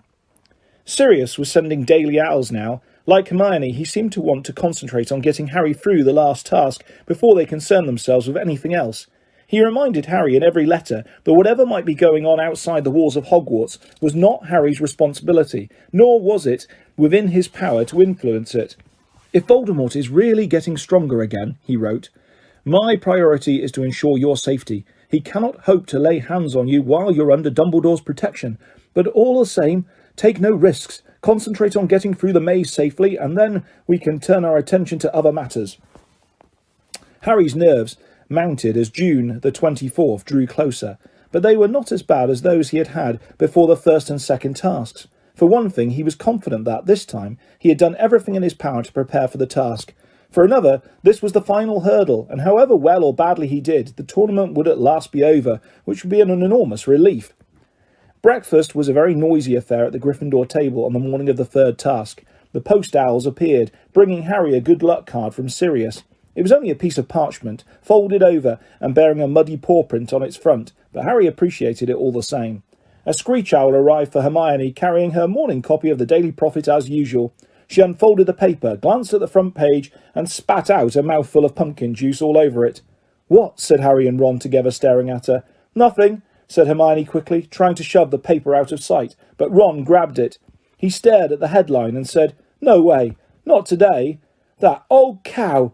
"What?" said Harry. "Rita Skeeter again?" "No," said Ron, and just like Hermione, he attempted to push the paper out of sight. "It's about me, isn't it?" said Harry. "No," said Ron, in an entirely unconvincing tone. But before Harry could demand to see the paper, Draco Malfoy shouted across the Great Hall from the Slytherin table, "Hey, Potter! Potter, how's your head? You feeling all right? Sure you're not going to go berserk on us?" Malfoy was holding a copy of the Daily Prophet too. Slytherins up and down the table were sniggering, twisting in their seats to see Harry's reaction. "Let me see it," Harry said to Ron. "Give it here." Very reluctantly, Ron handed over the newspaper. Harry turned it over and found himself staring at his own picture beneath a banner headline, "Harry Potter, Disturbed and Dangerous." "The boy who defeated he who must not be named is unstable and possibly dangerous," writes Rita Skeeter, special correspondent. "Alarming evidence has recently come to light about Harry Potter's strange behaviour, which casts doubt upon his suitability to compete in a demanding competition like the Triwizard Tournament, or even attend Hogwarts School. Potter, the Daily Prophet, can exclusively reveal, regularly collapses at school, and is often heard to complain of pain in the scar on his forehead, relic of the curse with which you-know-who attempted to kill him. On Monday last, midway through a divination lesson, your Daily Prophet reporter witnessed Potter storming from the class, claiming that his scar was hurting too badly to continue studying. It is possible, say top experts at St. Mungo's Hospital for Magical Maladies and Injuries, that Potter's brain was affected by the attack inflicted upon him by you-know-who, and that his insistence that the scar is still hurting is an expression of his deep-seated confusion. He might even be pretending, said one specialist. This could be a plea for attention. The Daily Prophet, however, has unearthed worrying facts about Harry Potter that Albus Dumbledore, headmaster at Hogwarts, has carefully concealed from the wizarding public. Potter can speak Parseltongue reveals Draco Malfoy, a Hogwarts fourth year. There was a lot of attacks on students a couple of years ago, and most people thought Potter was behind them after they saw him lose his temper at a dueling club and set a snake on another boy. It was all hushed up, though, but he's made friends with werewolves and giants, too. We think he'll do anything for a bit of power. Parseltongue, the ability to converse with snakes, has long been considered a dark art. Indeed, the most famous Parselmouth of our times is none other than you-know-who himself, a member of the Dark Force Defence League, who wished to remain unnamed, stated that he would regard any wizard who could speak Parseltongue as worthy of investigation. Personally, I would be highly suspicious of anybody who could converse with snakes, as serpents are often used in the worst kinds of dark magic, and are historically associated with evildoers. Similarly, anyone who seeks out the company of such vicious creatures as werewolves and giants would appear to have a fondness for violence. Albus Dumbledore should surely consider whether a boy such as this should be allowed to compete in the Triwizard Tournament. Some fear that Potter might resort to the dark arts in his desperation to win the tournament, the third task of which takes place this evening. Gone off me a bit, hasn't she? Said Harry lightly, folding up the paper. Over on the Slytherin table, Malfoy, Crabbe and Goyle were laughing at him, tapping their heads with their fingers, pulling grotesquely mad faces and waggling their tongues like snakes. How did she know your scar hurt in divination? Ron said. There's no way she was there. There's no way she could have heard. The window was open, said Harry. I opened it to breathe. You were at the top of the North Tower, Hermione said. Your voice couldn't have carried all the way down to the grounds. Well, you're the one who's supposed to be researching magical methods of bugging, said Harry. You tell me how she did it. I've been trying, said Hermione, but an odd, dreamy expression suddenly came over Hermione's face. She slowly raised a hand and ran her fingers through her hair. You all right? Said Ron, frowning at her. Yes, said Hermione breathlessly. She ran her fingers through her hair again, and then held her hand up to her mouth, as though speaking into an invisible walkie-talkie. Harry and Ron stared at each other. I've had an idea, Hermione said, gazing into space. I think I know, because then no one would be able to see, even Moody, and she'd have been able to get into the window ledge. But she's not allowed. She's definitely not allowed. I think we've got her. Just give me 2 seconds in the library, just to make sure. With that, Hermione seized her schoolbag and dashed out of the Great Hall. Oi, Ron called after her. We've got our Ministry of Magic exam in 10 minutes. Blimey, he said, turning back to Harry. She must really hate that Skeeter woman to risk missing the start of an exam. What are you going to do in the Bins class? Read again? Exempt from the end-of-term tests as a Triwizard champion, Harry had been sitting at the back of every exam class so far, looking up fresh hexes for the third task. Suppose so, Harry said to Ron, but just then Professor McGonagall came walking along the Gryffindor table towards him. Potter, the champions are congregating in the chamber off the hall after breakfast, she said. But the task's not till tonight, said Harry, accidentally spilling scrambled eggs down his front, afraid he had mistaken the time. I'm aware of that, Potter, she said. The champions' families are invited to watch the final task, you know. This is simply a chance for you to greet them. She moved away. Harry gaped after her. She doesn't expect the Dursleys to turn up, does she? He asked Ron blankly. Dunno, said Ron. Harry, I'd better hurry. I'm going to be late for Bins. See you later. Harry finished his breakfast in the emptying Great Hall. He saw Fleur Delacour get up from the Ravenclaw table and join Cedric as he crossed to the side chamber and entered. Crumb slouched off to join them shortly afterwards. Harry stayed where he was. He really didn't want to go into the chamber. He had no family who would turn up to see him risk his life anyway. But just as he was getting up, thinking that he might as well go to the library and do a Spotmore hex revision, the door of the side chamber opened and Cedric stuck his head out. Harry, come on. They're waiting for you.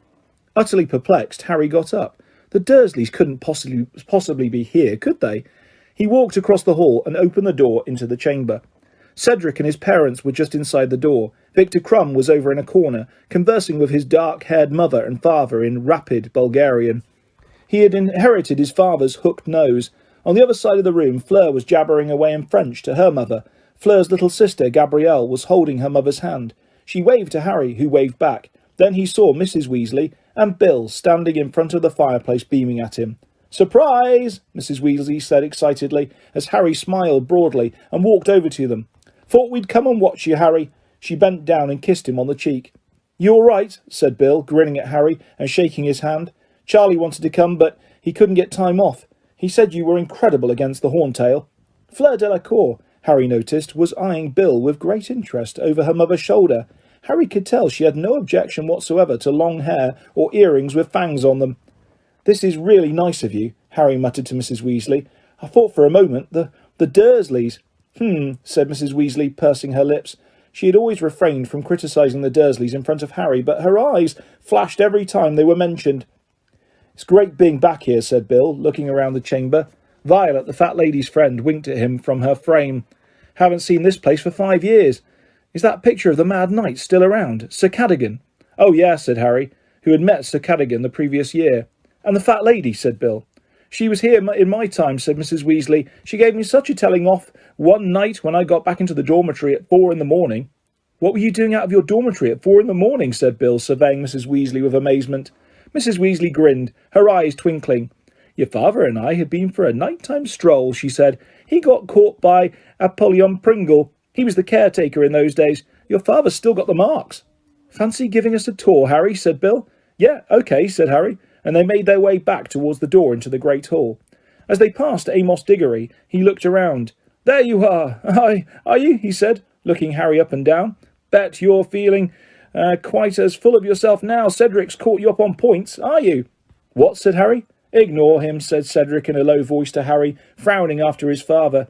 He's been angry ever since Rita Skeeter's article about the Triwizard Tournament. You know, when she made out you were the only Hogwarts champion.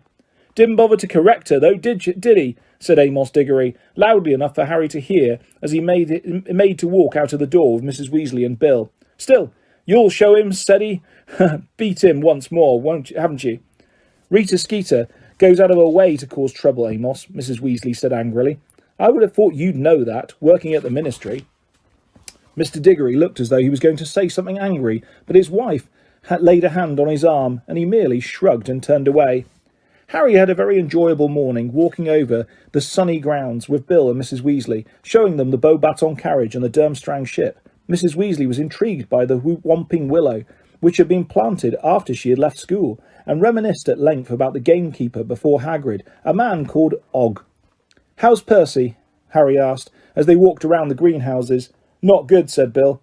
He's very upset, said Mrs. Weasley, lowering her voice and glancing around. The ministry want to keep Mr. Crouch's disappearance quiet, but Percy's been hauled in for questioning about the instructions Mr. Crouch has been sending him. They seem to think there's a chance they weren't genuinely written by him.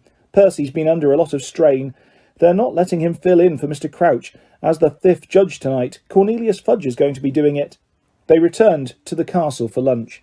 Mum, Bill, said Ron, looking stunned as he joined the Gryffindor table. What are you doing here?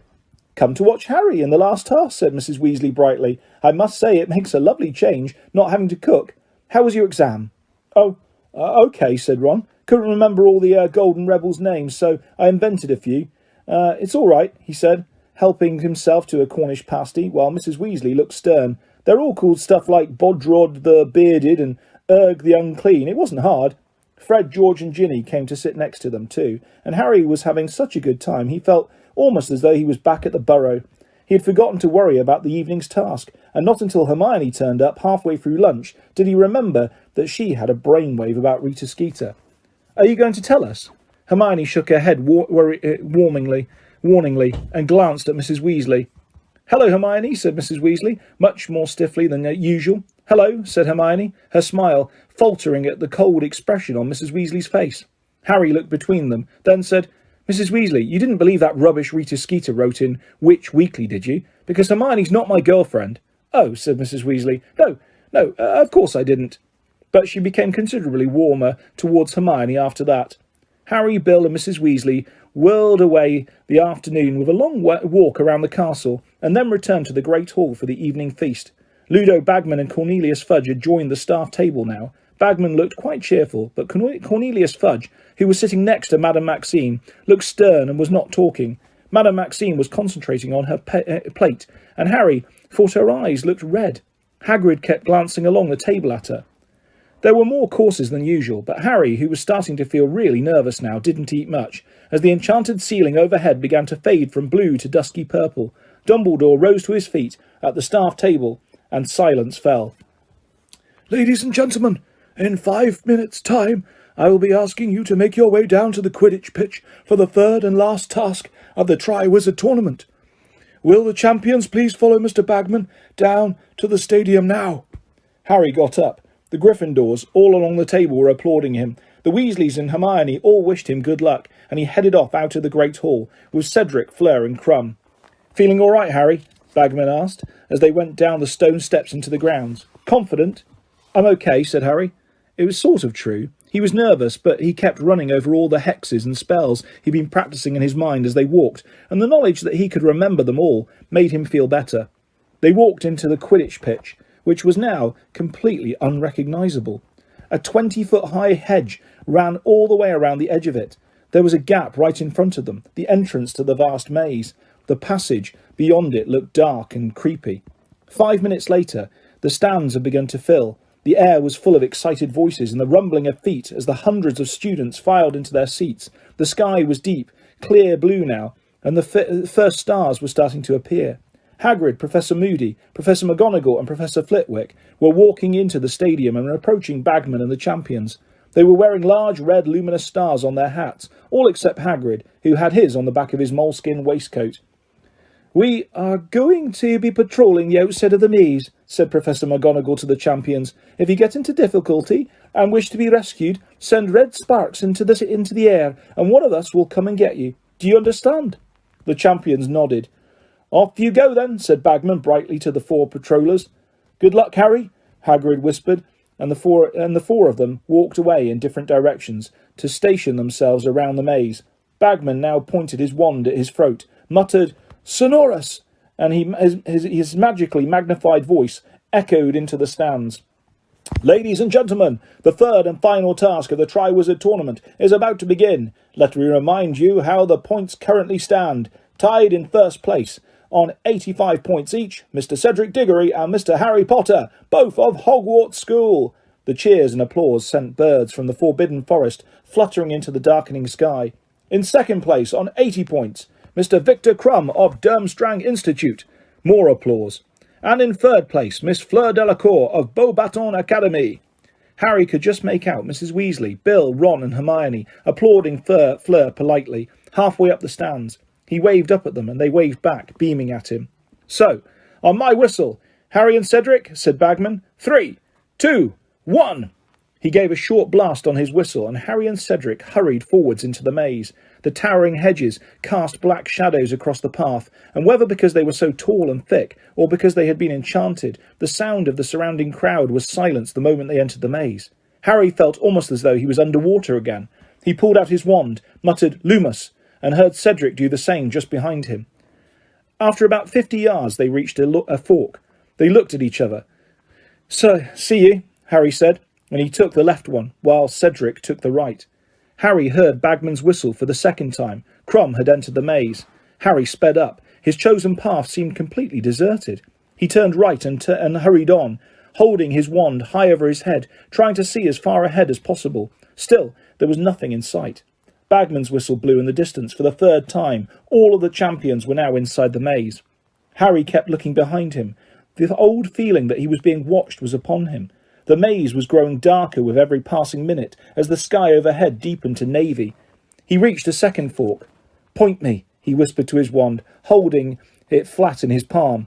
The wand spun around once and pointed towards his right, into solid hedge.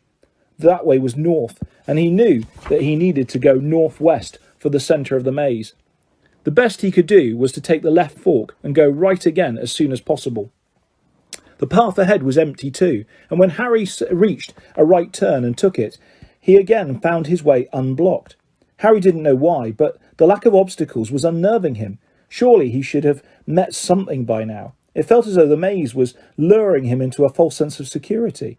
Then he heard movement right behind him. He held out his wand, ready to attack, but its beam fell upon Cedric, who had just hurried out of a path on the right-hand side. Cedric looked severely shaken. The sleeve of his robes was smoking. Hagrid's Blast-ended scroots, he hissed. They're enormous. I only just got away. He shook his head and dived out of sight, along another path. Keen to put plenty of distance between himself and the scroots, Harry hurried off again. Then, as he turned a corner, he saw a Dementor was gliding towards him, 12 feet tall, its face hidden by its hood, its rotting, scabbed hands outstretched. It advanced, sensing its way blindly towards him. Harry could hear its rattling breath. He felt clammy coldness stealing over him, but knew what he had to do. He summoned the happiest thought he could, concentrated with all his might on the thought of getting out of the maze and celebrating with Ron and Hermione, raised his wand and cried, "Expecto Patronum!" A silver stag erupted from the end of Harry's wand and galloped towards the Dementor, which fell back and tripped over the hem of its robes. Harry had never seen a Dementor stumble. "Hang on," he shouted, advancing in the wake of his silver Patronus. "You're a boggart! Ridiculous!" There was a loud crack, and the shapeshifter exploded in a wisp of smoke. The silver stag faded from sight. Harry wished it could have stayed. He could have used some company, but he moved on as quickly and quietly as possible, listening hard, his wand held high once more. Left, right, left again. Twice he found himself facing dead ends. He did the 4-point spell again and found that he was going far too east. He turned back, took a right turn, and saw an old golden mist floating ahead of him. Harry approached it cautiously, pointing the wand's beam at it. This looked like some kind of enchantment. He wondered whether he might be able to blast it out of the way. "Reducto," he said. The spell shot straight through the mist, leaving it intact. He supposed he should have known better. The reductor course was for solid objects. What would happen if he walked through the mist? Was it worth chancing it? Or should he double back? He was still hesitating when a scream shattered the silence. "Fleur!" Harry yelled. There was silence. He stared all around him. What had happened to her? Her scream seemed to have come from somewhere ahead. He took a deep breath and ran through the enchanted mist. The world turned upside down. Harry was hanging from the ground with his hair on end, his glasses dangling off his nose, threatening to fall into the bottomless sky. He clutched them to the end of his nose and hung there, terrified. It felt as though his feet were glued to the grass, which had now become the ceiling. Below him, in the dark, star-spangled heavens stretched endlessly. He felt as though, if he tried to move out of his feet, one of his feet, he would fall away from the earth completely. "Think," he told himself, as all the blood rushed to his head. "Think!" But not one of the spells he had practiced had been designed to combat a sudden reversal of ground and sky. Did he dare move his foot? He could hear the blood pounding to his ears. He had two choices: try and move, or send up red sparks and get rescued and disqualified from the task. He shut his eyes so he wouldn't be able to see the view of endless space below him, and pulled his right foot as hard as he could away from the grassy ceiling. Immediately the world righted itself. Harry fell forwards onto his knees on the wonderfully solid ground. He felt temporarily limp with shock. He took a deep, steadying breath and then got up again and hurried forwards, looking back over his shoulder as he ran out of the golden mist, which twinkled innocently at him in the moonlight. He paused at a junction of two paths and looked around for some sign of Fleur. He was sure it had been she who had screamed. What had she met? Was she all right? There was no sign of red sparks. Did that mean she had got herself out of trouble, or was she in such trouble that she couldn't reach her wand? Harry took the right fork with a feeling of increasing unease, but at the same time he couldn't help thinking, one champion down. The cup was somewhere close by, and it sounded as though Fleur was no longer in the running. He got this far, hadn't he? What if he actually managed to win? Fleetingly, and for the first time since he found himself champion, he saw that image of himself, raising the Triwizard Cup in front of the rest of the school. He met nothing for 10 minutes except dead ends. Twice he took the same wrong turning. Finally he found a new route and started to jog along it, his wand light waving, making his shadow flicker and distort on the hedge walls. Then he rounded another corner and found himself facing a blast-ended scroot. Cedric was right. It was enormous. 10 feet long. It looked more like a giant scorpion than anything. Its long sting was curled over its back. Its thick armour glinted in the light from Harry's wand, which he pointed at it. "Stupefy!" The spell hit the scroot's armour and rebounded. Harry ducked just in time, but could smell burning hair. It had singed the top of his head. The scroot issued a blast of fire from its end and flew forwards towards him. "Impedimenta!" Harry yelled. The spell hit the scroot's armour again and ricocheted off. Harry staggered back a few paces and fell over. Impedimenta! The scroot was inches from him when it froze. He had managed to hit it on its fleshy, shell-less underside. Panting, Harry pushed himself away from it and ran hard in the opposite direction. The impediment jinx was not permanent. The scroot would be regaining the use of its legs at any moment. He took a left path and hit a dead end, a right and hit another, forcing himself to stop. Heart hammering, he performed the 4-point spell again, backtracked and chose a path that would take him northwest. He'd been hurrying along the new path for a few minutes when he heard something on the path running parallel to his own, which made him stop dead. "What are you doing?" yelled Cedric's voice. "What the hell do you think you're doing?" And then Harry heard Crumb's voice. "Crucio!" The air was suddenly full of Cedric's yells. Horrified, Harry began sprinting up the path, trying to find a way into Cedric's. When none appeared, he tried the reductor curse again. It wasn't very effective, but it burnt a small hole in the hedge, through which Harry forced his leg, kicking at the thick brambles and branches until they broke and made an opening. He struggled through it, tearing his robes, and looking to his right, saw Cedric jerking and twitching on the ground, Crumb standing over him.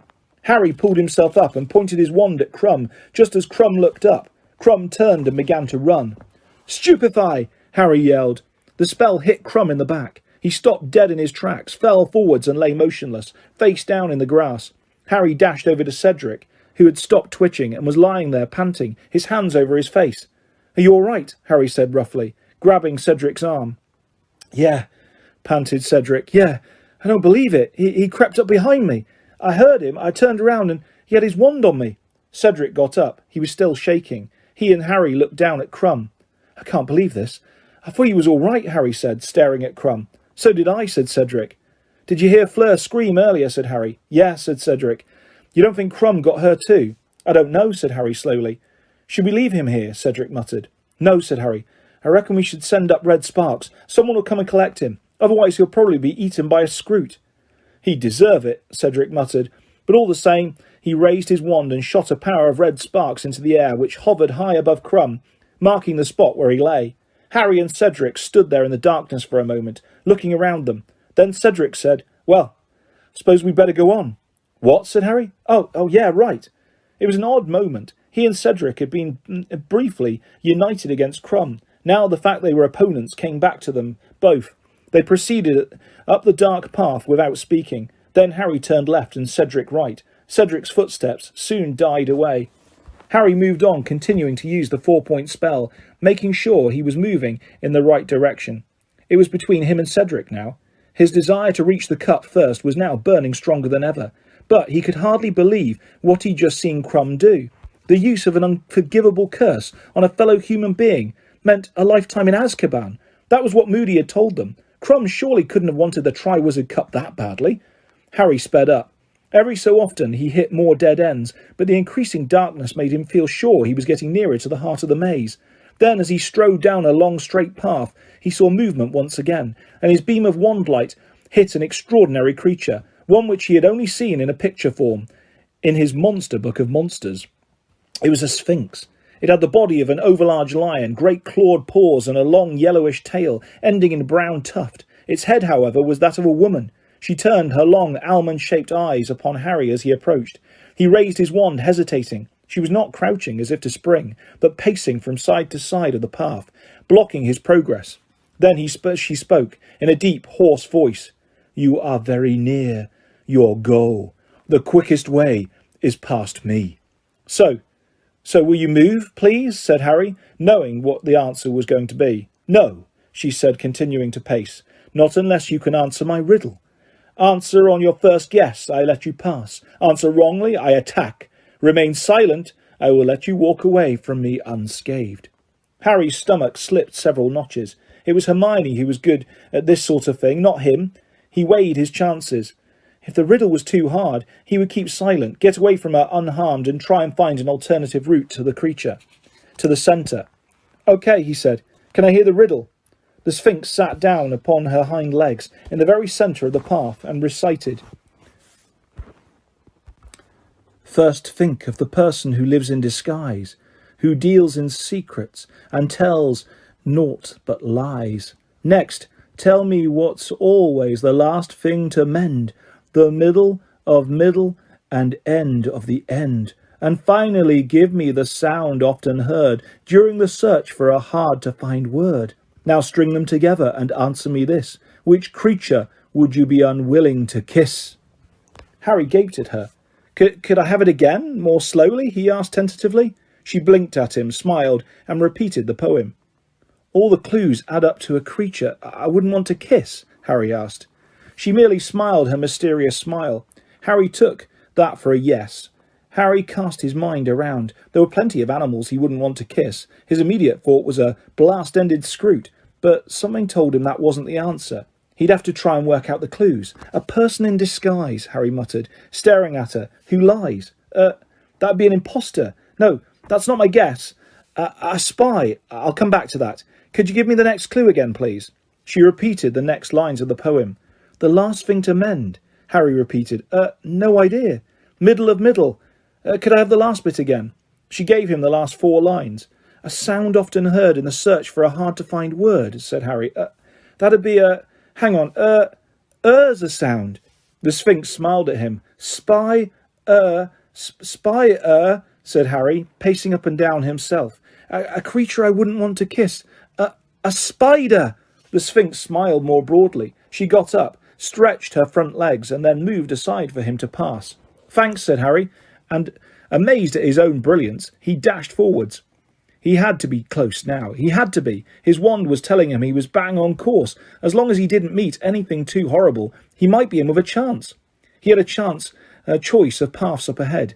"Point me," he whispered again. So his wand, and it spun around and pointed him to the right-hand one. He dashed up this one and saw light ahead. The Tri-Wizard Cup was gleaming on a plinth 100 yards away. Harry had just broken into a run when a dark figure hurtled out into the path in front of him. Cedric was going to get there first. Cedric was sprinting as fast as he could towards the cup, and Harry knew he would never catch up. Cedric was much taller, had much stronger legs. Then Harry saw something immense over a hedge to his left, moving quickly along a path that intersected with his own. It was moving so fast Cedric was about to run into it, and Cedric, his eyes on the cup, had not seen it. "Cedric!" Harry bellowed. "On your left!" Cedric looked around just in time to hurl himself past the thing and avoided colliding with it, but in his haste he tripped. Harry saw Cedric's wand fly out of his hand as a gigantic spider stepped into the path and began to bear down upon Cedric. "Stupefy!" Harry yelled again. The spell hit the spider's gigantic, hairy black body, but, for all the good it did, he might as well have thrown a stone at it. The spider jerked, scuttled around, and ran at Harry instead. "Stupefy! Impedimenta! Stupefy!" But it was no use. The spider was either so large or so magical that the spells were doing no more than aggravating it. Harry had one horrifying glimpse of 8 shining black eyes and razor-sharp pincers before it was upon him. He was lifted up into the air in its front legs. Struggling madly, he tried to kick it. His leg connected with the pincers, and next moment he was in excruciating pain. He could hear Cedric yelling, "Stupefy!" too, but his spell had no more effect than Harry's. Harry raised his wand as the spider opened its pincers once more and shouted, "Expelliarmus!" It worked. The disarming spell made the spider drop him, but that meant that Harry fell 12 feet onto his already injured leg, which crumpled beneath him. Without pausing to think, he aimed high at the spider's underbelly, as he had done with the scroot, and shouted, "Stupefy!" just as Cedric yelled the same thing. The 2 spells combined did what one alone had not. The spider keeled over sideways, flattening a nearby hedge, and strewing the path with a tangle of hairy legs. "Harry!" he heard Cedric shouting. "You're right. Did it fall on you?" "No," Harry called back, panting. He looked down at his leg. It was bleeding badly. He could see some sort of thick, gluey secretion from the spider's pincers on his torn robes. He tried to get up, but his leg was shaking badly and did not want to support his weight. He leant against the hedge, gasping his breath, and looking around. Cedric was standing feet from the Tri-Wizard Cup, which was gleaming behind him. "Take it, then," Harry panted to Cedric. "Go on, take it. You're there." But Cedric didn't move. He merely stood there, looking at Harry. Then he turned to stare at the cup. Harry saw the longing expression on his face in its golden light. Cedric looked around at Harry again, who was now holding on to the hedge to support himself. Cedric took a deep breath. "You take it. You should win.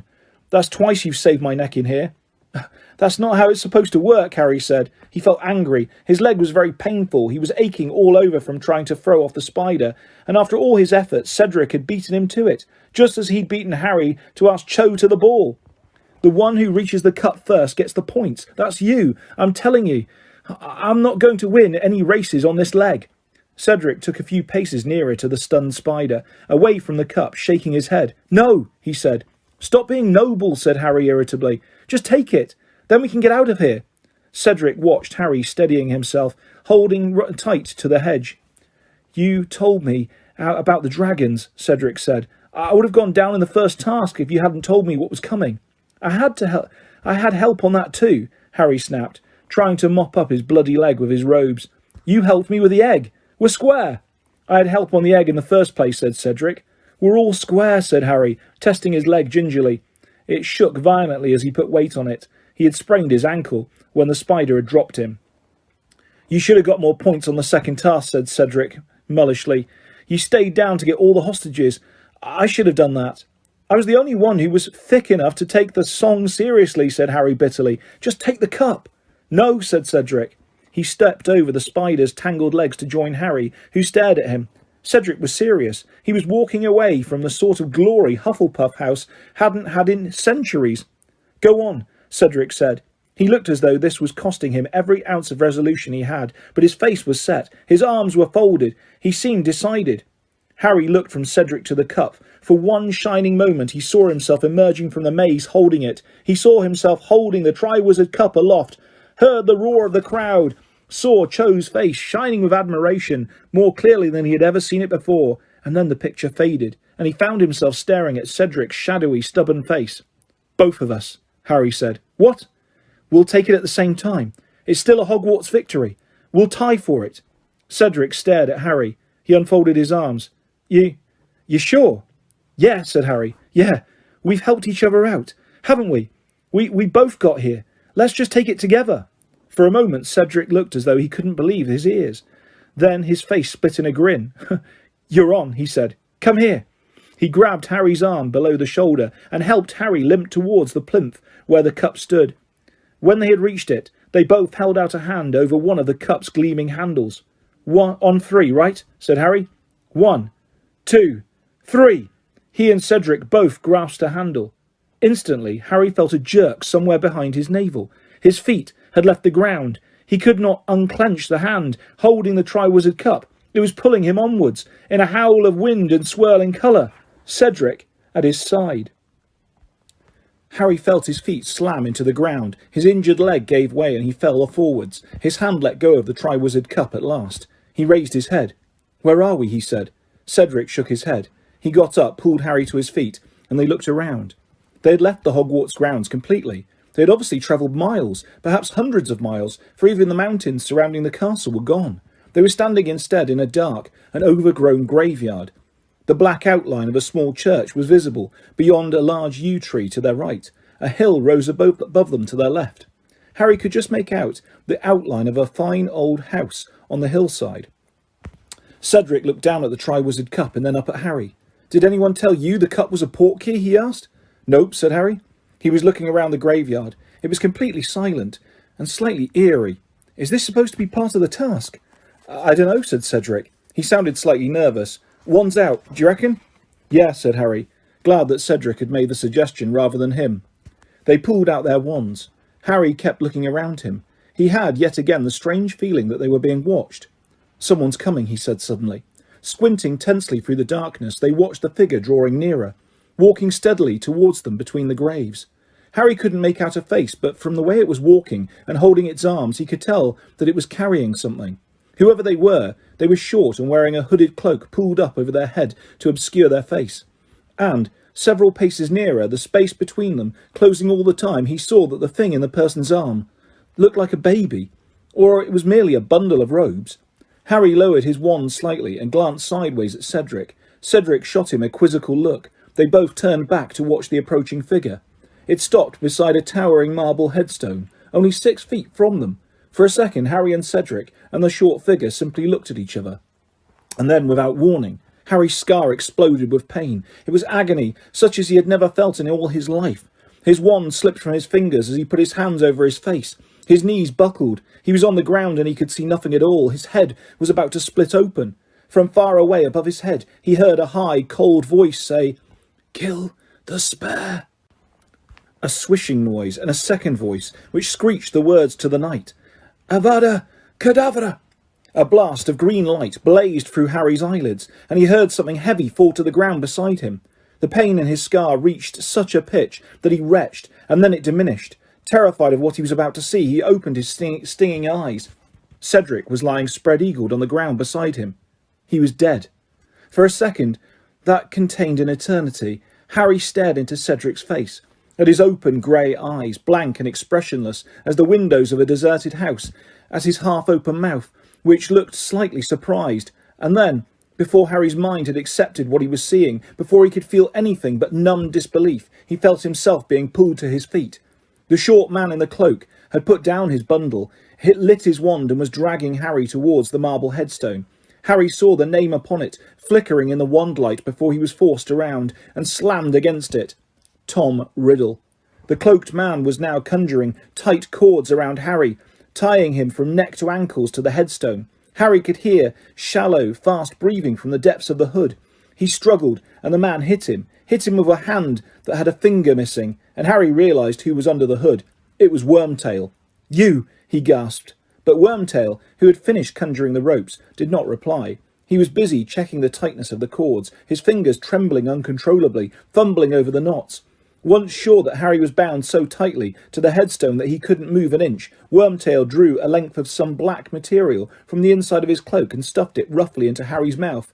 Then, without a word, he turned from Harry and hurried away. Harry couldn't make a sound, nor could he see where Wormtail had gone. He couldn't turn his head to see beyond the headstone. He could see only what was right in front of him.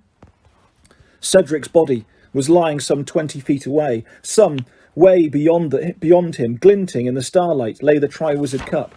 Harry's wand was on the ground at his feet. The bundle of robes that Harry had thought was a baby was close by, at the foot of the grave.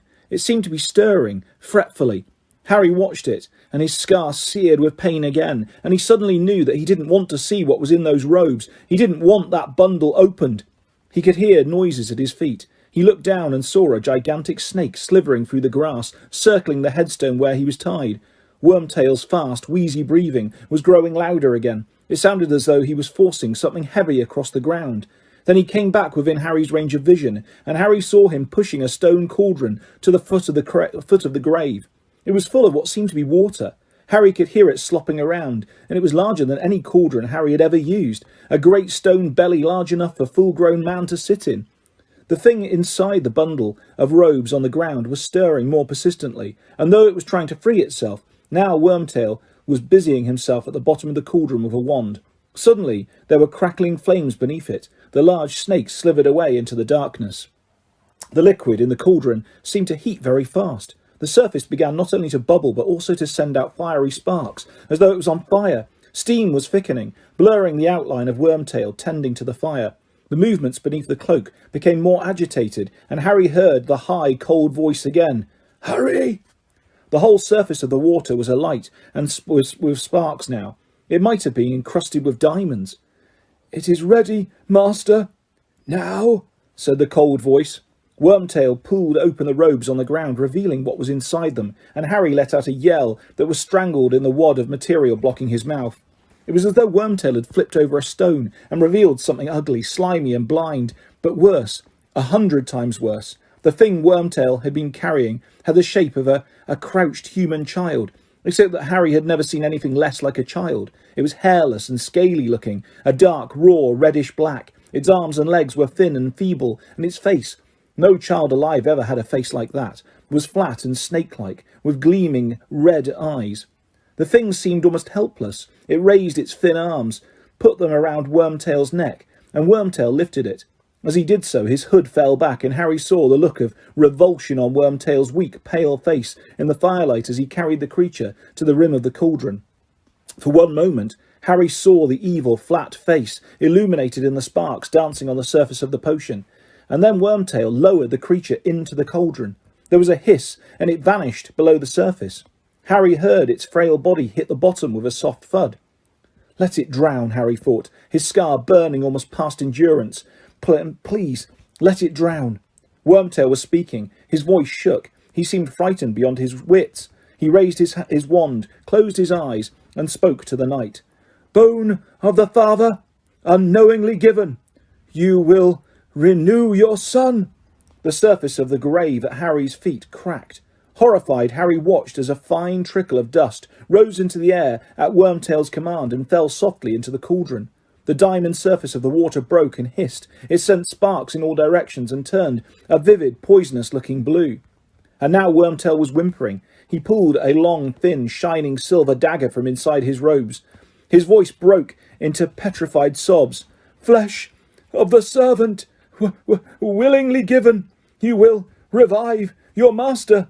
He stretched his right hand out in front of him, the hand with the missing finger. He gripped the dagger very tightly in his left hand and swung it upwards. Harry realised what Wormtail was about to do a second before it happened. He closed his eyes as tightly as he could, but he could not block the scream that pierced the night, that went through Harry as though he had been stabbed with the dagger too. He heard something fall to the ground, heard Wormtail's anguished panting, then a sickening splash as something was dropped into the cauldron. Harry couldn't bear to look, but the potion had turned a burning red. The light of it shone through Harry's closed eyelids. Wormtail was gasping and moaning with agony.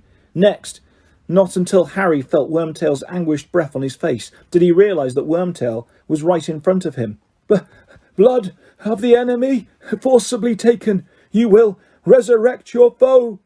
Harry could do nothing to prevent it. He was tied too tightly. Squinting down, struggling hopelessly at the ropes binding him, he saw the shining silver dagger shaking in Wormtail's remaining hand. He felt its point penetrate the crook of his right arm, and blood seeping down the sleeve of his torn robes. Wormtail, still panting with pain, fumbled in his pocket for a glass vial and held it out to Harry's cut, so that a dribble of blood fell into it. He staggered back to the cauldron with Harry's blood. He poured it inside. The liquid within turned instantly a blinding white. Wormtail, his job done, dropped to his knees beside the cauldron, then slumped sideways and lay on the ground, cradling the bleeding stump of his arm, gasping and sobbing.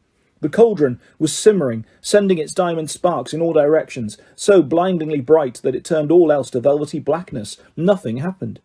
Let it have drowned, Harry thought. Let it have gone wrong. And then suddenly the sparks emanating from the cauldron were extinguished. A surge of white steam billowed thickly from the cauldron instead, obliterating everything in front of Harry, so that he couldn't see Wormtail or Cedric or anything but vapour hanging in the air. It's gone wrong, he thought. It's drowned. Please let it be dead. But then, through the mist in front of him, he saw, with an icy surge of terror, the dark outline of a man, tall and skeletally thin, rising slowly from inside the cauldron. "Robe me," said the high, cold voice from behind the steam, and Wormtail, sobbing and moaning, still cradling his mutilated arm, scrambled to pick up the black robes from the ground, got to his feet, reached up and pulled them one-handed over his master's head. The thin man stepped out of the cauldron, staring at Harry, and Harry stared back into the face that had haunted his nightmares for 3 years. Whiter than a skull, with wide, livid scarlet eyes and a nose that was as flat as a snake's, with slits for nostrils, Lord Voldemort had risen again. Chapter 33. The Death Eaters. Voldemort looked away from Harry and began examining his own body. His hands were like large pale spiders. His long white fingers caressed his own chest, his arms, his face. The red eyes, whose pupils were slits, like a cat's, gleamed still more brightly through the darkness. He held up his hands and flexed the fingers, his expression rapt and exultant. He took not the slightest notice of Wormtail, who lay twitching and bleeding on the ground, nor of the great snake which had slithered back into sight and was circling Harry again, hissing. Voldemort slipped one of those unnaturally long-fingered hands into a deep pocket and drew out a wand. He caressed it gently, too, and then he raised it and pointed it at Wormtail, who was lifted off the ground and thrown against the headstone where Harry was tied. He fell to the foot of it and lay there, crumpled up and crying. Voldemort turned his scarlet eyes upon Harry, laughing a high, mirthless laugh. Wormtail's robes were shining with blood now. He had wrapped the stump of his arm in them. "My lord," he choked, "my lord, you promised. You did promise." "Hold out your arm," said Voldemort lazily. "Oh, master, thank you, master." He extended the bleeding stump, but Voldemort laughed again. The other arm, Wormtail. Master, please, please. Voldemort bent down and pulled out Wormtail's left arm. He forced the sleeve of Wormtail's robes up past his elbow, and Harry saw something open upon the skin there, something like a vivid red tattoo, a skull with a snake protruding from its mouth, the same image that appeared in the sky in the Quidditch World Cup, the Dark Mark. Voldemort examined it carefully, ignoring Wormtail's uncontrollable weeping. It is back, he said softly. They will all have noticed it, and now we will see. Now we shall know. He pressed his long white forefinger to the brand on Wormtail's arm. The scar on Harry's forehead seared with a sharp pain again, and Wormtail let out a fresh howl. Voldemort removed his fingers from Wormtail's mark, and Harry saw that it had turned jet black. A look of cruel satisfaction on his face, Voldemort straightened up, threw back his head, and stared around at the dark graveyard. How many will be brave enough to return when they feel it? He whispered, his gleaming red eyes fixed upon the stars. And how many will be foolish enough to stay away? He began to pace up and down before Harry and Wormtail, eyes sweeping the graveyard all the while. After a minute or so, he looked down at Harry again, a cruel smile twisting his snake-like face. You stand, Harry Potter, upon the remains of my late father, he hissed softly. A muggle and a fool, very like your dear mother. But they both had their uses, did they not? Your mother died to defend you as a child, and I killed my father, and see how useful he has proved himself in death. Voldemort laughed again. Up and down he paced, looking all around him as he walked, and the snake continued to circle in the grass. You see that house upon the hillside, Potter?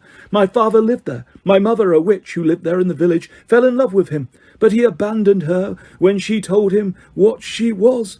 He didn't like magic, my father.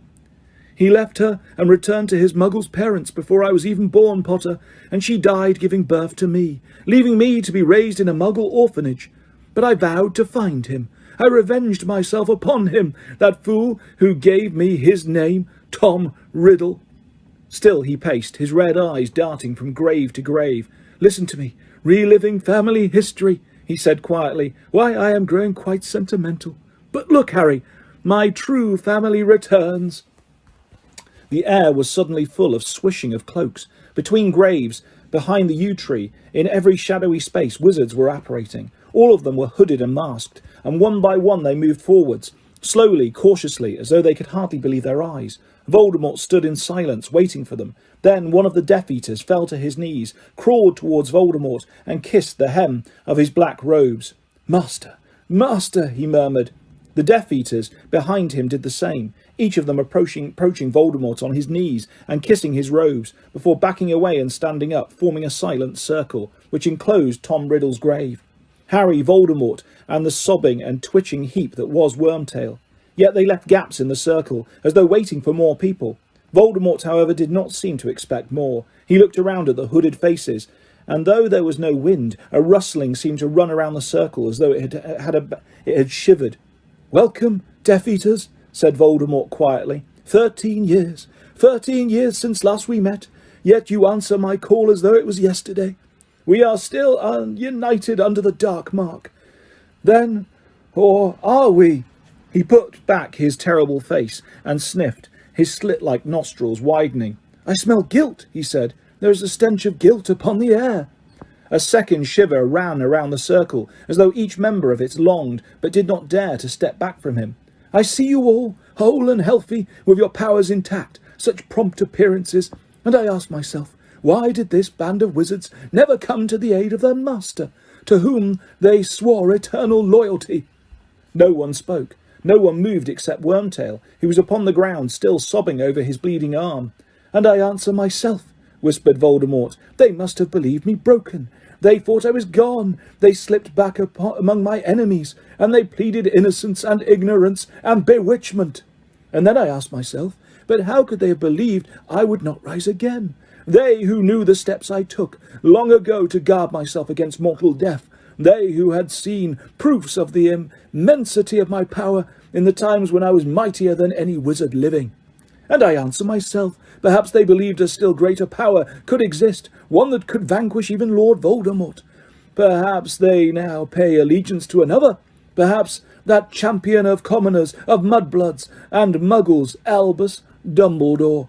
At the mention of Dumbledore's name, the members of the circle stirred, and some muttered and shook their heads. Voldemort ignored them. It is a disappointment to me. I confess myself disappointed. One of the men suddenly flung himself forwards, breaking the circle, trembling from head to foot. He collapsed at Voldemort's feet. "Master," he shrieked, "Master, forgive me, forgive us all." Voldemort began to laugh. He raised his wand. "Crucio!" The Death Eater on the ground writhed and shrieked. Harry was sure the sound must carry to the houses around. Let the police come, he thought desperately. Anyone, anything. Voldemort raised his wand. The tortured Death Eater lay flat upon the ground, gasping. "Get up, Avery," said Voldemort softly. "Stand up. You asked for forgiveness. I do not forgive. I do not forget. 13 long years. I want 13 years' repayment before I forgive you. Wormtail here has paid some of his debt already. Have you not, Wormtail?" He looked down at Wormtail, who continued to sob. "You returned to me, not out of loyalty, but out of fear of your old friends. You deserve this pain, Wormtail. You know that, don't you?" "Yes, Master," moaned Wormtail. "Please, Master, please." "Yet you helped return me to my body," said Voldemort coolly, watching Wormtail sob on the ground. "Worthless and traitorous as you are, you helped me, and Lord Voldemort rewards his helpers." Voldemort raised his wand again and whittled it through the air. A streak of what looked like molten silver hung shining in the wand's wake. Momentarily shapeless, it writhed and then formed itself into a gleaming replica of a human hand, bright as moonlight, which soared downwards and fixed itself upon Wormtail's bleeding wrist. Wormtail's sobbing stopped abruptly, his breathing harsh and ragged. He raised his head and stared in disbelief at the silver hand, now attached seamlessly to his arm, as though he was wearing a dazzling glove. He flexed the shining fingers, then trembling picked up a small twig on the ground and crushed it into powder. "My lord," he whispered, "Master, it is beautiful. Thank you, thank you." He scrambled forwards on his knees and kissed the hem of Voldemort's robes. "May your loyalty never waver again, Wormtail," said Voldemort. "No, my lord, never, my lord." Wormtail stood up and took his place in the circle, staring at his powerful new hand, his face still shining with tears. Voldemort now approached the man on Wormtail's right. "Lucius, my slippery friend," he whispered, halting before him, "I am told that you have not renounced the old ways, though to the world you present a respectable face. You are still ready to take the lead in a spot of Muggle torture, I believe. Yet you never try to find me, Lucius. Your exploits at the Quidditch World Cup were fun, I dare say, but might not your energies have been better directed towards finding and aiding your master?" "My lord, I was constantly on the alert," came Lucius Malfoy's voice swiftly from beneath the hood. "Had there been any sign from you, any whisper of your whereabouts, I would have been at your side immediately. Nothing could have prevented me." "And yet you ran from my mark when a faithful Death Eater sent it into the sky last summer," said Voldemort lazily. And Mr. Malfoy stopped talking abruptly. "Yes, I know all about that, Lucius. You have disappointed me. I expect more faithful service in future." Of course, my lord, of course. You are merciful, thank you." Voldemort moved on and stopped, staring at the space, large enough for 2 people, which separated Malfoy and the next man. "The Lestrangers should stand here," said Voldemort quietly, "but they are entombed in Azkaban. They were faithful. They went to Azkaban rather than renounce me.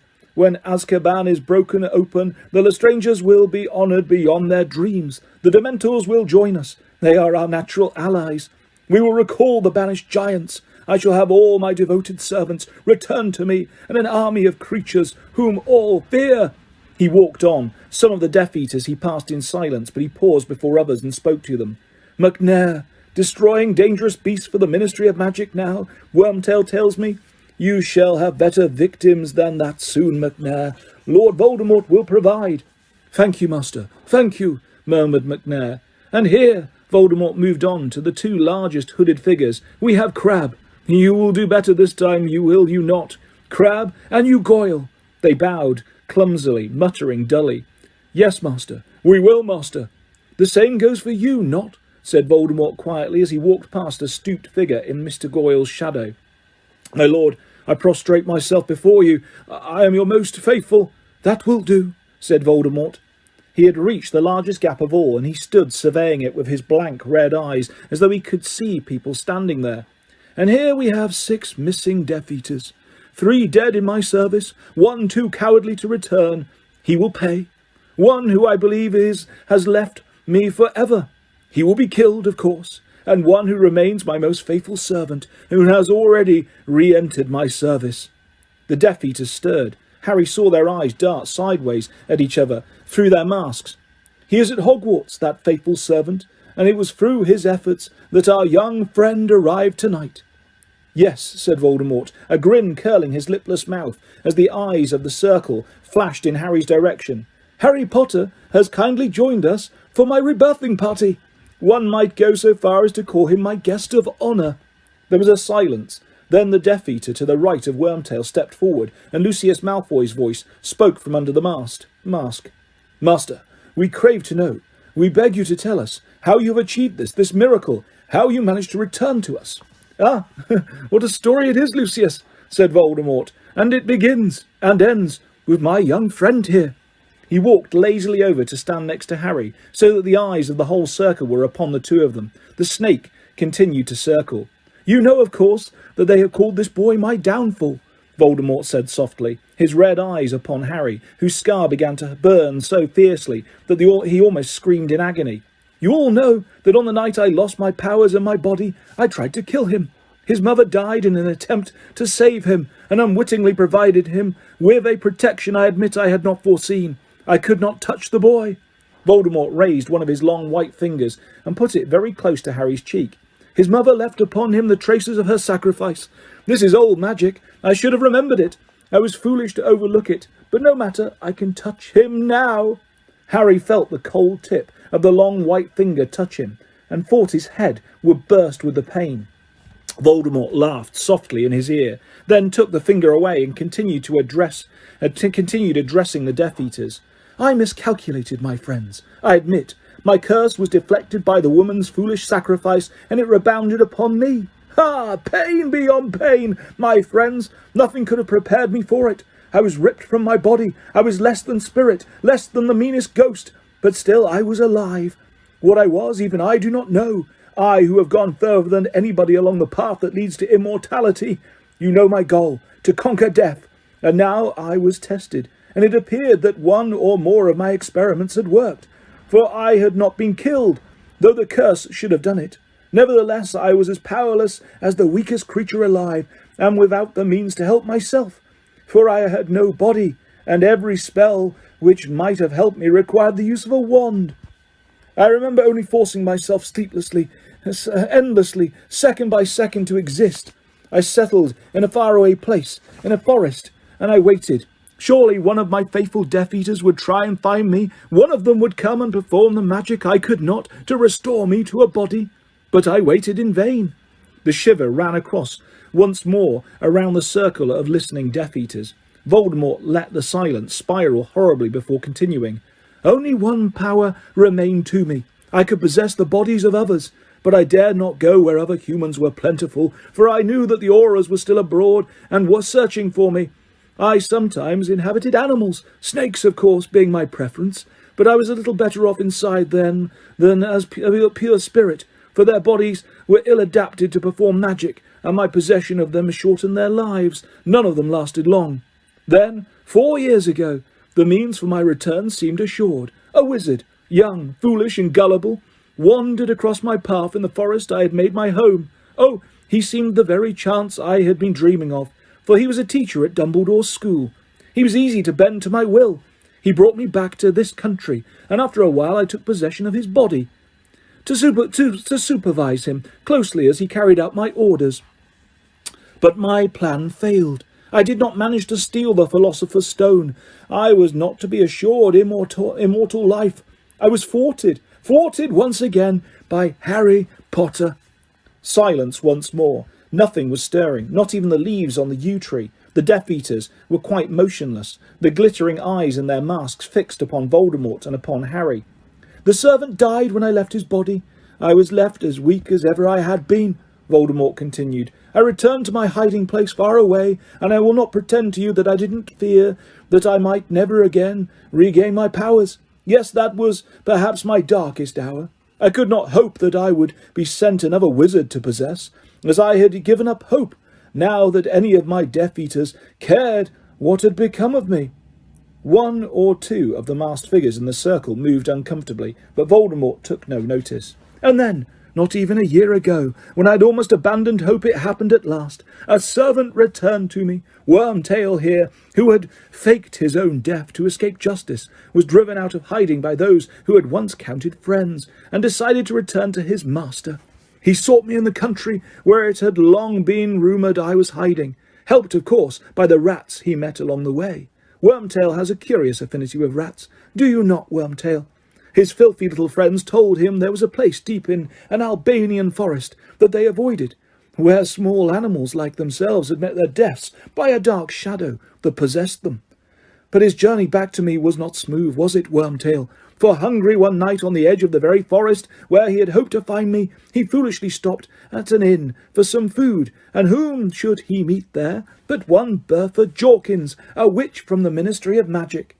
Now see the way that fate favours Lord Voldemort. This might have been the end of Wormtail, and of my last hope for regeneration. But Wormtail, displaying a presence of mind I would not ever have expected of him, convinced Bertha Jorkins to accompany him on a night-time stroll. He overpowered her. He brought her to me, and Bertha Jorkins, who might have ruined all, proved instead to be a gift beyond my wildest dreams, for with a little persuasion she became a veritable mine of information. She told me that the Triwizard Tournament would be played at Hogwarts this year. She told me that she knew of a faithful Death Eater who would be only too willing to help me, if I could only contact him. She told me many things, but the means I used to break the memory charm upon her were powerful, and when I had extracted all useful information from her, her mind and body were both damaged beyond repair. She had now served her purpose. I could not possess her. I disposed of her. Voldemort smiled his terrible smile, his red eyes blank and pitiless. Wormtail's body, of course, was ill-adapted for possession, as all assumed him dead, and would attract far too much attention if seen. However, he was the able-bodied servant I needed, and poor wizard though he is, Wormtail was able to follow the instructions I gave him, which would return me to a rudimentary, weak body of my own, a body I would be able to inhabit while awaiting the essential ingredients for true rebirth. A spell or two of my own invention, a little help from my dear Nagini. Voldemort's red eyes fell upon the continually circling snake, a potion concocted from unicorn blood, and the snake venom Nagini provided. I was soon returned to an almost human form and strong enough to travel. There was no hope of stealing the Philosopher's Stone any more, for I knew that Dumbledore would have seen to it that it was destroyed. But I was willing to embrace mortal life again before chasing immortal. I set my sights lower. I would settle for my old body back again and my old strength. I knew that to achieve this, it is an old piece of dark magic, the potion that revived me tonight. I would need 3 powerful ingredients. Well, one of them was already in hand, was it not, Wormtail? Flesh given by a servant. My father's bone, naturally, meant that we would have to come here where he was buried. But the blood of a foe. Wormtail would have let me use any wizard, would you not, Wormtail? Any wizard who had hated me, as so many of them still do. But I knew the one I must see. If I was to rise again more powerful than that I had been when I had fallen, I wanted Harry Potter's blood. I wanted the blood of the one who had stripped me of a power 13 years ago, for the lingering protection her mother once gave him would then reside in my veins too. But how to get at Harry Potter? For he has been better protected than I think even he knows, protected in ways devised by Dumbledore long ago, when it fell to him to arrange the boy's future.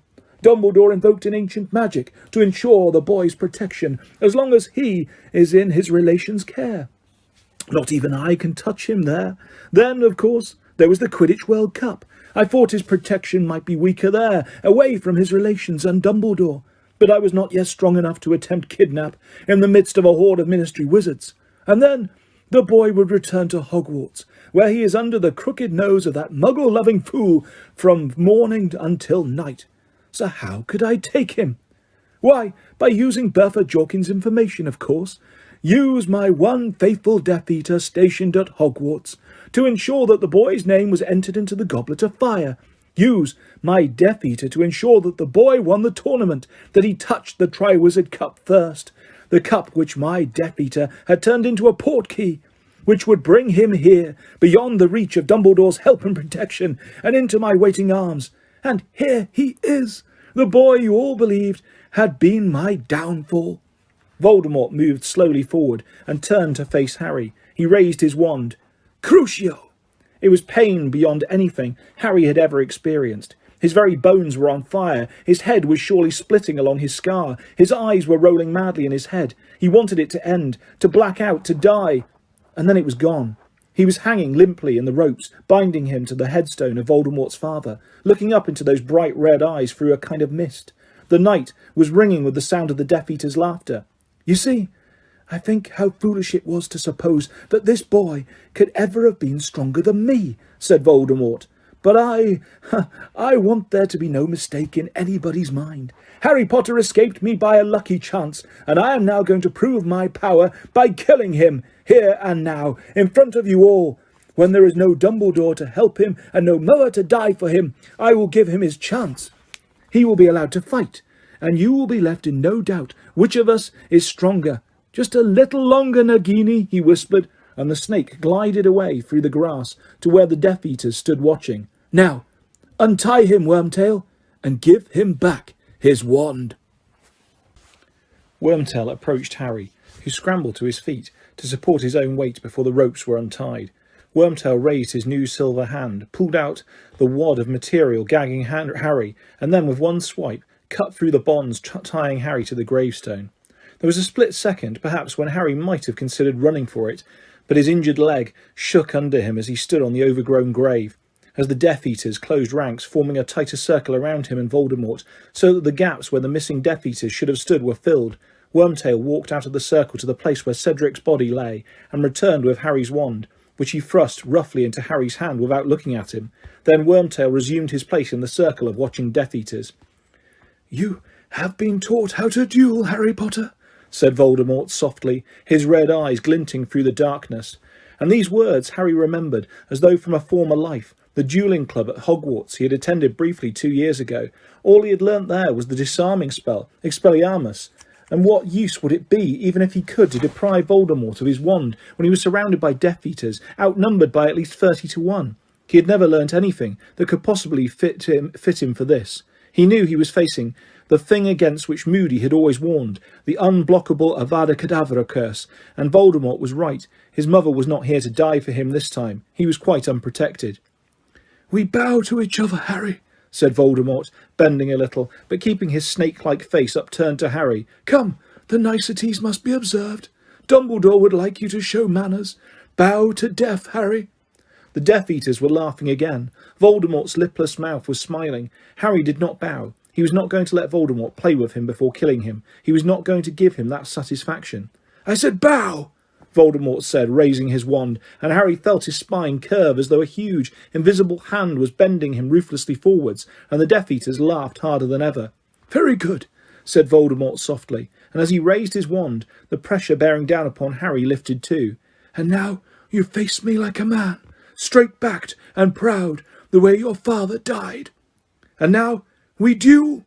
Voldemort raised his wand, and before Harry could do anything to defend himself, before he could even move, he had been hit again by the Cruciatus curse. The pain was so intense, so all-consuming, that he no longer knew where he was. White-hot knives were piercing every inch of his skin. His head was surely going to burst with pain. He was screaming more loudly than he'd ever screamed in his life. And then it stopped. Harry rolled over and scrambled to his feet. He was shaking as uncontrollably as Wormtail had done when his hand had been cut off. He staggered sideways into a wall of watching Death Eaters, and they pushed him away, back towards Voldemort. A little break, said Voldemort, the slit-like nostrils dilating with excitement. A little pause. That hurt, didn't it, Harry? You don't want me to do that again, do you?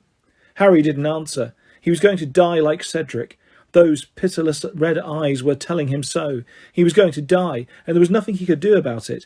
But he wasn't going to play along. He wasn't going to obey Voldemort. He wasn't going to beg. I asked you whether you want me to do that again, said Voldemort softly. Answer me. Imperio!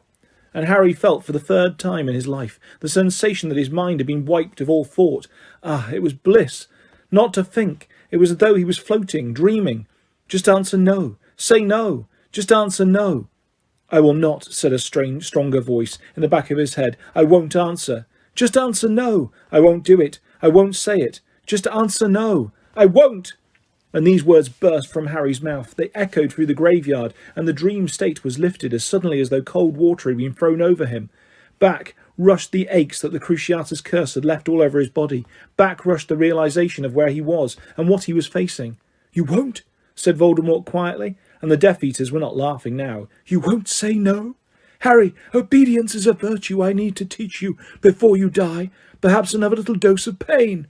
Voldemort raised his wand, but this time Harry was ready. With the reflexes born of his Quidditch training, he flung himself sideways onto the ground. He rolled behind the marble headstone of Voldemort's father, and he heard it crack as the curse missed him.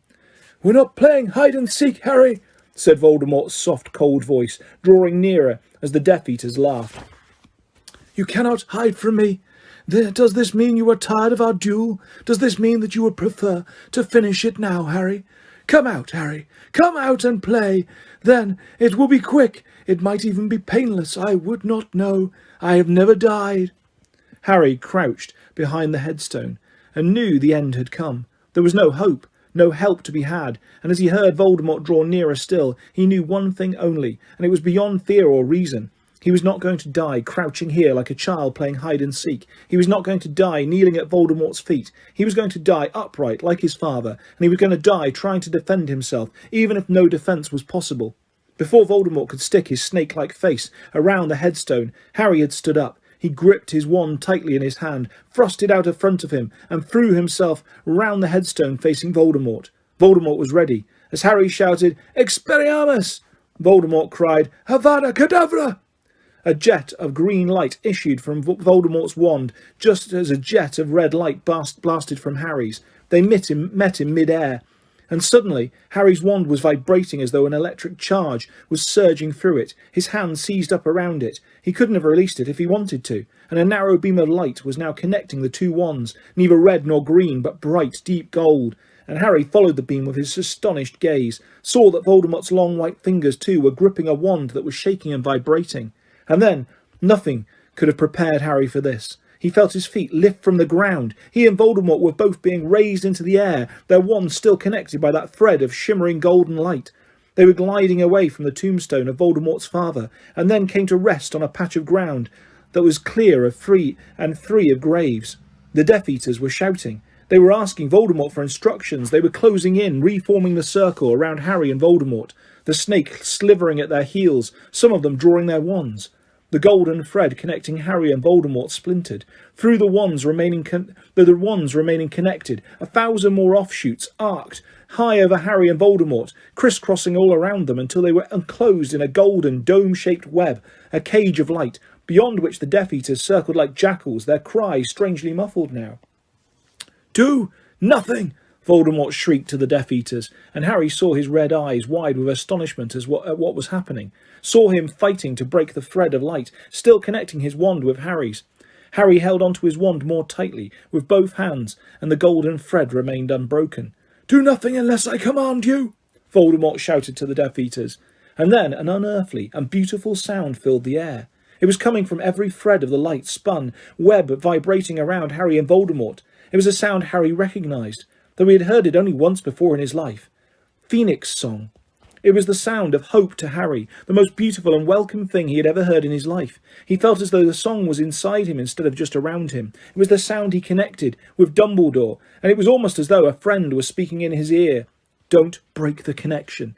I know, Harry told the music. I know I mustn't. But no sooner had he thought it than the thing became much harder to do. His wand began to vibrate more powerfully than ever, and now the beam between him and Voldemort changed too.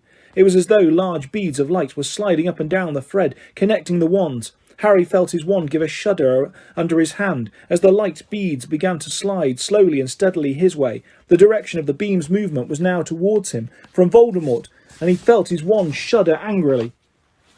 As the nearest bead of light moved nearer to Harry's wand tip, the wood beneath his fingers grew so hot he feared it would burst into flame. The closer that bead moved, the harder Harry's wand vibrated. He was sure his wand would not survive contact with it. It felt as though it was about to shatter under his fingers. He concentrated every last particle of his mind upon forcing the bead backwards towards Voldemort, his ears full of phoenix song, his eyes furious, fixated, and slowly, very slowly, the beads quivered to a halt, and then just as slowly they began to move the other way. And it was Voldemort's wand that was vibrating extra hard now, Voldemort who looked astonished and almost fearful. One of the beads of light was quivering, inches from the tip of Voldemort's wand. Harry didn't understand why he was doing it, didn't know what it might achieve, but he now concentrated, as he had never done in his life, on forcing that bead of light right back into Voldemort's wand. And slowly, very slowly, it moved along the golden thread. It trembled for a moment, and then it connected. At once, Voldemort's wand began to emit echoing screams of pain. Then, Voldemort's red eyes widened with shock. A dense, smoky hand flew out of the tip of it and vanished. The ghost of the hand he had made Wormtail. More shouts of pain, and then something much larger began to blossom from Voldemort's wand. A great greyish something that looked as though it was made of the solidest, densest smoke. It was a head, now a chest, and arms, the torso of Cedric Diggory.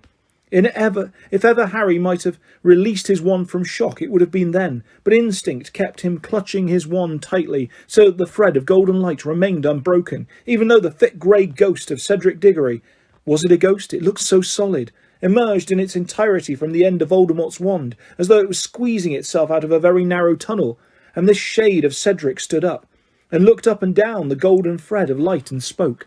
"Hold on, Harry," it said. Its voice was distant and echoing. Harry looked at Voldemort. His wide red eyes were still shocked. He had no more expected this than Harry had, and very dimly Harry heard the frightened yells of the Death Eaters prowling around the edges of the golden dome. More screams of pain from the wand, and then something else emerged from its tip, the dense shadow of a second head, quickly followed by arms and torso. An old man Harry had once seen in a dream was now pushing himself out of the end of the wand just as Cedric had done, and his ghost, or his shadow, or whatever it was, fell next to Cedric's and surveyed Harry and Voldemort and the golden web, and he connected the connected wands with mild surprise, leaning on his walking stick. "He was a real wizard then," the old man said, his eyes on Voldemort. "Killed me, that one did. You fight him, boy." But already yet another head was emerging, and this head, grey as a smoky statue, was a woman's. Harry, both arms shaking now as he fought to keep his wand still, saw her drop to the ground and straighten up like the others, staring. The shadow of Bertha Jorkins surveyed the battle before her with her wide eyes. "Don't let go now," she cried, and her voice echoed like Cedric's, as though from very far away. "Don't let him get you, Harry. Don't let go." She and the other two shadowy figures began to pace around the inner walls of the golden web, while the Death Eaters flitted around the outside of it, and Voldemort's dead victims whispered as they circled the jewellers, whispered words of encouragement to Harry, and hissed words Harry couldn't hear to Voldemort. And now another head was emerging from the tip of Voldemort's wand, and Harry knew when he saw it who it would be. He knew, as though he had expected it, from the moment that Cedric had appeared from the wand. Knew because the woman appearing was the one he'd thought of more than any other thought. The smoky shadow of the young woman with long hair fell to the ground as Bertha had done, straightened up and looked at him, and Harry, his arms shaking madly now, looked back into the ghostly face of his mother. "Your father's coming," she said quietly. "He wants to see you. It will be all right. Hold on." And he came. First his head, then his body, tall and untidy haired like Harry. The smoky, shadowy form of James Potter blossomed from the end of Voldemort's wand, fell to the ground and straightened like his wife. He walked close to Harry, looking down at him, and he spoke in the same distant, echoing voice as the others, but quietly, so that Voldemort, his face now livid with fear as his victims prowled around him, could not hear. "When the connection is broken, we will linger for only moments, but we will give you time. You must get to the portkey. It will return you to Hogwarts. Do you understand, Harry?" "Yes," Harry gasped, fighting now to keep a hold on his wand, which was slipping and sliding beneath his fingers. "Harry," whispered the figure of Cedric, "take my body back. Will you? Take my body back to my parents." "I will," said Harry, his face screwed up with the effort of holding the wand. "Do it now," whispered his father's voice. "Be ready to run. Do it now." "Now!" Harry yelled. He didn't think. He could have held on for another moment anyway. He pulled his wand upwards with an almighty wrench, and the golden thread broke. The cage of light vanished. The phoenix song died, but the shadowy figures of Voldemort's victims did not disappear. They were closing in upon Voldemort, shielding Harry from his gaze.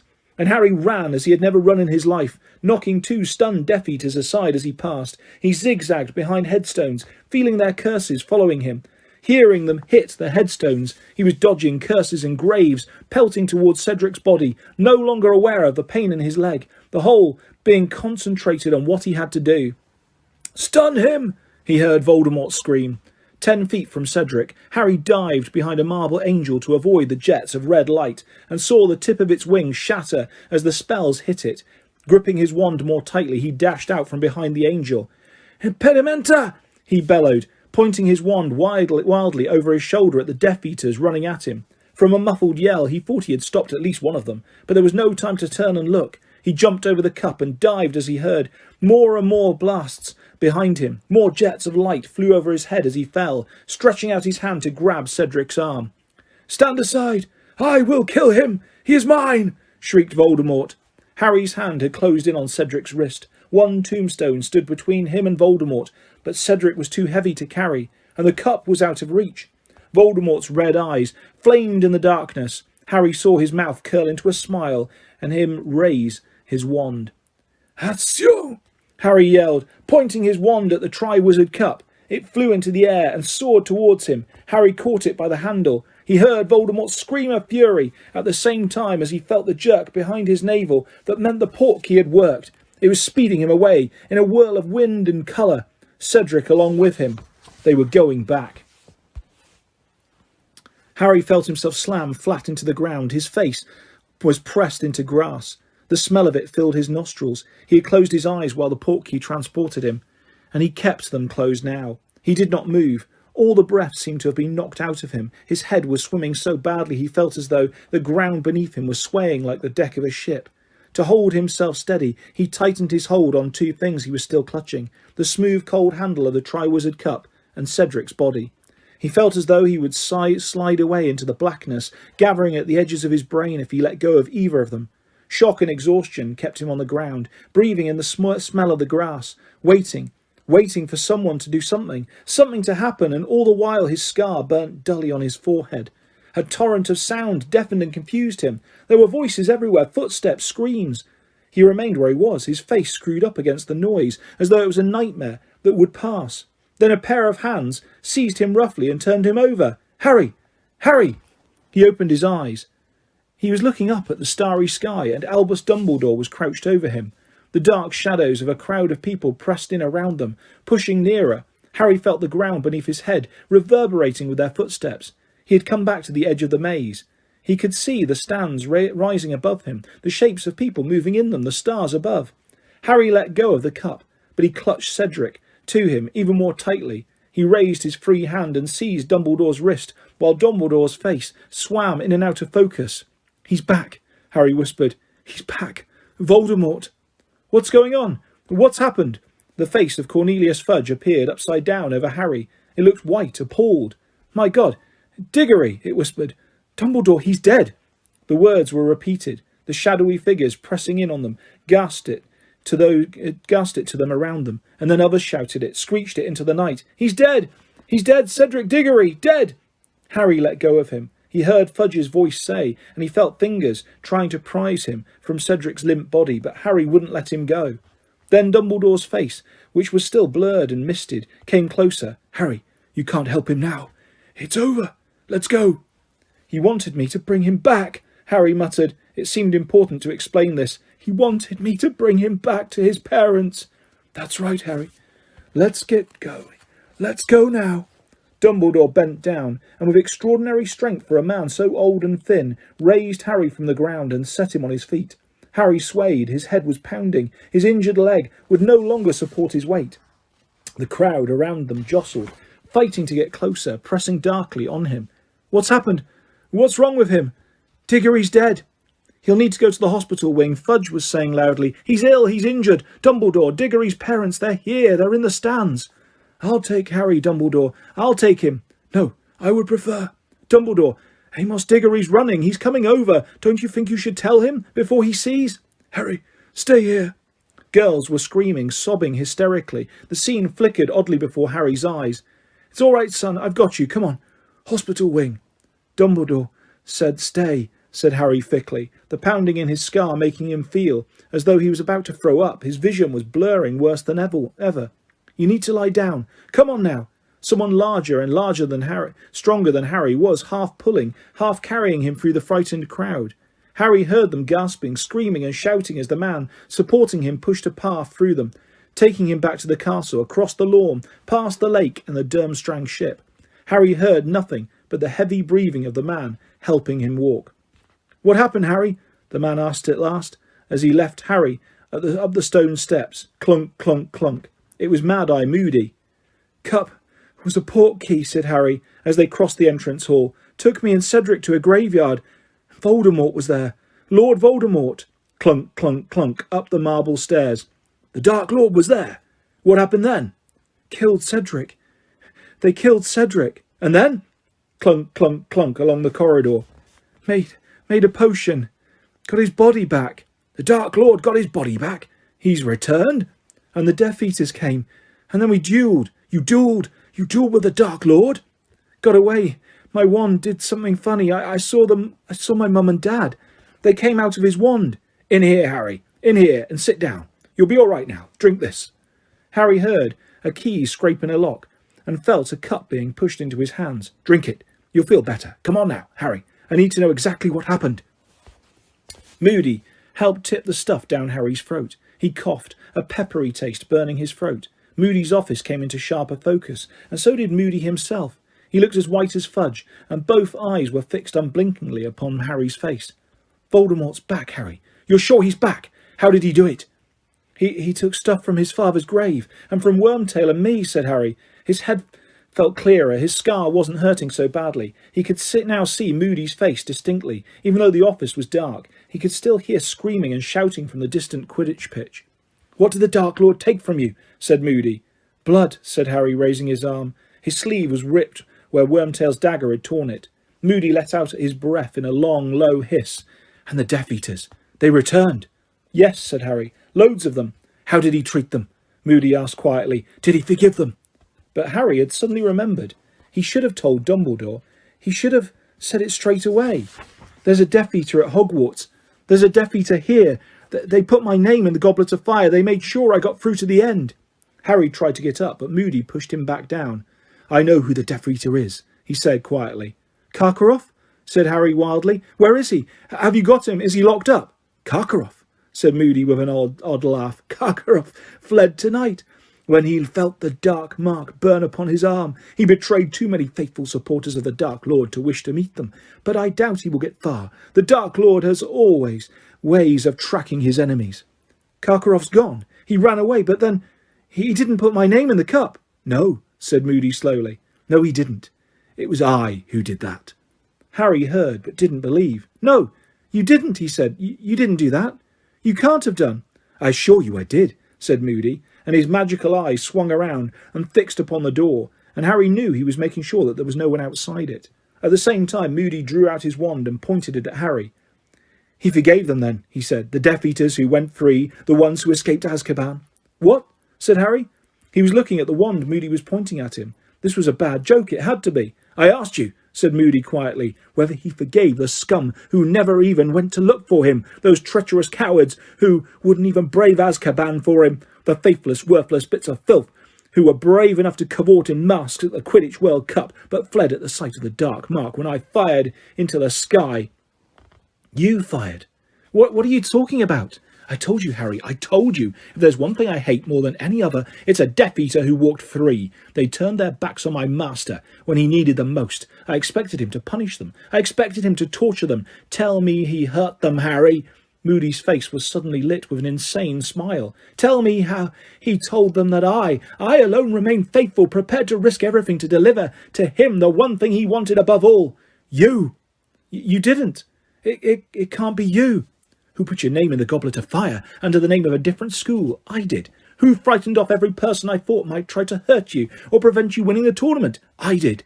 Who nudged Hagrid into showing you the dragons? I did. Who helped you see the only way you could beat the dragon? I did. Moody's magical eye had now left the door. It was fixed upon Harry. His lopsided mouth leered more widely than ever. It hasn't been easy, Harry, guiding you through these tasks without arousing suspicion. I've had to use every ounce of cunning I possess so that my hand would not be detectable in your success. Dumbledore would have been very suspicious if you had managed everything too easily. As long as you got into the maze, preferably with a decent head start, then I knew I would have a chance of getting rid of the other champions and leaving you way clear. But I also had to contend against your stupidity. The second task, that was when I was most afraid we would fail. I was keeping watch on you, Potter. I knew you hadn't worked out the egg's clue, so I had to give you another hint. You didn't, Harry said hoarsely. Cedric gave me the clue. Who told Cedric to open it underwater? I did. I trusted that he would pass the information on to you. Decent people are so easy to manipulate. Potter, I was sure Cedric would want to repay you for telling him about the dragons, so he did. But even then, Potter, even then you seemed likely to fail. I was watching all the time, all those hours in the library. Didn't you realise that the book you needed was in the dormitory all along? I planted it there early on. I gave it to the Longbottom boy, don't you remember? Magical Mediterranean water plants and their properties. It would have told you all you needed to about gillyweed. I expected you to ask everyone and anyone you could have for help. Longbottom would have told you in an instant. But you did not. You did not. You have a streak of pride and independence that might have ruined all.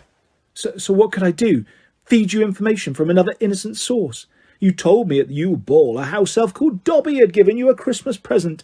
I called the elf to the staff room to collect some robes for cleaning. I staged a loud conversation with Professor McGonagall about the hostages who had been taken and whether Potter would think to use gillyweed. And your little elf friend ran straight to Snape's store cupboard and hurried to find you. Moody's wand was still pointing directly at Harry's heart. Over his shoulder, foggy shapes were moving in the faux glass on the wall. You were so long in that lake, Potter. I thought you drowned, but luckily Dumbledore took your idiocy for nobility and marked you high for it. I breathed again. You had an easier time of it then than you should have done in that maze. Tonight, of course, said Moody. That was because I was patrolling around it, able to see through the outer hedges, able to curse many obstacles out of the way. I stunned Fleur Delacour as she passed. I put the imperious curse on Crumb so that he would finish Diggory and leave your path to the cup clear. Harry stared at Moody. He just didn't see how this could be. Dumbledore's friend, the famous Auror, the one who had caught so many Death Eaters. It made no sense. No sense at all. The foggy shapes in the faux glass were sharpening, had become more distinct. Harry could see the outlines of 3 people over Moody's shoulder, moving closer and closer, but Moody wasn't watching them. His magical eye was upon Harry. The Dark Lord didn't manage to kill you, Potter, and he so wanted to, whispered Moody. Imagine how he will reward me when he finds I have done it for him. I gave you to him, the thing he needed above all to regenerate, and then I killed you for him. I will be honoured beyond all other Death Eaters. I will be the dearest, his closest supporter, closer than a son. Moody's normal eye was bulging, the magical eye fixed upon Harry. The door was barred, and Harry knew he would never reach his own wand in time. The Dark Lord and I, said Moody, and he looked completely insane now, towering over Harry, leering down at him, have much in common. Both of us, for instance, had very disappointing fathers, very disappointing indeed. Both of us suffered the indignity, Harry, of being named after those fathers, and both of us had the pleasure, the very great pleasure, of killing our fathers to ensure the continued rise of the Dark Order. You're mad, Harry said. He couldn't stop himself. You're mad. Mad, am I? Said Moody, his voice rising uncontrollably. We'll see. We'll see who's mad, now that the Dark Lord has returned with me at his side. He is back, Harry Potter. You did not conquer him, and now I conquer you. Moody raised his wand. He opened his mouth. Harry plunged his own hand into his robes. Stupefy! There was a blinding flash of red light, with a great splintering and crashing. The door of Moody's office was blasted apart. Moody was thrown backwards onto the office floor. Harry, still staring at the place where Moody's face had been, saw Albus Dumbledore, Professor Snape and Professor McGonagall looking back at him out of the faux glass. He looked around and saw the 3 of them standing in the doorway, Dumbledore in front, his wand outstretched.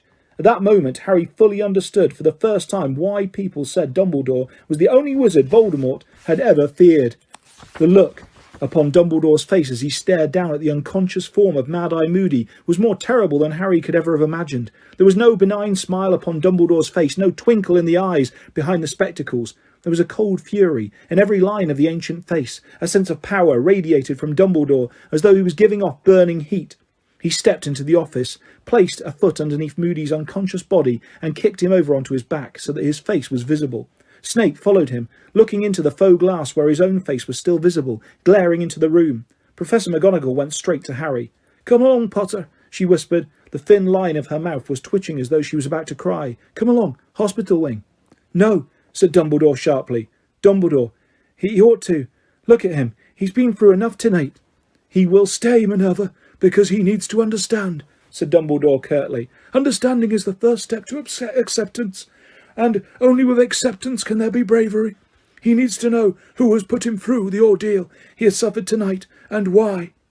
"Moody," Harry said. He was still in a state of complete disbelief. "How can it have been Moody?" "This is not Alistair Moody," said Dumbledore quietly. "You have never known Alistair Moody. The real Moody would not have removed you from my sight after what happened tonight. The moment he took you, I knew, and I followed." Dumbledore bent down over Moody's limp form and put a hand right inside his robes. He pulled out Moody's hip flask and a set of keys on a ring. Then he turned to Professor McGonagall and Snape. "Severus, please fetch me the strongest truth potion you possess, and then go down to the kitchens and bring up the house elf called Winky. Minerva, kindly go down to Hagrid's house, where you will find a large black dog sitting in the pumpkin patch. Take the dog up to my office, tell him I will be with him shortly, then come back here." If either Snape or McGonagall found these instructions peculiar, they hid their confusion. Both turned at once and left the office.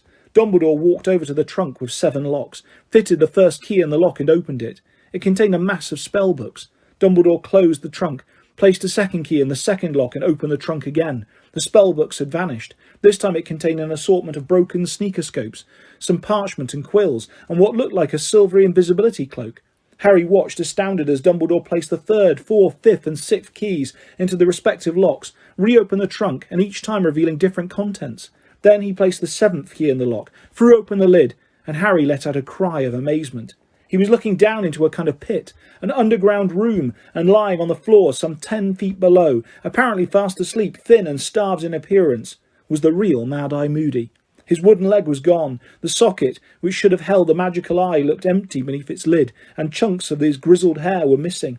Harry stared, thunderstruck, between the sleeping Moody in the trunk and the unconscious Moody lying on the floor of the office. Dumbledore climbed onto the trunk, lowered himself and fell lightly onto the floor beside the sleeping Moody. He bent over him.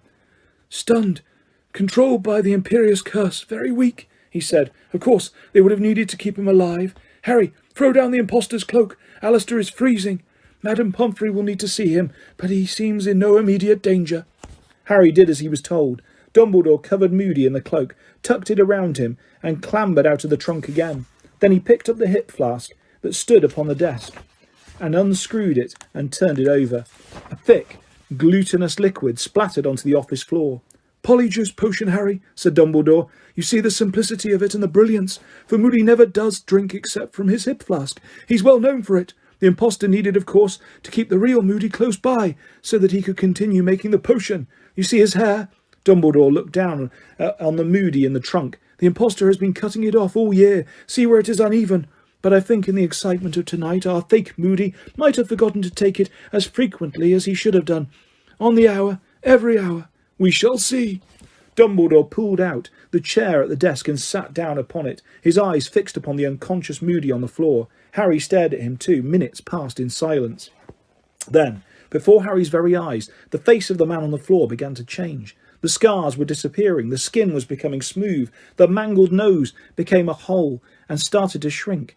The long mane of grizzled grey hair was withdrawing into the scalp and turning the colour of straw. Suddenly, with a loud clunk, the wooden leg fell away as a normal leg regrew in its place. Next moment, the magical eyeball had popped out of the man's face as a real eye replaced it. It rolled away across the floor and continued to swivel in every direction.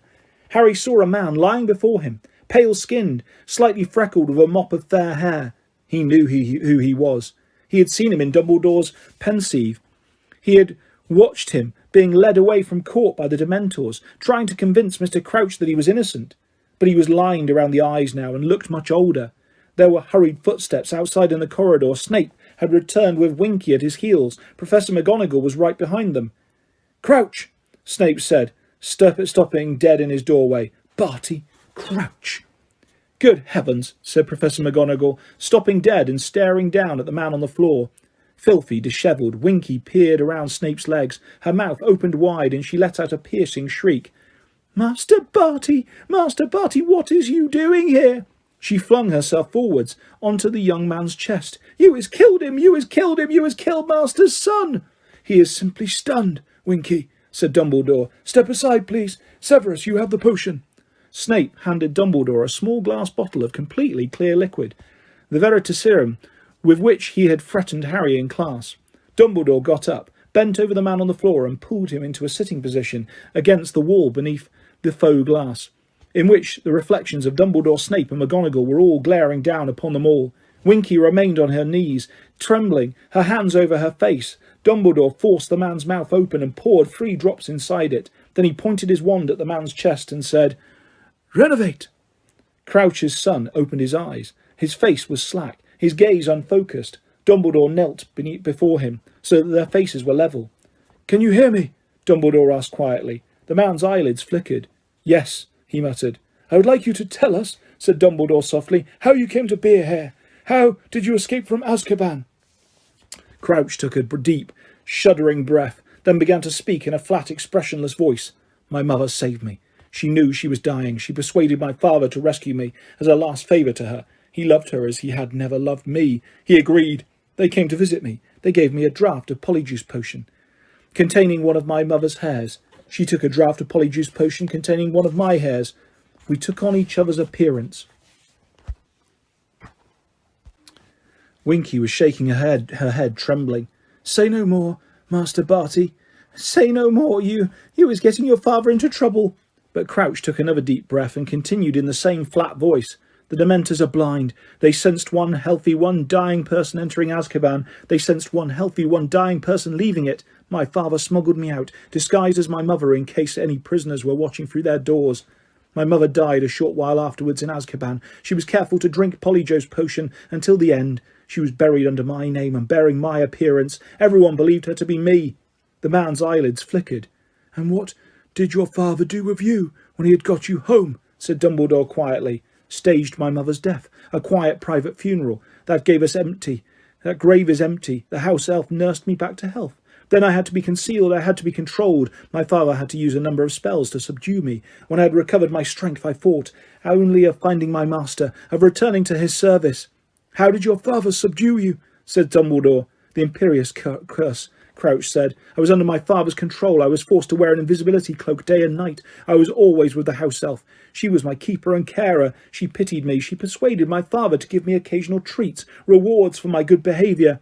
Master Barty, sobbed Winky through her hands. "You isn't ought to tell them. We is getting into trouble." "Did anybody ever discover that you were still alive?" said Dumbledore softly. "Did anyone know except your father and the house elf?"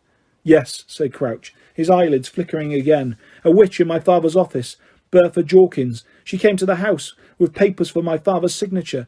He was not at home. Winky showed her inside and returned to the kitchen for me, but Bertha Jorkins heard Winky talking to me.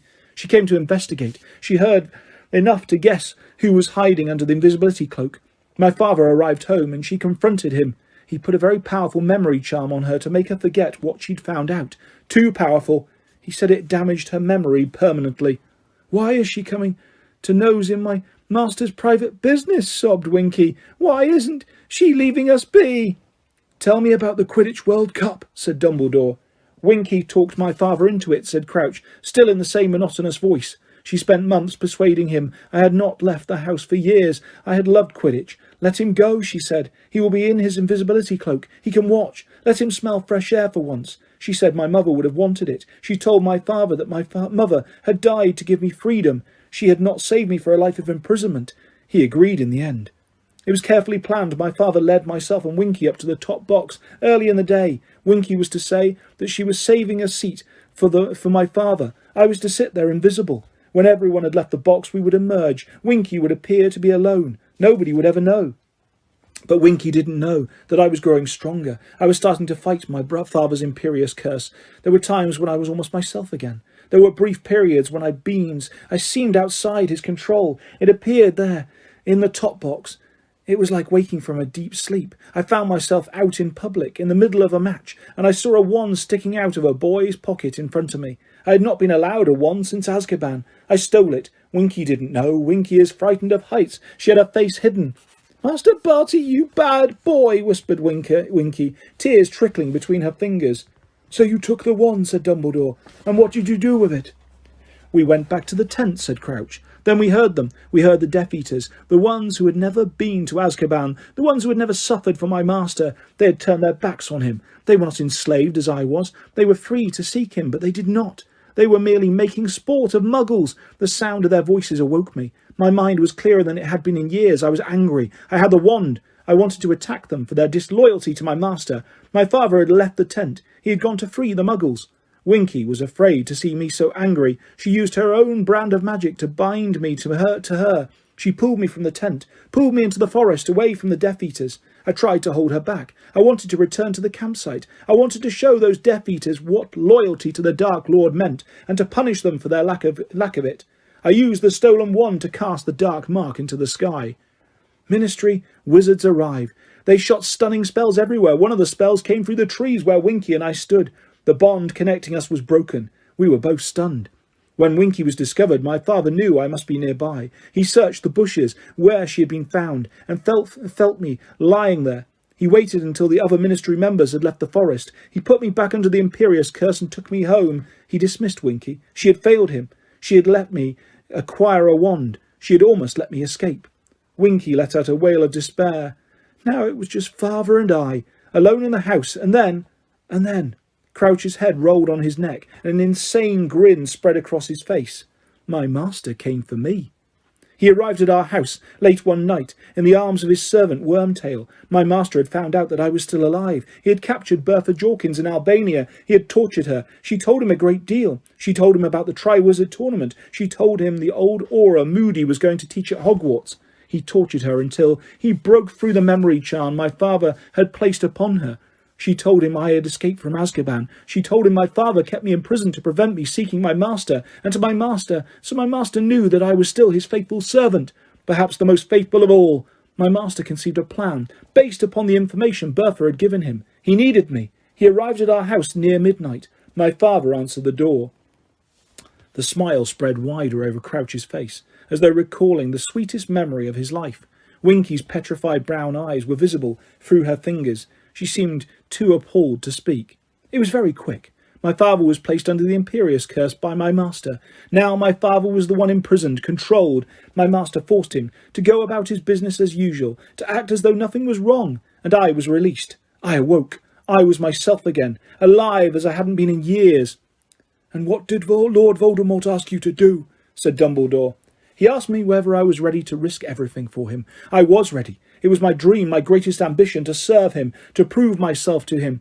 He told me he needed a place, a faithful servant at Hogwarts, a servant who would guide Harry Potter through the Triwizard Tournament without appearing to do so, a servant who would watch over Harry Potter, ensure he reached the Triwizard Cup, turn the cup into a portkey, which would take the first person to touch it into my master. But first... "You needed Alistair Moody," said Dumbledore. His blue eyes were blazing, though his voice remained calm. Wormtail and I did it. We had prepared the polyjuice potion beforehand. We journeyed to his house. Moody put up a struggle. There was a commotion. We managed to subdue him just in time, forced him into a compartment of his own magical trunk, took some of his hair and added it to the potion. I drank it. I became Moody's double. I took his leg and his eye. I was ready to face Arthur Weasley when he arrived to sort out the muggles who had heard a disturbance. I made the dustbins move around the yard. I told Arthur Weasley I had heard intruders in my yard who had set the dustbins off.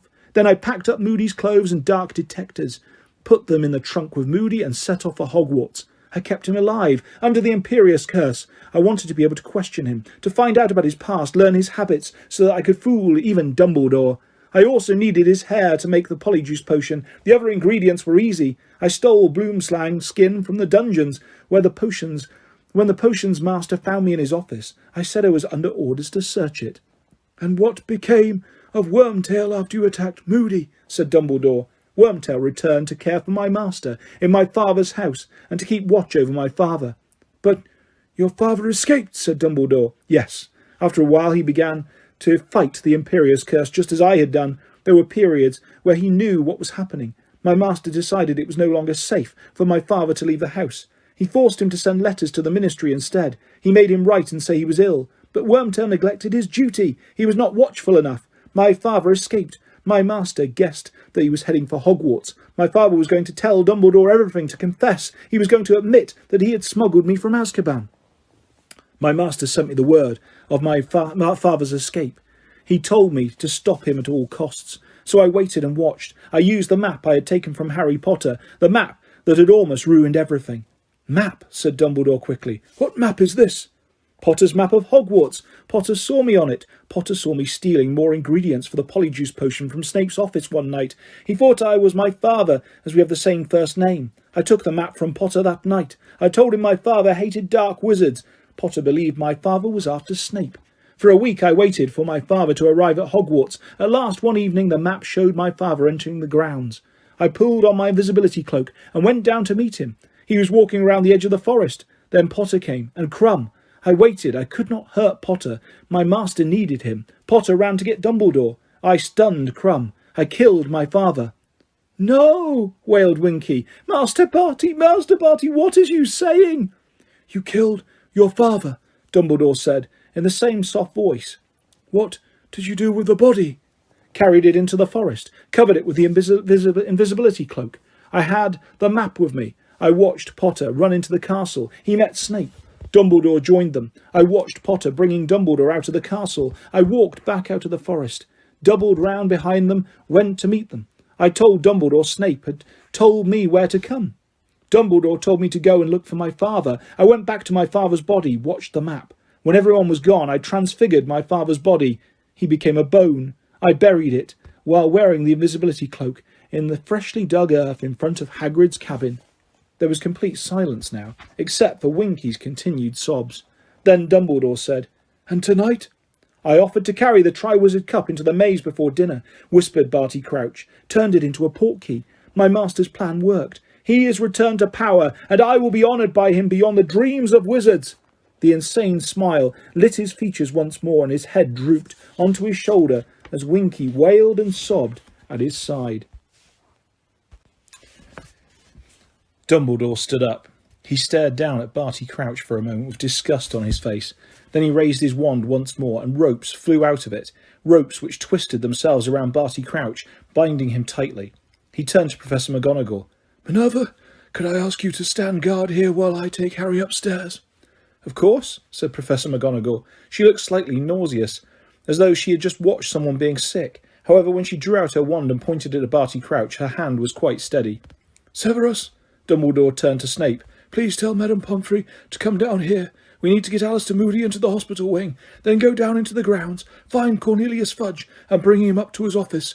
He will undoubtedly want to question Crouch himself. Tell him I will be in the hospital wing in half an hour's time if he needs me." Snape nodded silently and swept out of the room.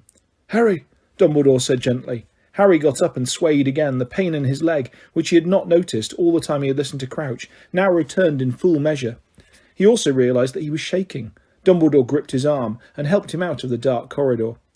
"I want you to come up to my office first, Harry," he said quietly, as they headed up the passageway. "Sirius is waiting for us there." Harry nodded. A kind of numbness and a sense of complete unreality were upon him, but he did not care. He was even glad of it. He didn't want to have to think about anything that had happened since he had first touched the Triwizard Cup. He didn't want to have to examine the memories, fresh and sharp as photographs, which kept flashing across his mind. Mad-Eye Moody, inside the trunk, Wormtail, slumped on the ground, cradling his stump of an arm, Voldemort, rising from the steaming cauldron, Cedric, dead, Cedric, asking to be returned to his parents. "Professor," Harry mumbled, "where are Mr. and Mrs. Diggory?" "They are with Professor Sprout," said Dumbledore. His voice, which had been so calm throughout the interrogation of Barty Crouch, shook very slightly for the first time. "She was head of Cedric's house, and knew him best." They had reached the stone gargoyle. Dumbledore gave the password, it sprang aside, and he and Harry went up the moving spiral staircase to the oak door. Dumbledore pushed it open. Sirius was standing there. His face was white and gaunt, as it had been when he had escaped Azkaban. In one swift moment he had crossed the room. "Harry, are you all right?" "I knew it. I knew something like this. What happened?" His hands shook as he helped Harry into a chair in front of the desk. "What happened?" he asked more urgently. Dumbledore began to tell Sirius everything Barty Crouch had said. Harry was only half listening, so tired every bone in his body was aching. He wanted nothing more than to sit here, undisturbed, for hours and hours, until he fell asleep, and didn't have to think or feel any more. There was a soft rush of wings. Fawkes, the phoenix, had left his perch, flown across the office and landed on Harry's knee.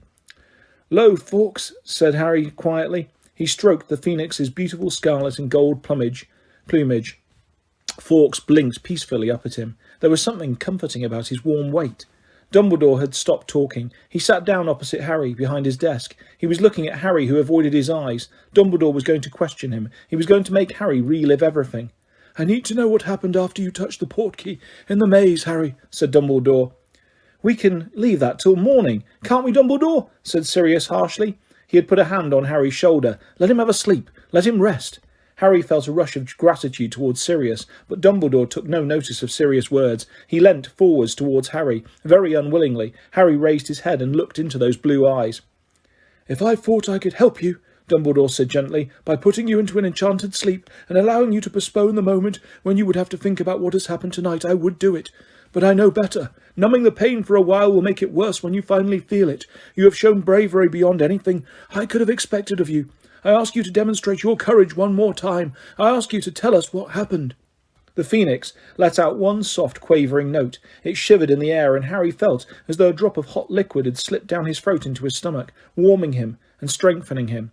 He took a deep breath and began to tell them. As he spoke, visions of everything that had passed that night seemed to rise before his eyes. He saw the sparkling surface of the potion which had revived Voldemort. He saw the Death Eaters appearing between the graves around them. He saw Cedric's body lying on the ground beside the cup. Once or twice Sirius made a noise, as though about to say something, his hand still tight on Harry's shoulder, but Dumbledore raised his hand to stop him, and Harry was glad of this, because it was easier to keep going now that he had started. It was even a relief. He felt almost as though something poisonous was being extracted from him. It was costing him every bit of determination. He had to keep talking, yet he sensed that once he had finished, he would feel better. When Harry told of Wormtail piercing his arm with a dagger, however, Sirius let out a vehement exclamation, and Dumbledore stood up so quickly that Harry started. Dumbledore walked around the desk and told Harry to stretch out his arm. Harry showed them both the place where his robes were torn and the cut beneath them. "He said my blood would make him stronger than if he'd used someone else's," Harry told Dumbledore. "He said the protection my mother left in me, he'd have it too. And he was right. He could touch me without hurting himself. He touched my face." For a fleeting instant, Harry thought he saw a gleam of something like triumph on Dumbledore's eyes, but next second Harry was sure he had imagined it, for when Dumbledore had returned to his seat behind the desk, he looked as old and weary as Harry had ever seen him. "Very well," he said, sitting down again. "Voldemort has overcome that particular barrier. Harry, continue, please." Harry went on. He explained how Voldemort had emerged from the cauldron and told him all he could remember of Voldemort's speech to the Death Eaters. Then he told how Voldemort had untied him, returned his wand to him and prepared to duel. But when he reached the part where the golden beam of light had connected his and Voldemort's wands, he found his throat obstructed. He tried to keep talking, but the memories of what had come out of Voldemort's wand were flooding into his mind. He could see Cedric emerging, see the old man, Bertha Jorkins, his mother, his father. He was glad when Sirius broke the silence. "The wand's connected," he said, looking from Harry to Dumbledore. "Why?" Harry looked up again at Dumbledore, on whose face there was an arrested look. "Priori Incantatem," he muttered. His eyes gazed into Harry's, and it was almost as though an invisible beam of understanding shot between them. "The reverse spell effect?" said Sirius sharply. "Exactly," said Dumbledore. "Harry's wand and Voldemort's wand share cores. Each of them contains a feather from the tail of the same phoenix. This phoenix, in fact," he added, and he pointed at the scarlet and gold bird, perching peacefully on Harry's knee. "My wand's feather came from Fawkes," Harry said, amazed. "Yes," said Dumbledore. "Mr. Ollivander wrote to tell me you had brought the second wand the moment you left this shop 4 years ago." "So what happens when a wand meets its brother?" said Sirius.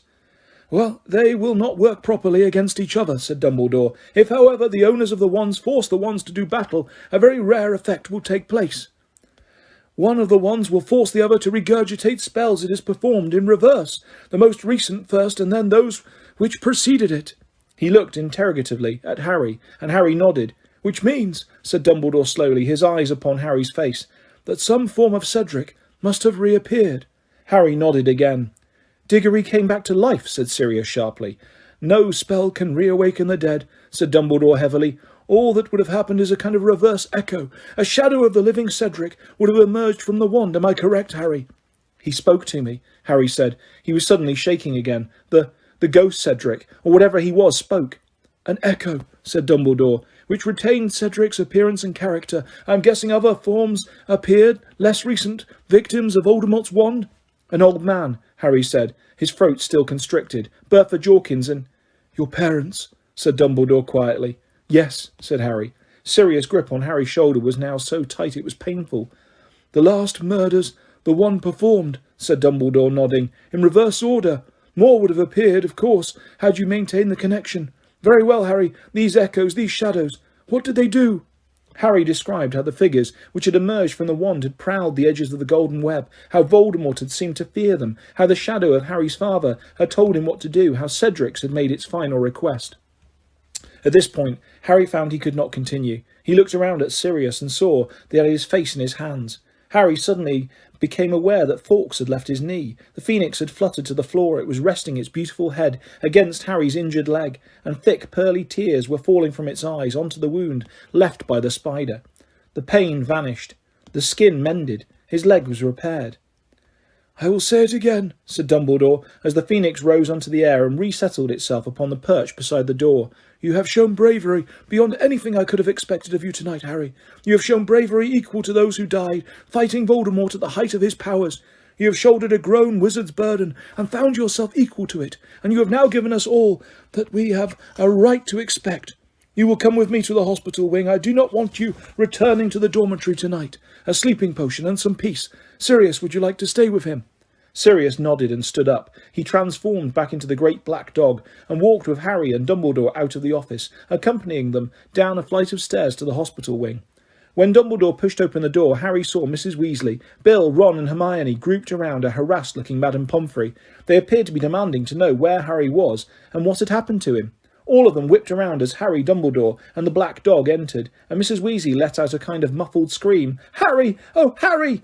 She started to hurry towards him, but Dumbledore moved between them. "Molly," he said, holding up a hand, "please listen to me for a moment. Harry has been through a terrible ordeal tonight. He has just had to relive it for me.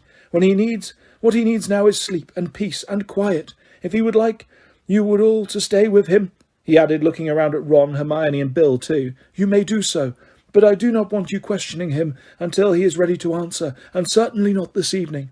Mrs. Weasley nodded. She was very white. She rounded on Ron, Hermione and Bill as though they were being noisy and hissed. "Did you hear? He needs quiet." "Headmaster," said Madame Pomfrey, staring at the great black dog that was Sirius, "may I ask what—" "This dog will be remaining with Harry for a while," said Dumbledore simply. "I assure you he is extremely well trained. Harry, I will wait while you get into bed." Harry felt an inexpressible sense of gratitude to Dumbledore for asking the others not to question him. It wasn't as though he didn't want them there, but the thought of explaining it all over again, the idea of reliving it one more time, was more than he could stand. "I will be back to see you as soon as I have met with Fudge, Harry," said Dumbledore. "I would like you to remain here tomorrow until I have spoken to the school." He left. As Madame Pomfrey led Harry to a nearby bed, he caught sight of the real Moody lying motionless in a bed at the far end of the room. His wooden leg and magical eye were lying on the bedside table. "Is he okay?" Harry asked. "He'll be fine," said Madame Pomfrey, giving Harry some pyjamas and pulling screens around him. He took off his robes, pulled on the pyjamas and got into bed. Ron, Hermione, Bill, Mrs. Weasley and the black dog came around the screen and settled themselves in chairs on either side of him. Ron and Hermione were looking at him almost cautiously, as though scared of him. "I'm all right," he told them, "just tired." Mrs. Weasley's eyes filled with tears as she smoothed his bed covers unnecessarily. Madame Pomfrey, who had bustled off to her office, returned holding a goblet and a small bottle of some purple potion. "You'll need to drink all of this, Harry," she said. "It's a potion for dreamless sleep." Harry took the goblet and drank a few mouthfuls. He felt himself becoming drowsy at once. Everything around him became hazy. The lamps around the hospital wing seemed to be winking at him in a friendly way, though the screen around his bed, his body felt as though it was sinking deeper into the warmth of the feather mattress. Before he could finish the potion, before he could say another word, his exhaustion had carried him off to sleep. Harry woke up so warm, so very sleepy, that he didn't open his eyes, wanting to drop off again. The room was still dimly lit. He was sure it was still night time, and had a feeling that he couldn't have been asleep very long. Then he heard whispering around him. "They'll wake him if they don't shut up. What are they shouting about? Nothing else can have happened, can it?" Harry opened his eyes blearily. Someone had removed his glasses. He could see fuzzy outlines of Mrs. Weasley and Bill close by. Mrs. Weasley was on her feet. "That's Fudge's voice," she whispered, "and that's Minerva McGonagall, isn't it? But what are they arguing about?"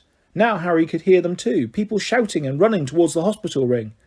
"Regrettable, but all the same, Minerva," Cornelius Fudge was saying loudly. "You should never have brought it inside the castle," yelled Professor McGonagall, "when Dumbledore finds out." Harry heard hospital doors burst open, unnoticed by any of the people around his bed, all of whom were staring at the door as Bill pulled back the screens. Harry sat up and put his glasses back on. Fudge came striding up the ward. Professors McGonagall and Snape were at his heels. "Where's Dumbledore?" Fudge demanded of Mrs. Weasley. "He's not here," said Mrs. Weasley angrily. "This is a hospital wing, Minister. Don't you think you'd better to—" But the door opened and Dumbledore came sweeping up the ward. "What has happened?" said Dumbledore sharply, looking from Fudge to Professor McGonagall. "Why are you disturbing these people? Minerva, I'm surprised at you. I asked you to stand guard over Barty Crouch." "There is no need to stand guard over him any more, Dumbledore," she shrieked. "The Minister has seen to that." Harry had never seen Professor McGonagall lose control like this. There were angry blotches of colour in her cheeks. Her hands were balled into fists. She was trembling with fury. "When we told Mr. Fudge that we had caught the Death Eater responsible for tonight's events," said Snape in a low voice. He seemed to feel his personal safety was in question. He insisted on summoning a Dementor to accompany him into the castle. He brought it up to the office where Barty Crouch— "I told him you would not agree, Dumbledore," stormed Professor McGonagall. "I told him you would never allow Dementors to set foot inside the castle, but—" "My dear woman," roared Fudge, who likewise looked angrier than Harry had ever seen him. "As Minister for Magic, it is my decision whether I wish to bring protection with me when interviewing a possibly dangerous—" But Professor McGonagall's voice drowned Fudge's. "The moment that thing entered the room," she screamed, pointing at Fudge, trembling all over, "it swooped down on Crouch and—" Harry felt a chill in his stomach as Professor McGonagall struggled to find words to describe what had happened. He did not need her to finish her sentence. He knew what the Dementor must have done. It had administered its fatal kiss to Barty Crouch. It had sucked his soul out through his mouth. He was worse than dead, by all accounts. "He is no loss," blustered Fudge. "It seems he has been responsible for several deaths." "But he cannot now give testimony, Cornelius," said Dumbledore. He was staring hard at Fudge, as though seeing him plainly for the first time. "He cannot give evidence about why he killed those people." "Why he killed them? Well, that's no mystery, is it?" blustered Fudge. "He was a raving lunatic. From what Minerva and Severus have told me, he seems to have thought he was doing it all on you-know-whose instructions." "Lord Voldemort was giving him instructions, Cornelius," Dumbledore said. "Those people's deaths were mere by-products of a plan to restore Voldemort to full strength again. The plan succeeded. Voldemort has been restored to his body." Fudge looked as though someone had just swung a heavy weight into his face. Dazed and blinking, he stared back at Dumbledore as if he couldn't quite believe what he just heard. He began to splutter, still goggling at Dumbledore. "You know who? Returned? Preposterous! Come now, Dumbledore." "As Minerva and Severus have doubtless told you," said Dumbledore, "we heard Barty Crouch confess, under the influence of Veritaserum.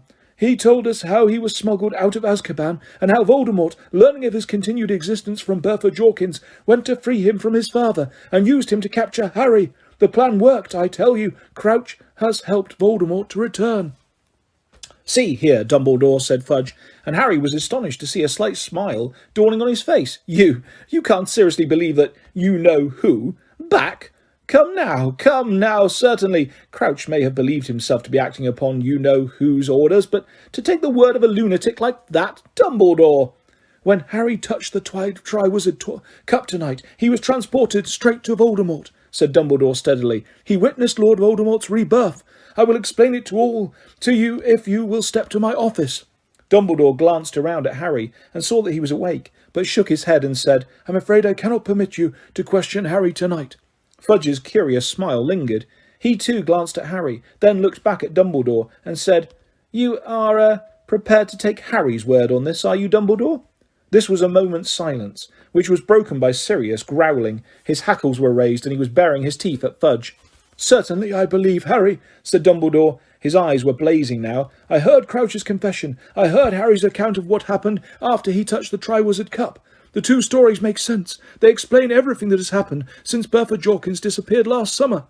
Fudge still had that strange smile on his face. Once again he glanced at Harry before answering, You are prepared to believe that Lord Voldemort has returned on the word of a lunatic murderer and a boy who, well...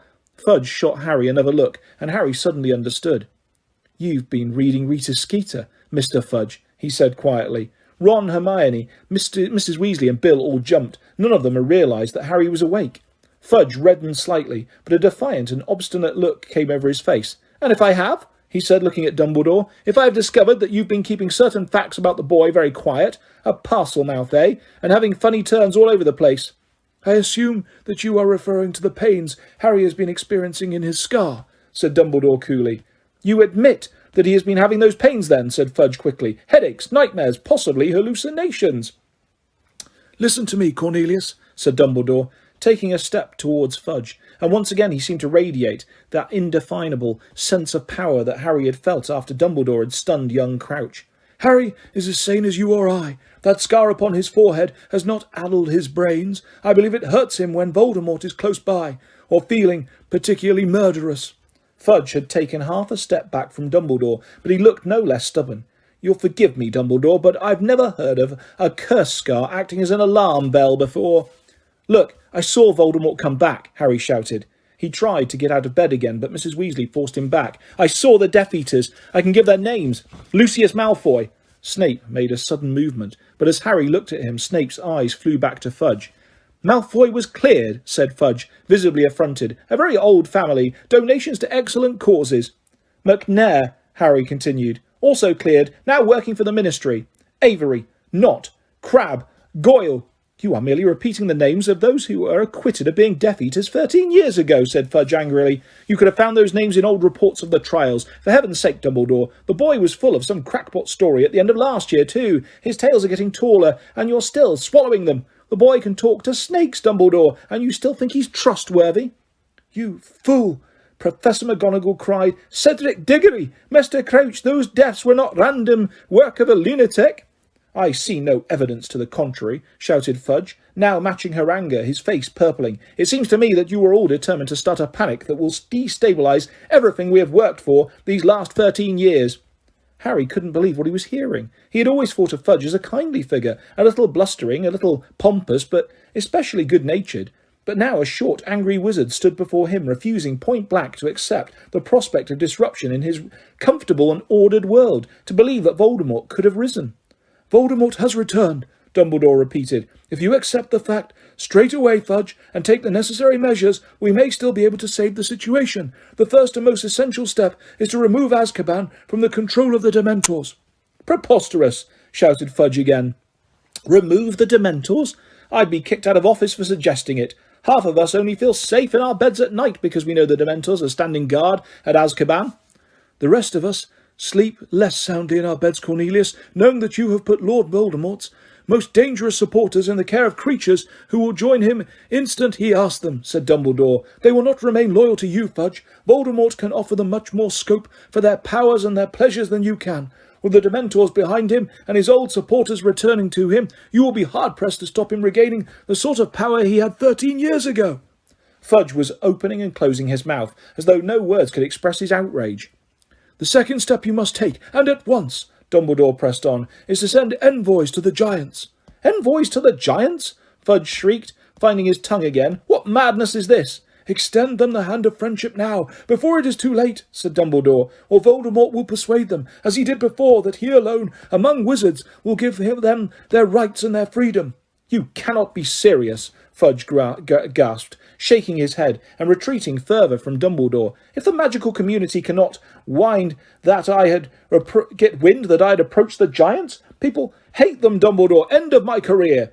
You are blinded, said Dumbledore, his voice rising now, the aura of power around him palpable, his eyes blazing once more. By the love of the office you hold, Cornelius. You place too much importance, and you always have done, on the so-called purity of blood. You fail to recognise that it matters not what someone is born, but what they grow to be. Your Dementor has just destroyed the last remaining member of a pure-blood family as old as any. And see what that man chose to make of his life. I tell you now, take the steps I have suggested, and you will be remembered, in office or out, as one of the bravest and greatest ministers for magic we have ever known. Fail to act, and history will remember you as the man who stepped aside and allowed Voldemort a second chance to destroy the world we have tried to rebuild. Insane, whispered Fudge, still backing away. Mad. And then there was silence. Madame Pomfrey was standing frozen at the foot of Harry's bed, her hands over her mouth. Mrs. Weasley was still standing over Harry, her hand on his shoulder to prevent him rising. Bill, Ron and Hermione were staring at Fudge. If your determination to shut your eyes will carry you as far as this, Cornelius, said Dumbledore, we have reached a parting of the ways. You must act as you see fit, and I shall act as I see fit. Dumbledore's voice carried no hint of fret. It sounded like a mere statement, but Fudge bristled as though Dumbledore was advancing upon him with a wand. Now, see here, Dumbledore, he said, waving a threatening finger. I've seen you free rein. I've always had a lot of respect for you. I might not have agreed with some of your decisions, but I've kept quiet. There aren't many who would have let you hire werewolves or keep Hagrid or decide what to teach your students without reference to the ministry. But if you're going to work against me... The only one against whom I intend to work, said Dumbledore, is Lord Voldemort. If you are against him, then we remain, Cornelius, on the same side. It seemed Fudge could think of no answer to this. He rocked backwards and forwards on his small feet for a moment and spun his bowler hat in his hands. Finally he said with a hint of a plea in his voice, He can't be back, Dumbledore. He just can't be. Snape strode forwards, past Dumbledore, pulling up the left sleeve of his robes as he went. He stuck out his forearm and showed it to Fudge, who recoiled. There, said Snape harshly. There, the dark mark. It is not as clear as it was, an hour or so ago, when it burnt black, but you can still see it. Every Death Eater had the same burnt into him by the Dark Lord. It was a means of distinguishing each other, and his means of summoning us to him. When he touched the mark of any Death Eater, we were to disapparate, and apparate instantly at his side. This mark has been growing clearer all year. Karkaroff's too. Why do you think Karkaroff fled tonight? We both felt the mark burn. We both knew he had returned. Karkaroff fears the Dark Lord's vengeance. He betrayed too many of his fellow Death Eaters to be sure of a welcome back into the fold. Fudge stepped back from Snape too. He was shaking his head. He did not seem to have taken in a word Snape had said. He stared, apparently repelled, at the ugly mark on Snape's arm, then looked up at Dumbledore and whispered, I don't know what you and your staff are playing at, Dumbledore, but I've had enough. I have no more to add. I will be in touch with you tomorrow, Dumbledore, to discuss the running of this school. I must return to the ministry. He had almost reached the door when he paused. He turned around, strode back down the dormitory and stopped at Harry's bed. Your winnings, he said shortly, taking a large bag of gold out of his pocket and dropping it into Harry's bedside table. 1,000 galleons. There should have been a presentation ceremony, but in the circumstances... He crammed his bowler hat onto his head and walked out of the room, slamming the door behind him. The moment he had disappeared, Dumbledore turned to look at the group around Harry's bed. There is work to be done, he said. Molly, am I right in thinking that I can count on you and Arthur? Of course you can, said Mrs. Weasley. She was white to the lips, but she looked resolute. He knows what Fudge is. It's Arthur's fondness for muggles that has held him back at the ministry all these years. Fudge thinks he lacks proper wizarding pride. Then I need to send a message to him, said Dumbledore. All those that we can persuade of the truth must be notified immediately, and Arthur will be well placed to contact those at the ministry who are not as short-sighted as Cornelius. I'll go to Dad, said Bill, standing up. I'll go now. Excellent, said Dumbledore. Tell him what has happened. Tell him I will be in direct contact with him shortly. He will need to be discreet, however, if Fudge thinks I am interfering at the ministry. Leave it to me, said Bill. He clapped a hand on Harry's shoulder, kissed his mother on the cheek, pulled on his cloak and strode quickly from the room. Minerva, said Dumbledore, turning to Professor McGonagall, I want to see Hagrid in my office as soon as possible. Also, if she will consent to come, Madame Maxime. Professor McGonagall nodded and left without a word. Poppy, Dumbledore said to Madame Pomfrey, would you be very kind and go down to Professor Moody's office, where I think you will find a house elf called Winky in considerable distress. Do what you can for her, and take her back to the kitchens. I think Dobby will look after her for us." "Very, very well," said Madame Pomfrey, looking startled, and she too left. Dumbledore made sure that the door was closed and that Madame Pomfrey's footsteps had died away before he spoke again. "And now," he said, "it is time for two of our number to recognise each other for what they are. Sirius, if you could resume your usual form." The great black dog looked up at Dumbledore, then in an instant turned back into a man. Mrs. Weasley screamed and leapt back from the bed. "Sirius Black!" she shrieked, pointing at him. "Mum, shut up!" Ron yelled. "It's okay." Snape had not yelled or jumped backwards, but the look on his face was one of mingled fury and horror. "Him," he snarled, staring at Sirius, whose face showed equal dislike. "What is he doing here?" "He is here by my invitation," said Dumbledore, looking between them. "As are you, Severus. I trust you both. It is time for you to lay aside your old differences and trust each other." Harry thought Dumbledore was asking for a near miracle. Sirius and Snape were eyeing each other with the utmost loathing. "I will settle in the short term," said Dumbledore, with a bite of impatience in his voice, "for a lack of open hostility. You will shake hands. You are on the same side now. Time is short, and unless the few of us who know the truth stand united, there is no hope for any of us." Very slowly, but still glaring at each other, as though each wished the other nothing but ill, Sirius and Snape moved towards each other and shook hands. They let go extremely quickly.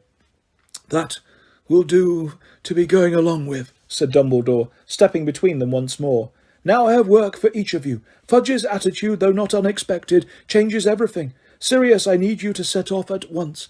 You are to alert Remus Lupin, Arabella Figg, Mundungus Fletcher, the old crowd. Lie low at Lupin's for a while. I will contact you there."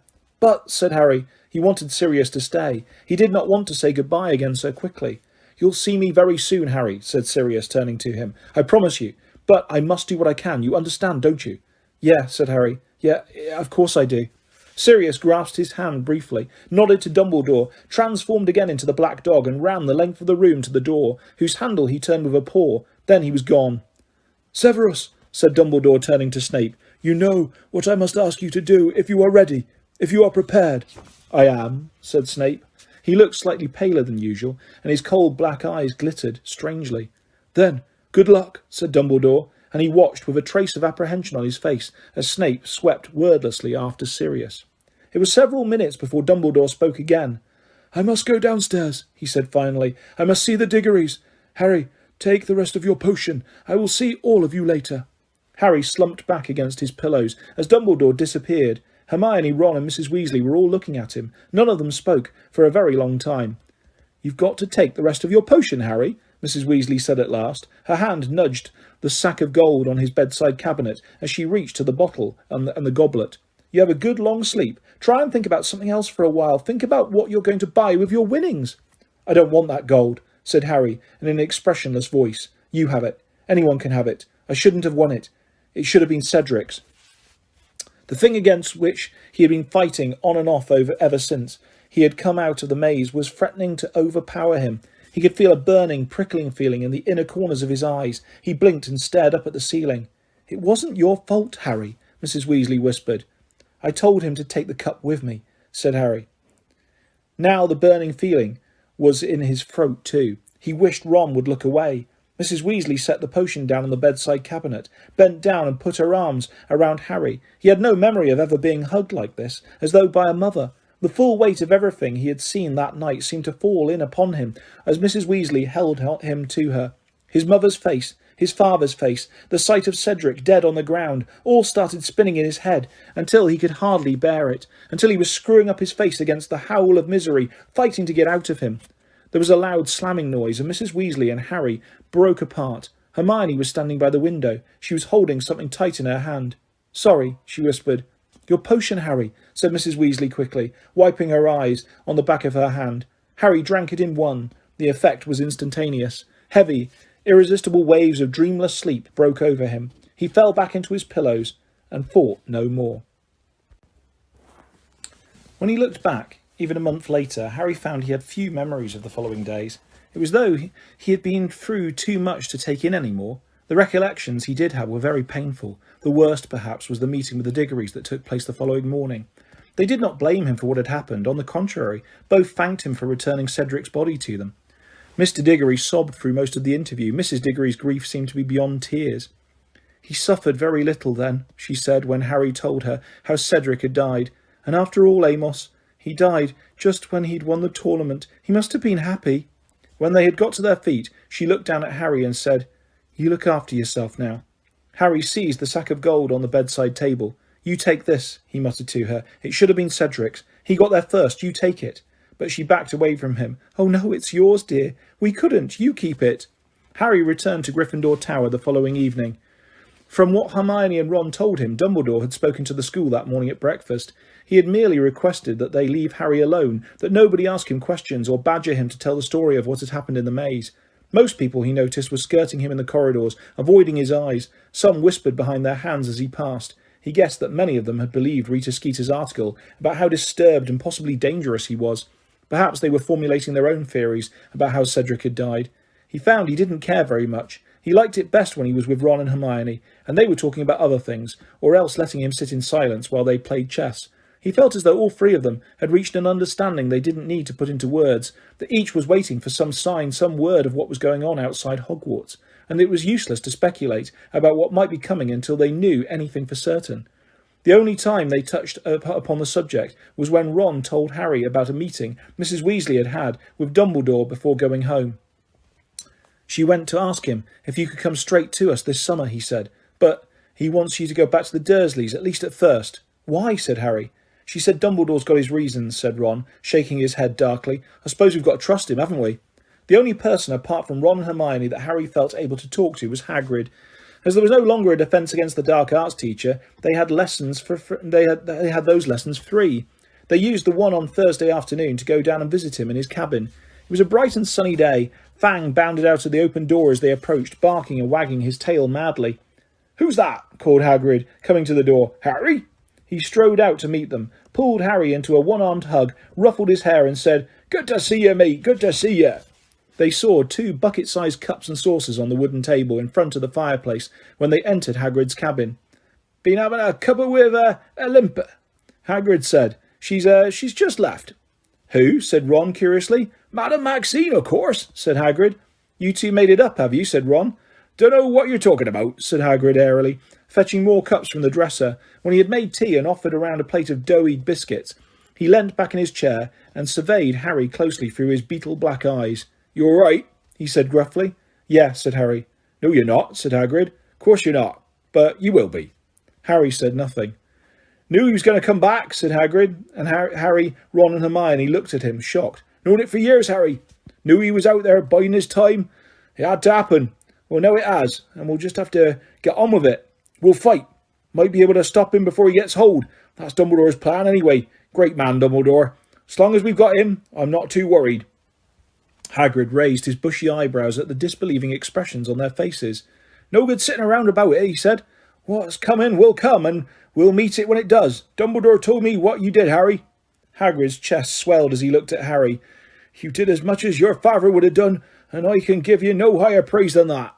Harry smiled back at him. It was the first time he'd smiled in days. "What's Dumbledore asked you to do, Hagrid?" he asked. "He sent Professor McGonagall to ask you and Madame Maxime to meet him last night." "Got a little job for me this over the summer," said Hagrid. "Secret, though. I'm not supposed to talk about it. Not even to you lot. Madame Maxime to you might be coming with me. I think she will. Think I got her persuaded." "Is it to do with Voldemort?" Hagrid flinched at the sound of the name. "Might be," he said evasively. "Now, who'd like to come on a visit the last scroop with me?" "I was joking, he added hastily, seeing the looks on their faces. It was with a heavy heart that Harry packed his trunk up in the dormitory. On the night before his return to Privet Drive, he was dreading the leaving feast, which was usually a cause for celebration, when the winner of the Inter-House Championship would be announced. He had avoided being in the Great Hall when it was full, ever since he had left the hospital wing, preferring to eat when it was nearly empty, to avoid the stares of his fellow students. When he, Ron and Hermione entered the hall, they saw at once that the usual decorations were missing. The Great Hall was normally decorated with the winning house's colours for the leaving feast. Tonight, however, there were black drapes on the wall behind the teacher's table. Harry knew instantly that they were there as a mark of respect for Cedric. The real Mad-Eye Moody was at the staff table, his wooden leg and his magical eye back in place. He was extremely twitchy, jumping every time someone spoke to him. Harry couldn't blame him. Moody's fear of attack was bound to have been increased by his 10-month imprisonment in his own trunk. Professor Karkaroff's chair was empty. Harry wondered, as he sat down with the other Gryffindors, where Karkaroff was now, whether Voldemort had caught up with him. Madame Maxime was still there. She was sitting next to Hagrid. They were talking quietly together. Further along the table, sitting next to Professor McGonagall, was Snape. His eyes lingered on Harry for a moment as Harry looked at him. His expression was difficult to read. He looked as sour and unpleasant as ever. Harry continued to watch him, long after Snape had looked away. What was it that Snape had done on Dumbledore's orders? The night that Voldemort had returned. And why was Dumbledore so convinced that Snape was truly on their side? He had been their spy. Dumbledore had said so in the Pensieve. Snape had turned spy against Voldemort, at great personal risk. Was that the job he had taken up again? Had he made contact with the Death Eaters, perhaps? Pretended that he had never really gone over to Dumbledore, that he'd been, like Voldemort himself, biding his time? Harry's musings were ended by Professor Dumbledore, who stood up at the staff table. The great hall, which in any case had been less noisy than it usually was at the leaving feast, became very quiet. "The end," said Dumbledore, looking around at them all, "of another year."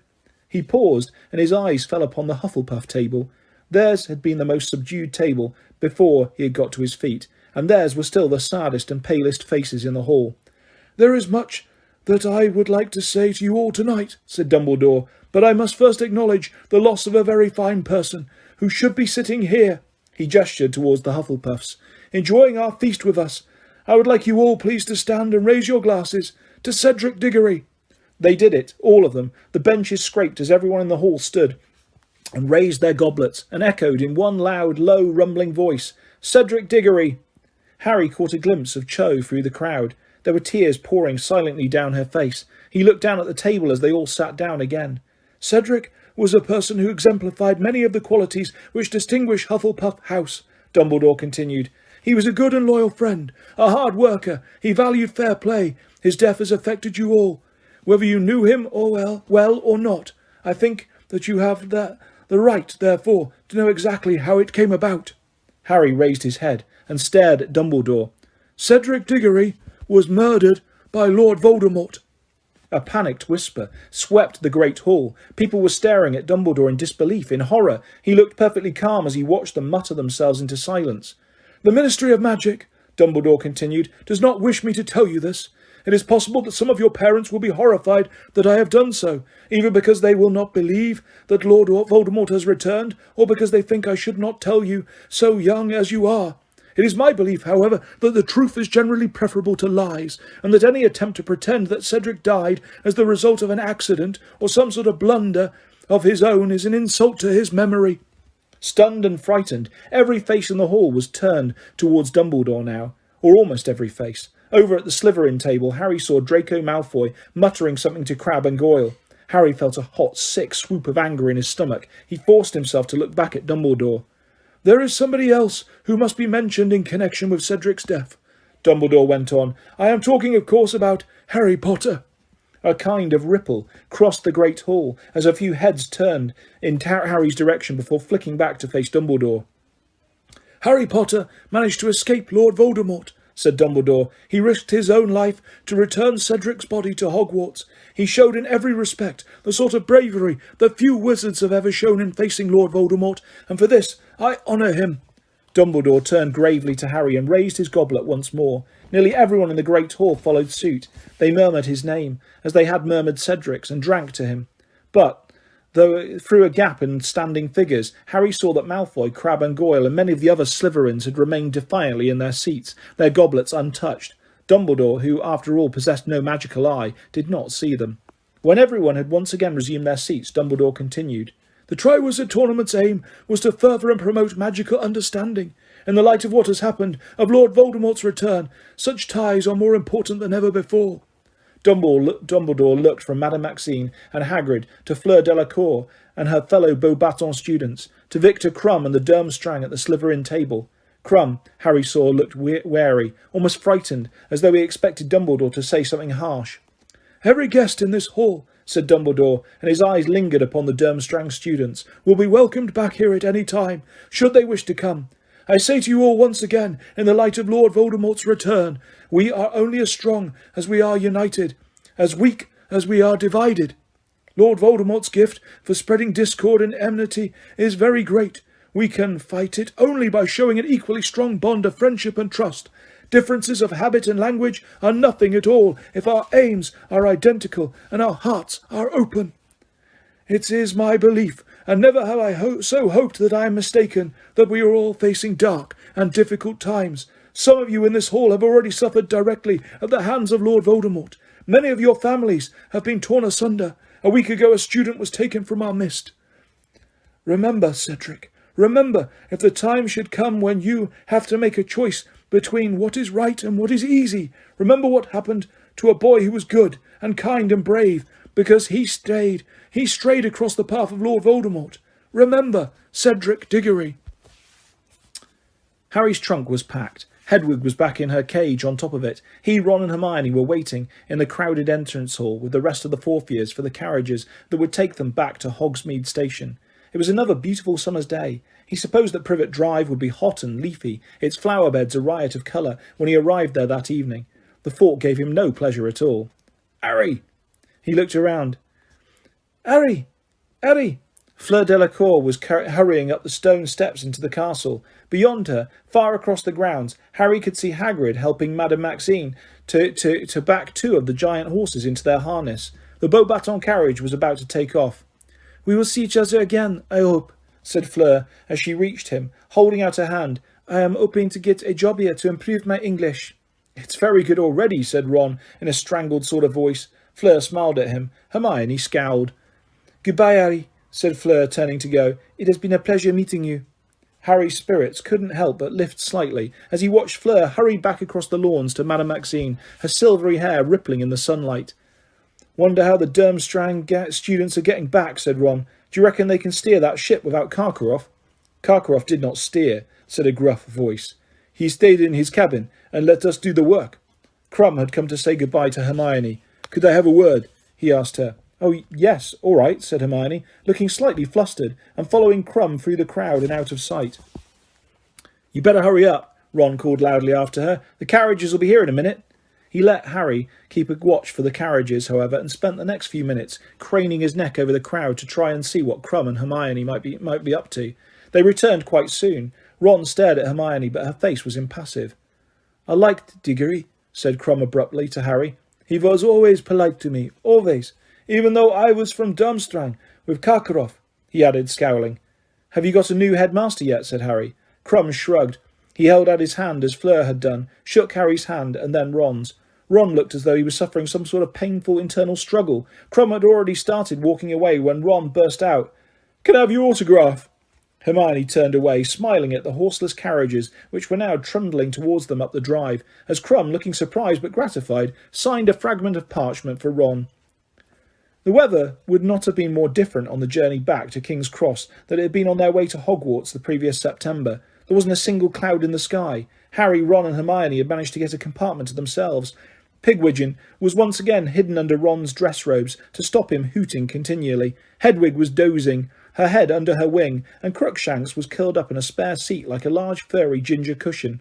Harry, Ron and Hermione talked more fully and freely than they had done all week as the train sped them southwards. Harry felt as though Dumbledore's speech at the leaving feast had unblocked him. Somehow, it was less painful to discuss what had happened now. They broke off their conversation about what action Dumbledore might be taking even now to stop Voldemort only when their lunch trolley arrived. When Hermione returned from the trolley and put her money back into her school bag, she dislodged a copy of the Daily Prophet, which she had been carrying in there. Harry looked at it, unsure whether he really wanted to know what it might say, but Hermione, seeing him looking at it, said calmly, "There's nothing in there. You can look for yourself, but there's nothing at all. I've been checking every day, just a small piece for the day after the third task saying you won the tournament. They didn't even mention Cedric. Nothing about any of it. If you ask me, Fudge is forcing them to keep quiet." "He'll never keep Rita quiet," said Harry. "Not on a story like this." "Oh, Rita hasn't written anything at all since the third task," said Hermione, in an oddly constrained voice. "As a matter of fact," she added, her voice now trembling slightly, Rita Skeeter isn't going to be writing anything at all for a while, not unless she wants me to spill the beans on her." "What are you talking about?" said Ron. "I found out she was listening in on private conversations when she wasn't supposed to be coming into the grounds," said Hermione in a rush. Harry had the impression that Hermione had been dying to tell them this for days, but that she had restrained herself in the light of everything else that had happened. "How was she doing it?" said Harry at once. "How did you find out?" said Ron, staring at her. "Well, it was you, really, who gave me the idea, Harry," she said. "Did I?" said Harry, perplexed. "How?" "Bugging," said Hermione happily. "But you said they didn't work." "Oh, not electronic bugs," said Hermione. "No, you see, Rita Skeeter," Hermione's voice trembled with quiet triumph, "is an unregistered animagus. She can turn," Hermione pulled a small sealed glass jar out of her bag, "into a beetle." "You're kidding," said Ron. "You haven't." "She's not." "Oh, yes, she is," said Hermione happily, brandishing the jar at them. Inside were a few twigs and leaves and one large fat beetle. "That's never." "You're kidding," Ron whispered, lifting the jar to his eyes. "No, I'm not," said Hermione, beaming. "I caught her on the windowsill on the hospital wing. Look very closely and you'll notice the markings around her antennae are exactly like those foul glasses she wears." Harry looked and saw that she was quite right. He also remembered something. There was a beetle on the statue the night we heard Hagrid telling Madame Maxine about his mum. "Exactly," said Hermione, "and Victor pulled a beetle out of my hair after we'd had our conversation by the lake, and unless I'm very much mistaken, Rita was perched on the windowsill of the divination class the day your scar hurt. She's been buzzing around for stories all year." "When we saw Malfoy under that tree," said Ron slowly. "He was talking to her. In his hand," said Hermione. "He knew, of course. That's how she's been getting all those nice little interviews with the Slytherins. They couldn't care that she was doing something illegal, as long as they were giving her horrible stuff about us and Hagrid." Hermione took the glass jar back from Ron and smiled at the beetle, which buzzed angrily against the glass. "I've told her I'll let her out when we're back in London," said Hermione. "I've got an unbreakable charm on the jar, you see, so she can't transform, and I've told her she's to keep her quill to herself for a whole year. See if she can't break the habit of writing horrible lies about people." Smiling serenely, Hermione placed the beetle back inside her school bag. The door of the compartment slid open. "Very clever, Granger," said Draco Malfoy. Crabbe and Goyle were standing behind him. All three of them looked more pleased with themselves, more arrogant and more menacing than Harry had ever seen them. "So," said Malfoy slowly, advancing slightly into the compartment and looking about around him, a smirk quivering on his lips. "You caught some pathetic reporter and Potter's Dumbledore's favourite boy again. Big deal." His smirk widened. Crabbe and Goyle leered. "Trying not to think about it, are we?" said Malfoy softly, looking around at all three of them. "Trying to pretend it hasn't happened?" "Get out," said Harry. He had not been near Malfoy since he had watched him muttering to Crabbe and Goyle during Dumbledore's speech about Cedric. He could feel a kind of ringing in his ears. His hand gripped his wand under his robes. "You've picked the losing side, Potter. I warned you. I told you you ought to choose your company more carefully, remember? When we met on the train, first day at Hogwarts, I told you not to hang around with riff-raff like this." He jerked his head at Ron and Hermione. "Too late now, Potter. They'll be the first to go. Now the Dark Lord's back. Mudbloods and Muggle lovers first. Well, second. Diggory was the It was as though someone had exploded a box of fireworks within the compartment. Blinded by the blaze of the spells that had blasted from every direction, deafened by a series of bangs, Harry blinked and looked down at the floor. Malfoy, Crabbe and Goyle were all lying unconscious in the doorway. He, Ron and Hermione were on their feet, all three of them having used a different hex. Nor were they the only ones to have done so.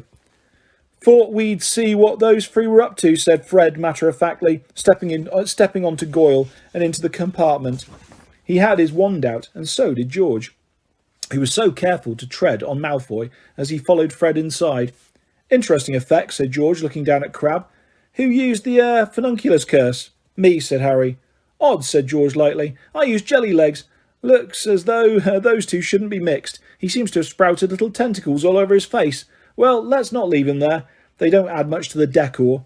Ron, Harry and George kicked, rolled and pushed the unconscious Malfoy, Crabbe and Goyle, each of them whom looked distinctly the worse for the jumble of jinxes with which they had been hit, out into the corridor, then came back into the compartment and rolled the door shut.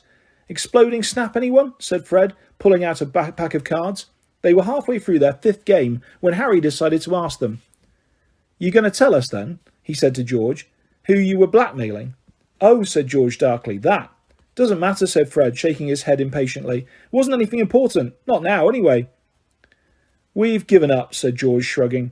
But Harry, Ron and Hermione kept on asking, and finally Fred said, all right. If you really want to know, it was Ludo Bagman. Bagman, said Harry sharply. Are you saying he was involved in... Nah, said George gloomily. Nothing like that, stupid git. He wouldn't have the brains. Well, what then, said Ron. Fred hesitated and then said, you remember that bet we had with him at the Quidditch World Cup, about how Ireland would win, but Crumb would get the snitch? Yeah, said Harry and Ron slowly. Well, the git paid us in leprechaun gold he caught from the Irish mascots. So? So, said Fred impatiently. It vanished, didn't it? By next morning it had gone.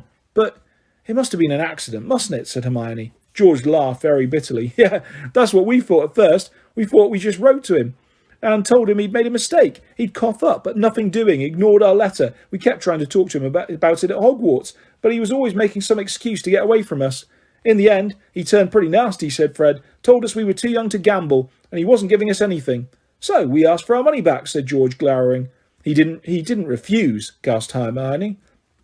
Right in one, said Fred. But that was all your savings, said Ron. Tell me about it, said George. Of course, we found out what was going on in the end. Lee, Jordan's dad, had a bit of a trouble getting money off Bagman as well. Turns out he's in big trouble with the goblins. Borrowed loads of gold off them. A gang of them cornered him in the woods after the World Cup and took all the gold he had, and it still wasn't enough to cover all the debts. They followed him all the way to Hogwarts to keep an eye on him.